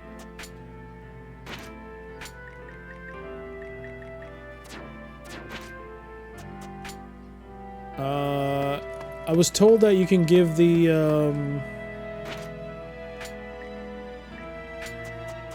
Did I already give it to her? I forgot what it's called. The Dawn Course. Yes. I can give this to her. It will improve our bond, correct? We'll do that. Oh, sorry. Give a gift. I don't think it's listed as a gift, but you can give it. Oh, it's beautiful. Does this flower grow in the towers? I know. This would make a lovely bookmark if I pressed and dried it. I really treasure every gift you give me, Aaron. Thank you. You're welcome. There we go. That strengthened our bond. Let's go back. Let's drop some stuff in the inventory. So what do we want to get rid of?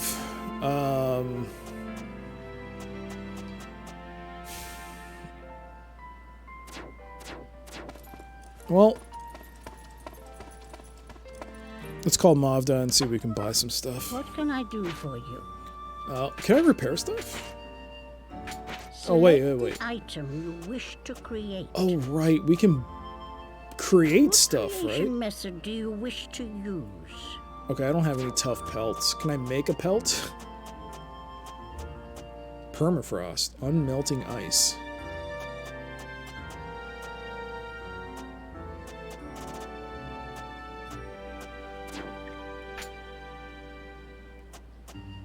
Unmelting ice. Pure water froze to create this unmeltable ice. Combats Inferno. Stops effects of Inferno. What is that? What creation method do you wish to use? I need 2 more nymph waters. I guess fire stops fire? What create? Gives me 60 armor with the leather vest. Cool. What do I get for that? Crystal ore. Do you wish to use? Can I buy one? Was there something else you wanted? Here's what's in stock today.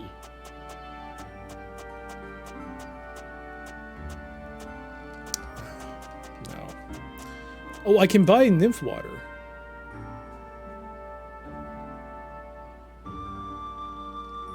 Was there something else you wanted? What can I create with nymph water again? Select the item you wish to What creation I can build message I can make one of these. I just have to buy 2 permafrosts. I mean 2 nymph waters. creation- Okay. Was there something else? I don't know what it is yet. But I'll buy 2 of them. Unless she Here's only what's has one in stock. today. How much is it for nymph water? 60? That will cost you this much. Where'll you keep this? She only has 1. Alright, fair enough. Can I... Okay, no, I don't want to buy another one of those. Tactical manual. Enhances the chain. Oh! Sacred water of the Vestra strengthens the chains, boosts the chain's power. That will cost you this much. Where'll you keep this purchase? I'll take that. Was there something else you wanted? Choose a way to forge. Was there something fair? Okay. So...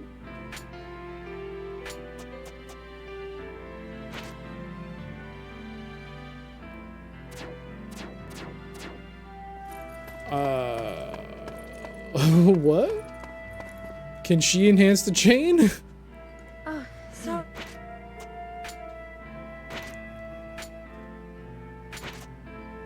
Wait. I'm gonna save before I do this. Let's save before giving her an item.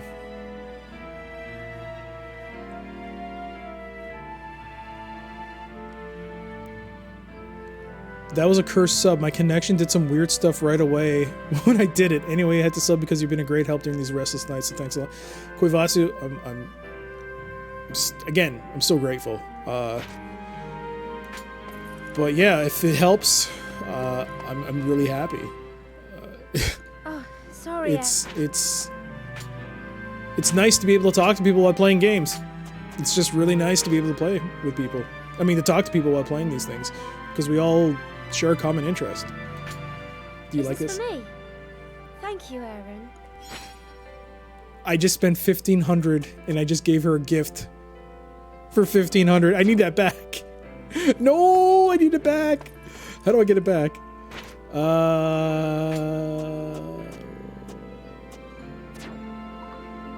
need to reload that. We gotta reload that. That's a good thing I saved. I gotta reload that. I mean, it's nice to strengthen the bomb, but not for 1,500. I don't get it. What does the liquid do? It's not for It's not a. Is it not a permanent upgrade? That makes it sucky. That sucks. Load. Oh, look at that. Completion, 13%. We cleared the treetop tower. We got one little icon there at the bottom. 3 hours and 10 minutes. Restart from save data. Yeah. I should make a copy of the save just to have a backup. Just in case. Alright. I guess we'll explore a bit of the second tower before we call it. Why not? We'll take a look and see.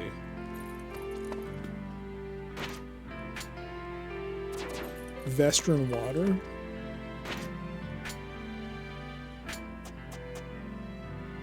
I still don't understand. So it strengthens the chain. Boosts chain's power. It's something I can't use. I can only discard it, right?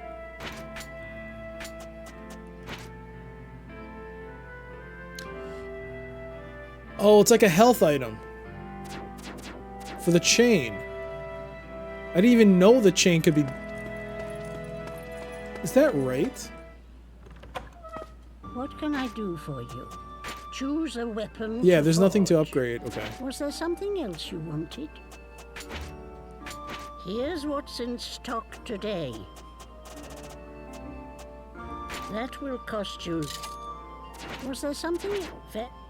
You know what? Let's give her some more seeds. Do you like seeds? Because I have more seeds.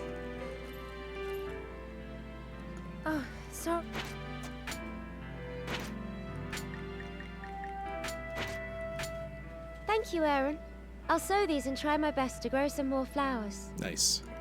There we go. It was a cheap way to improve our bonds. Alright, let's go to the tower 2. Let's save.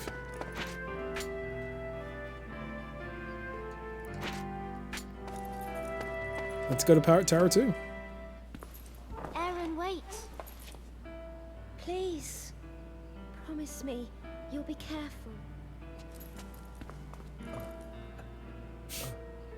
Don't just leave without saying anything. Oh, wait.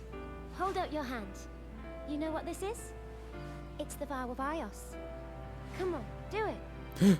Yeah, touch fingers. Place your finger next to mine and promise.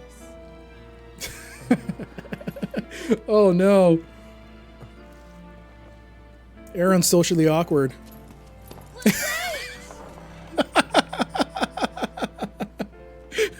That's awesome.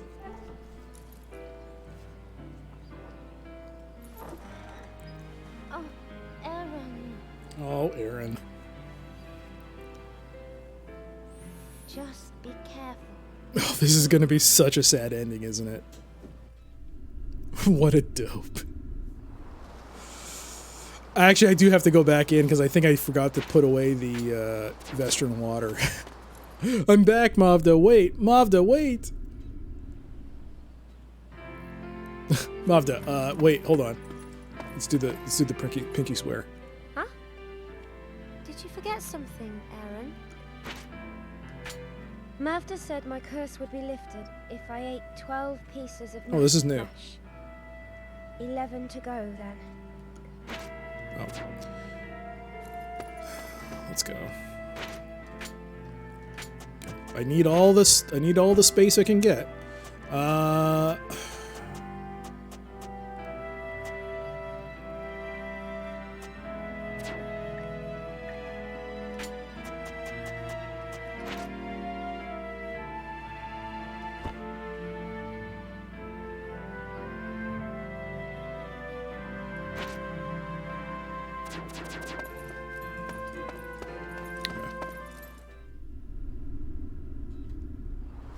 Wow, she remembers that you just left, unlike some other game that had to reset her dialogue tree.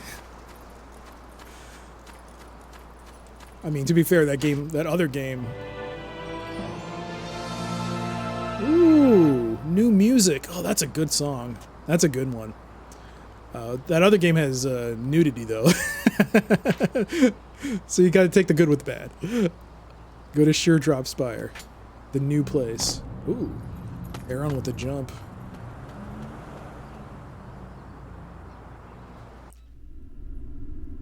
Sheer Drop Spire.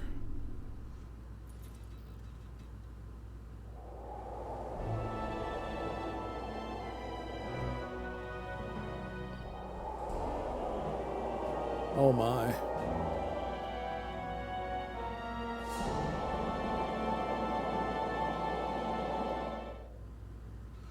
Here we are, Sheer Drop Spire. The timer's going. There are 2 chains now. It appears to be one of the gods of Ios. He bears chains and a symbol of earth. There's a door that's locked, clearly. I can't open it, I'll need a key.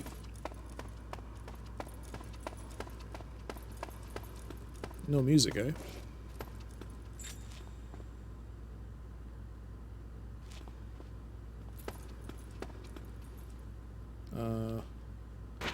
Is there a shortcut to bring up the map?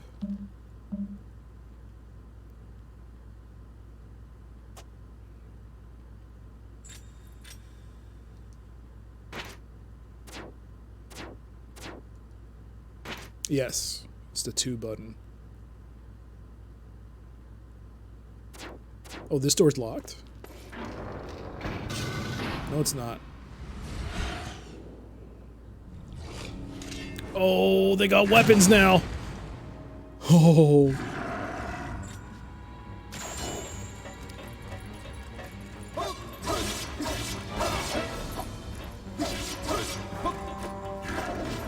Why is it getting red?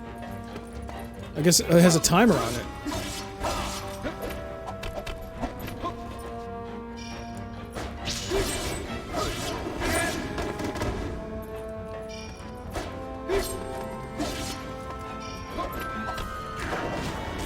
Oof. Oh, that was bad.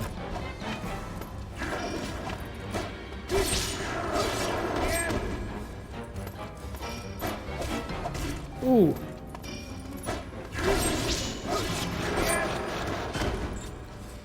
Beast Fang, get his legs. Chest. Beast Flesh. Beast Fang. What do we got? We got something there. Sheer drop the lifts. Using the transport lifts, keep pulling the lever in order to ascend. Release the lever and you will descend, following a brief pause. Please ensure that no ore falls from the lifts.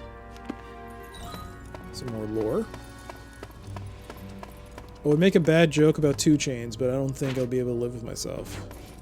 2, 2, 2, 2. Chains, baby. As you can tell, I have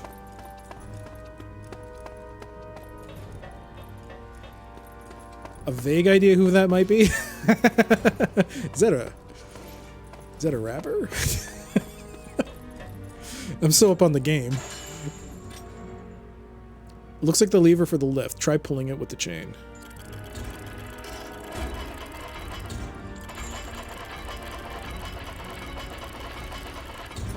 Can I?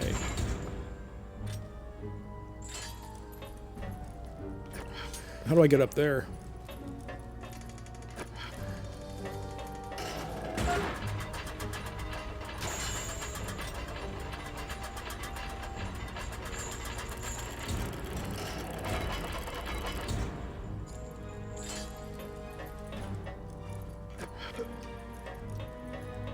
I can't jump.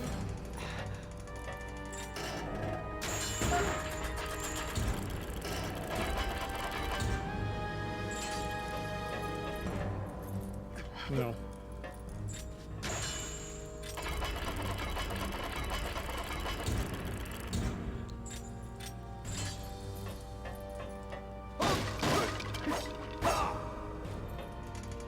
There's a lot of coins, a lot of coinage.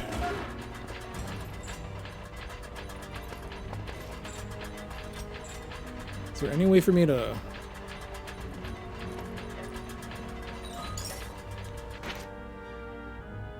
He is a rapper.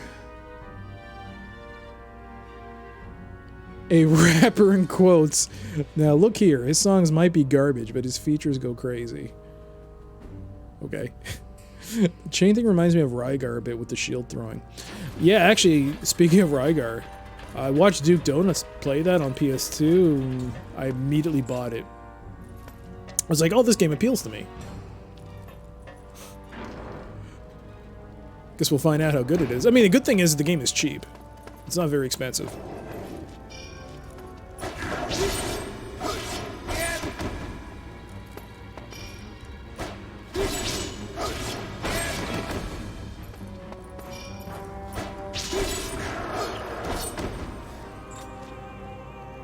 Can we get its head?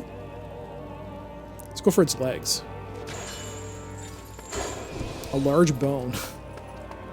I love the fact that you can pick different parts of the body to get different types of material. That's actually really nice. Ooh, more lore. Yeah, there is a PS2 version of Rygar. Right? Yeah. Yeah.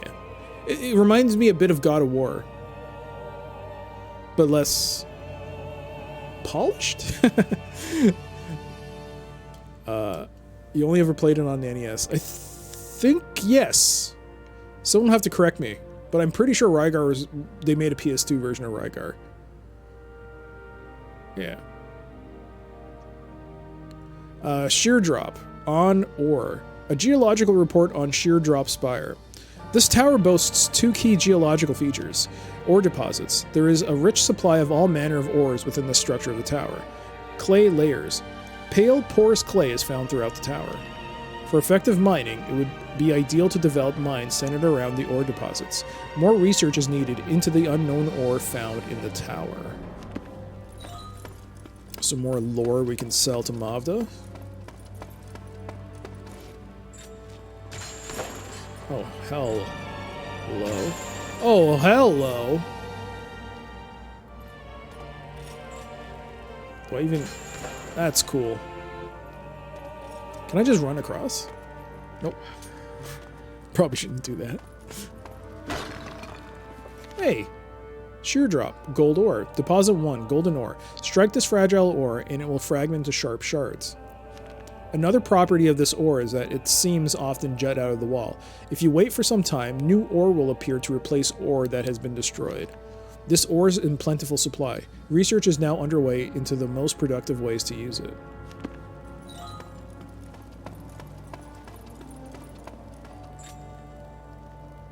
Anything secret here? Hello? Do you have a secret? Do you have a secret? No.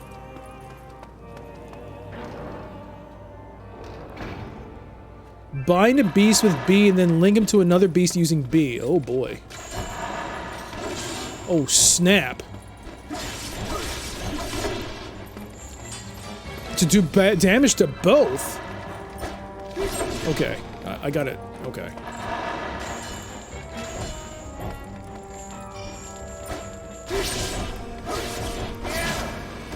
That's crazy. Ow!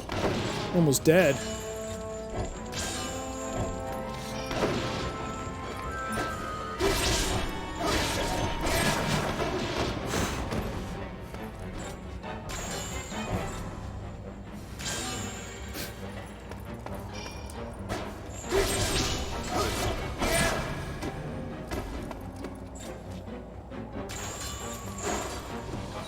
More beast flesh.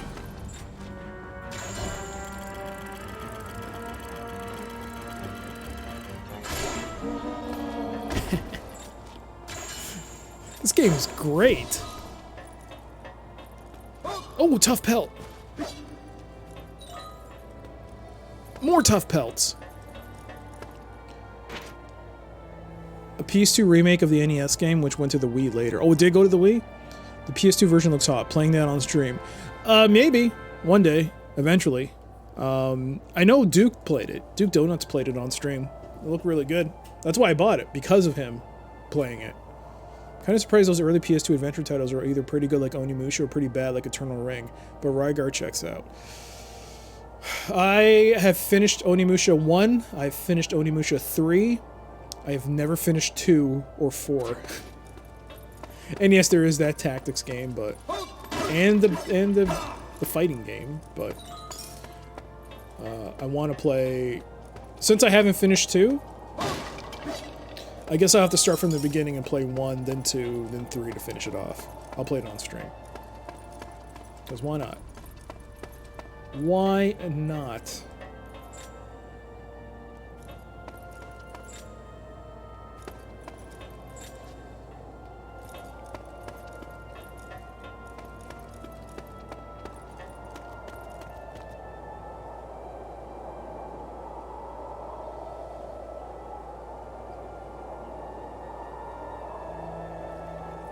Okay. More Leots.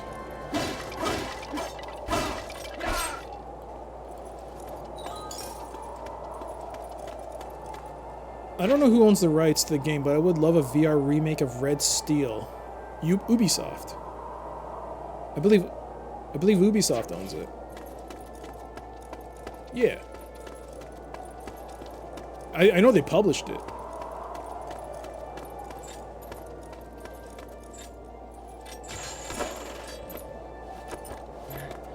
Oh wow, my health.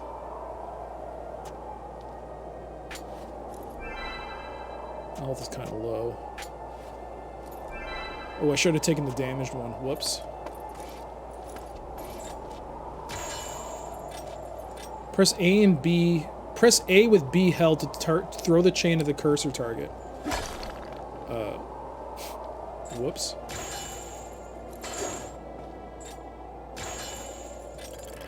You're supposed to pull this off? Yes. And then with B held, and then I see. Oh, that's cool. Okay, but then that other item.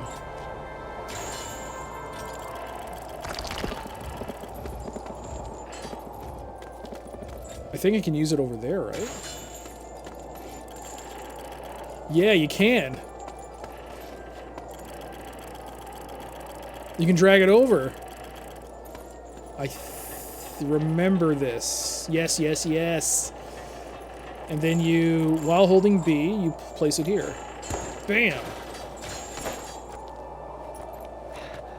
And you got a diamond.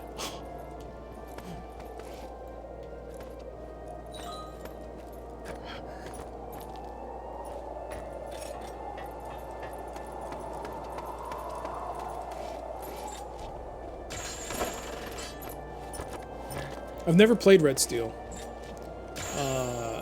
But I had a friend of mine who recently wanted to get rid of some of his games on the Wii. So he gave me Red Steel 2. So I'm hoping to play that one day. I also picked up the Conduit 1 and 2 for the Wii. Although I heard they're not as great. Oh, what the hell is that?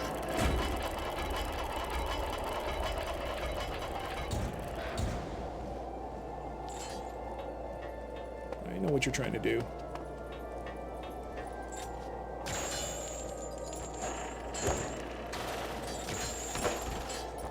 You know, the more I get used to this control scheme, the more it just feels more intuitive.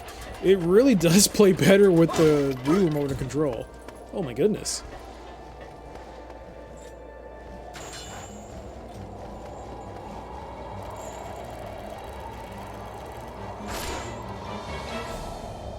Oops.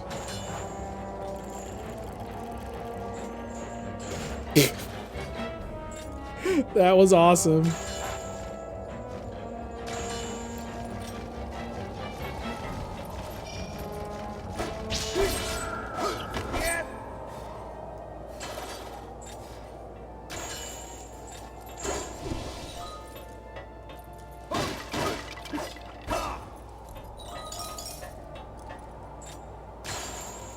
Crystal ore. Amethyst. Stuff. Loot. Loot. Oh, the chain is going through that door. Let's go.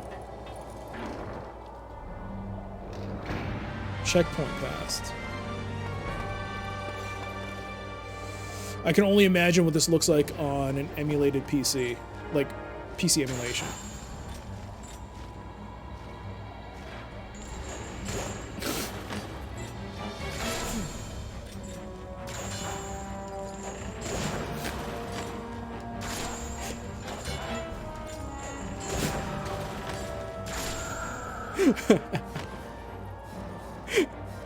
That was so good. Hey, they gave me money too.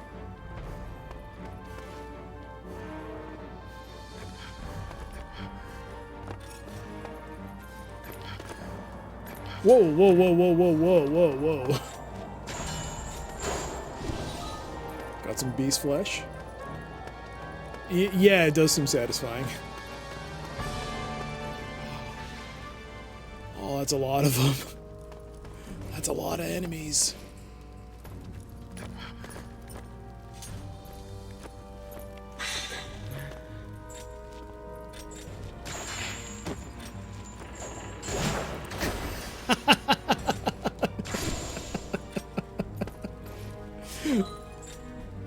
Can I grab them from here?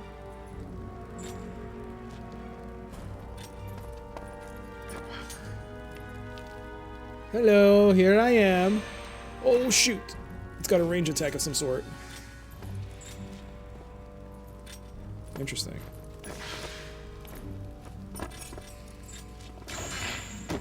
Target the cursor with A with B and held for a chain shot. What does that mean?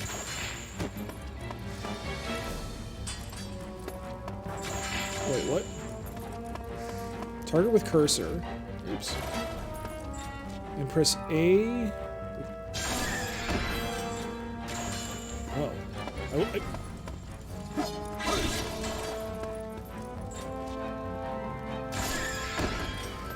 Oh, it's like a little... Oh. Is it like a little gun of some sort, like a little pistol action. Oh, yo! It is like a gun.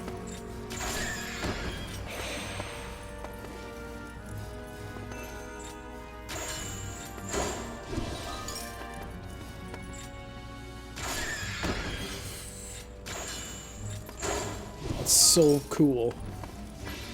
I was like wondering, how am I gonna fight these things? I mean, I didn't think it was gonna be that hard, but it was just gonna be time consuming. But this is way more fun now. It's like bang.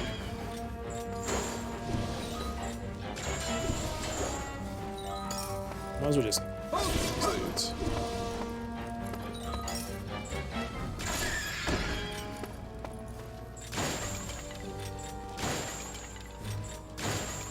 It's like a little shotgun shot. It's awesome. That is awesome.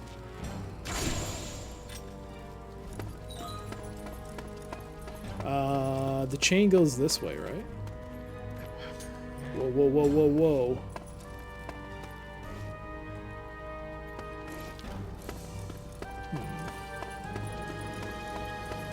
I like the way he holds his sword, like, oh man. That's very anime. Look at the way he holds his sword. No one would hold that sword in real life.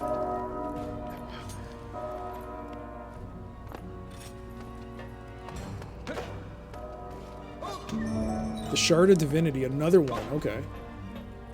Does that take up space? Okay, it stacks. No, but it does take up space, okay. Examine. A ladder for emergency use. It has a switch to lower it.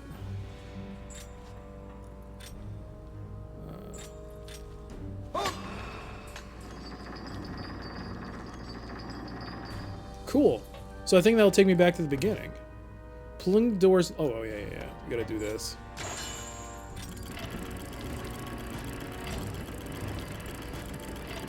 Jeez. Her meter's getting to like halfway. I think we should head back after pulling this chain. I think we'll head back after pulling this chain, give her the flesh, reset her timer, and then we'll resume this next time.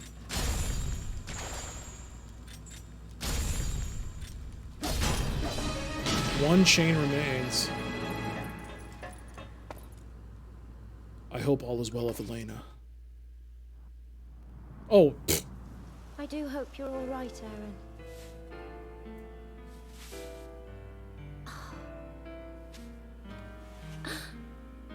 Of course he is.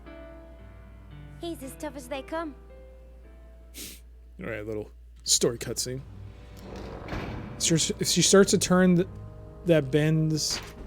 If she starts to turn that bends towards one of the bad endings... Oh, whoa, really? Even if she starts to turn a little bit? Oh, jeez. Go. Wait, I can use a Shard of Divinity, can't I? So we always have to go. We always have to go back before a certain point to refresh the timer or get flesh and just reset the timer, let her recuperate. Okay.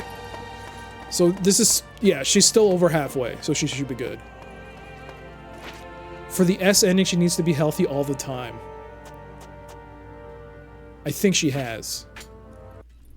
I don't think we've gotten a bad... She hasn't turned at any point.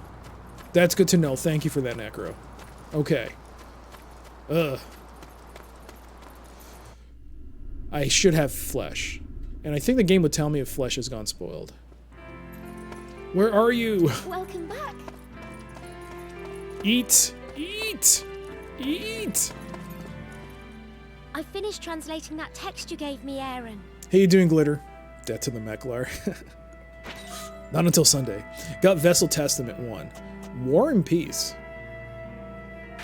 It's already 2 years since the war finished, and there's still fighting going on. Our countries are enemies. Oh! So, Aaron's not from the same place. He's actually an opposing soldier. Oh. It's like Romeo and Juliet. So, I suppose it's quite strange for us to be together like this. But if it hadn't been for the war, I would never have met you, Aaron. I think that's the only good thing that's come out of all this fighting. Hmm.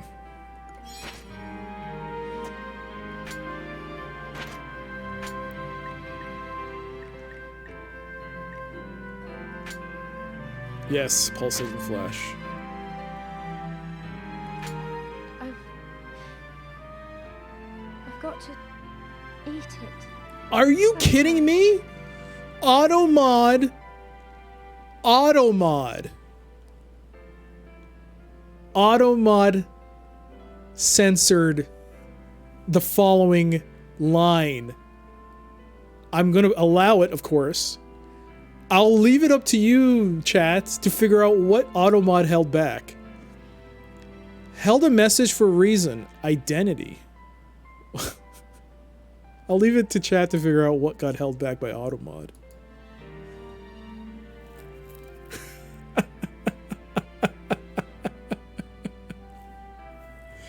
Oh, Automod.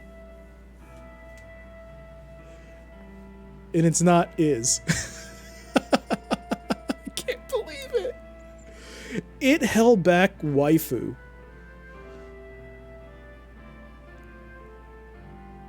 Aren't there like streamers that use waifus as their username? There must be like a bajillion of them on Twitch, and Automod flags it? Alright, whatever. Whatever. And yes, Glitter, it is my waifu. I've got to eat. Yes, you must eat it. I don't know how that's flaggable. Keep eating it. You must. All for the S rank. Give me that best ending. Alright. So she's gonna rest. I'm gonna grab some of this stuff. Whatever's around, we'll just grab and do a cursory look around. A slip of the pen. A slip of the pen. How are you all? I'm so sorry for the worry I've caused you. I am still in a state of confusion, and I don't know just what to tell you about all that has happened. For the time being, we must stay here. When we return, I will explain everything. Please do not worry about me. I swear that Aaron and I will return. Aaron and I will return. Aaron and I are together. Making a life with the man I love makes me feel excited about the future. But oh, maybe not waifu. Maybe not waifu. Maybe not waifu. Yes, one streamer who also views mine has waifu in the name. Really? I'm trying to think how that can be offended or inappropriate in any way. Probably Twitch subscribed to a generic bad word list. Yeah. Maybe some people use it towards other streamers and it got flagged. But look at this scandal. Look at this scandal slip of the pen. Does she not think the same way that Aaron thinks of her? Oh no. Maybe add wife to your allowed words in Twitch. Waif. Oh. How you doing, Buck?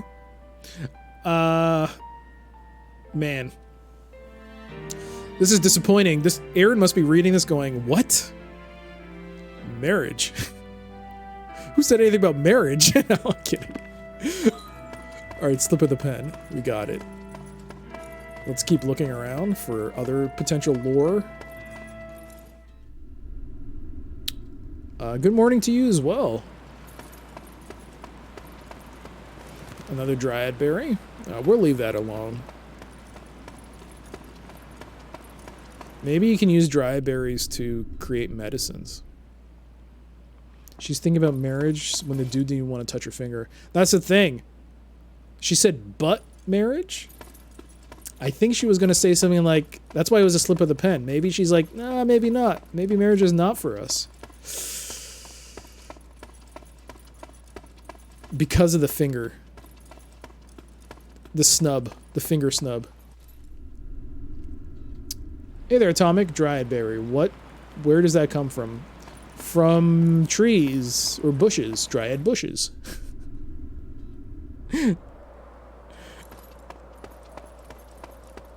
Let's take a nice little last look, well, for today, at the tower.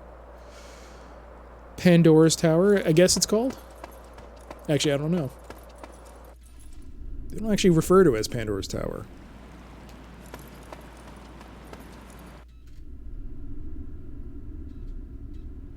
Yeah, that is a cool soy box. Alright, let's go here. Let's call Mavda. Mavda! Get over here. They explain it. Some flesh going spare? I'll buy it off you. Well, let me see. I'll pay you this much. It's better than nothing. Well, it looks like you have some reading material. Yes, I do. I'll buy that off you if it's all right with you. Yep. For this kind of information, I'm prepared to pay you this much. It's a real head. No, it explains it in the beginning, sort of, because your character asks, "What is that on your back?" And I think he said it's her boon companion, whatever that means. And then he doesn't talk; he just goes. What can I do for you? All right, can we choose upgrade? a way to forge. Yo, let's go. We can upgrade. So, you Yes. want to carry out this upgrade, do you? Yes, I do. Seems that went well. Now we got a level 2 sword. Let's go. We need 1 more mercury and 1 more crystal ore. Then we'll have a level 3 sword.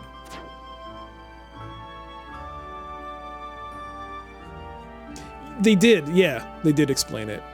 Well, in whatever sense it would make. But you can see, like, the next upgrade hits...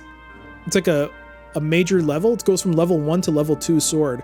I wonder if that'll change the way the sword looks. I'm excited for that, but we don't have enough materials. Was there something else you wanted? Create. What can I create? Can I create materials? Was there something else you want? Select the materials you want to combine. Combine? You're able to make the following items. Oh, it'll tell you what you can make with... Yes, medicine. To make the following items. I can make medicine with the dryad berries. Oh, shoot.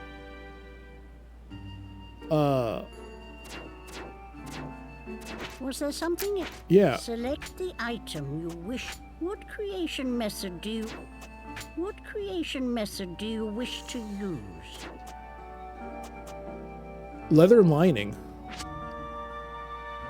Beast hide jerkin. The fine hairs on the surface serve to absorb blows. It halves the rate at which an item breaks. Oh. Oh man. This game is an onion. This game is an onion. What creation method do you wish to use? You can use medicinal moss. Okay, so nymph water seems to be the linchpin. Can I buy lymph? Was there something else you wanted? More Here's water, what's please. in stock today. I don't think you can. No. I'm 1567. I barely have enough to buy another belt. I guess it's like a familiar.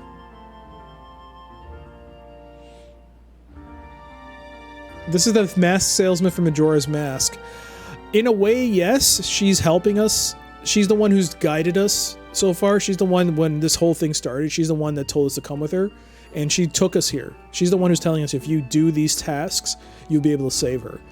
But I think that she's like the villain, the ultimate antagonist in disguise. She wants us to do this for her own reasons. And like in the text, it says, "Oh, if you get all the flesh from the main bosses, it may return her to being human." We don't know. I don't know. She doesn't say it definitely will. It just says maybe. Item durability mechanics are so clunky. Yes. As long as it doesn't break your sword, I guess the game won't do that. But I am curious to know how much of an effect it'll have. Pi contributing 22,000 points total to the multiplayer games challenge. Thank you for that, Pi.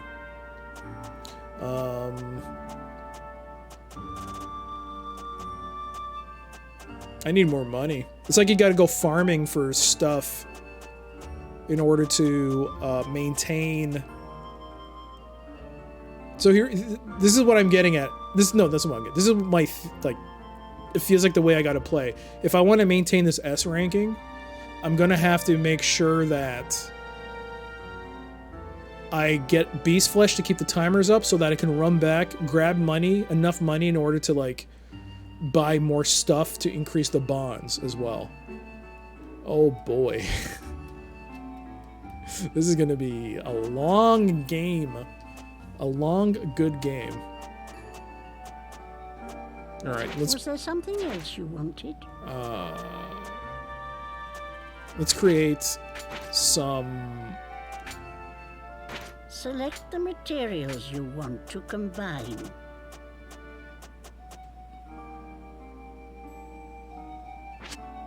Yo, by itself, tough pelts upgrade your armor. I didn't realize that. I could have equipped it if I had the space. I might have been able to equip it and increase my defense. Wow. I didn't even realize that. So if I combine it... Oh, wait, no, that's right. You're able to make the following It'll give me 60 armor.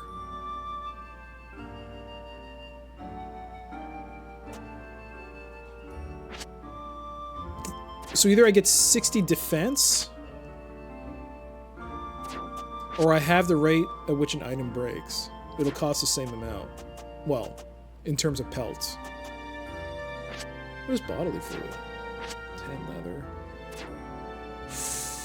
Instead of spending 1,500 for tan leather, I can make it with belts, with pelts, nymph water, and mercury. Ooh.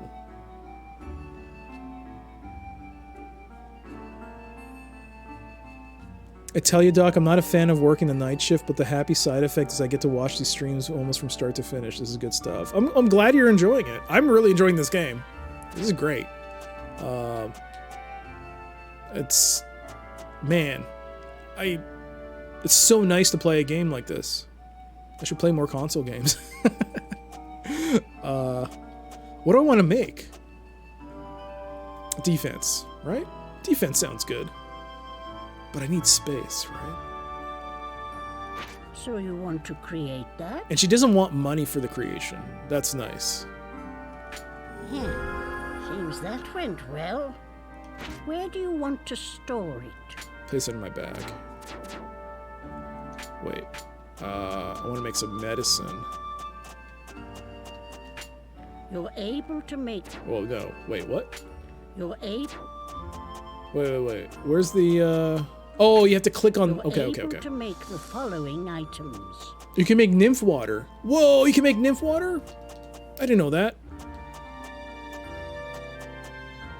You need 2 dryad berries to make nymph water.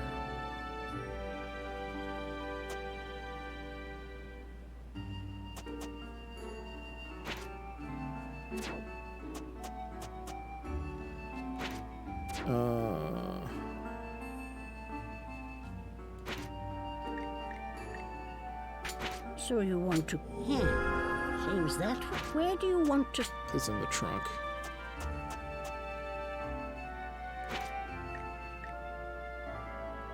So you want to... Where do you want to store...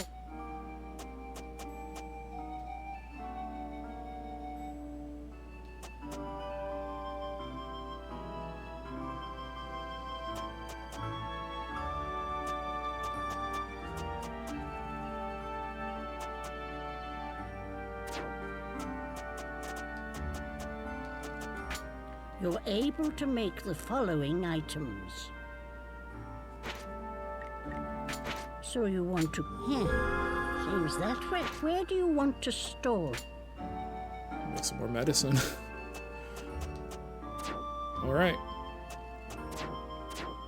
Was there something? I love the else you fact that it'll go to wanted? Farewell. your trunk in order to create items. This is great. So can you imagine how annoying it'd be to transfer items back and forth?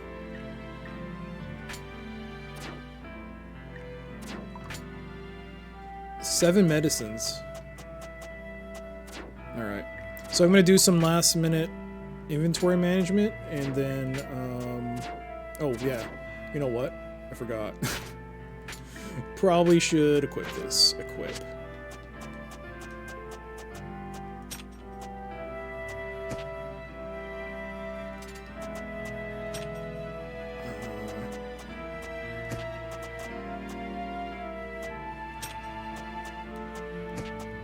There we go.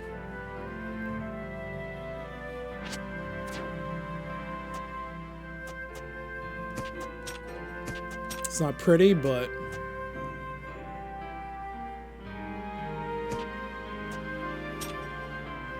guess I can't rotate this, can I? Oh, it doesn't matter. It's still the same. Okay. Ah, where'd it go? Dang it.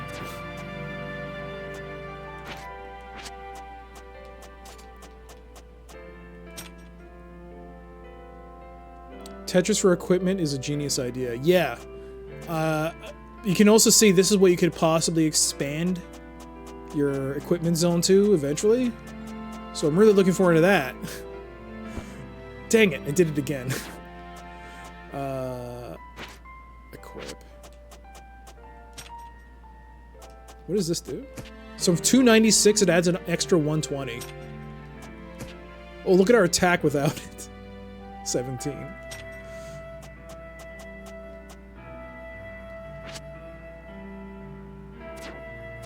Okay.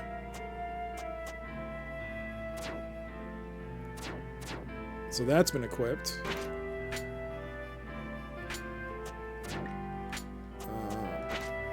Trunk.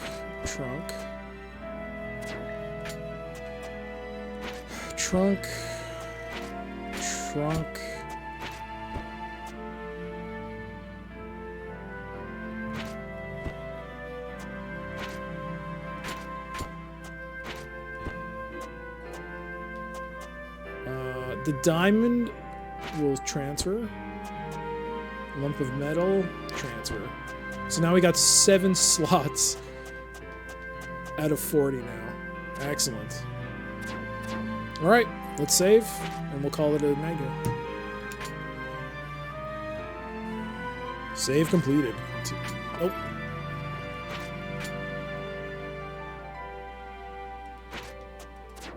Here we go. That was a good first day. We took some time because I had to get some of the backstory and lore out of the way about the game and its history and Xenogears and Xenoblade and everything about it, and Xenosaga. But it was fun. Operation Rainfall. But it was fun. That was a fun first day. I can't wait till Friday. We can play some more. Good game. And we'll return to the Wii menu. Yep. That was good. How you doing, Claycree? Thanks for the stream. I can't hang around the channel, but good luck. Thank you so much, Mike. Thanks for hanging around as long as you did. We'll play some Wii Shop music. Unless this thing gets my thing muted. Oh no, I forgot about that. Stop. No, stop playing. But we'll stop here. Here we go. Turn that off. That was good. Let's pause that timer too. 4 hours. Oh man, 4 hours already? That's a hallmark of a good game. You lose track of time. 4 hours, no deaths. Okay, forget the hints. There's no such thing as a hint counter. I've officially decided that I am all hands with this one. Can you actually get muted for playing the Wii Shopping channel music? I honestly don't know. I do know that some people play like covers of that song. So I would have to imagine somebody somebody must have gone and flagged for it or something. But I don't know. I honestly don't know. But yeah. Where is it? Oh, because I had to add all these different scenes. Now I have to figure out where the old one is. Oh, there it is. All right. So I clearly forgot to update this. So we're currently playing Pandora's Tower. It's not Noctropolis. We finished that already. So the next stream will be on Friday, 1930 Eastern, 2300 GMT. That's 7:30 p.m. And 11 p.m. respectively. And we're currently playing Noctropolis. And we're having a blast. It's fun. I think we're having fun with it. After that, it'll be Shell Shock Nom 67 from Guerrilla Games. I think I have the box here. Let's see.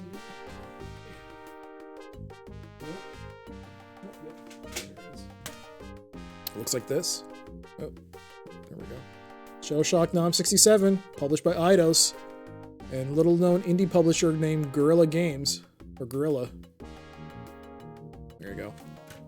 How's the Noctropolis ending? I mean, it was pretty typical for a 90s point and click. But it was okay. It was better than Cryandia. Pandora's Tower is definitely a neat game I never heard of. Thanks for streaming. Have a great night. You as well, Forrest. You have a great night. I hope you enjoy the emotes and other channels. I hope you get the chance to use them. And thanks again for sticking around.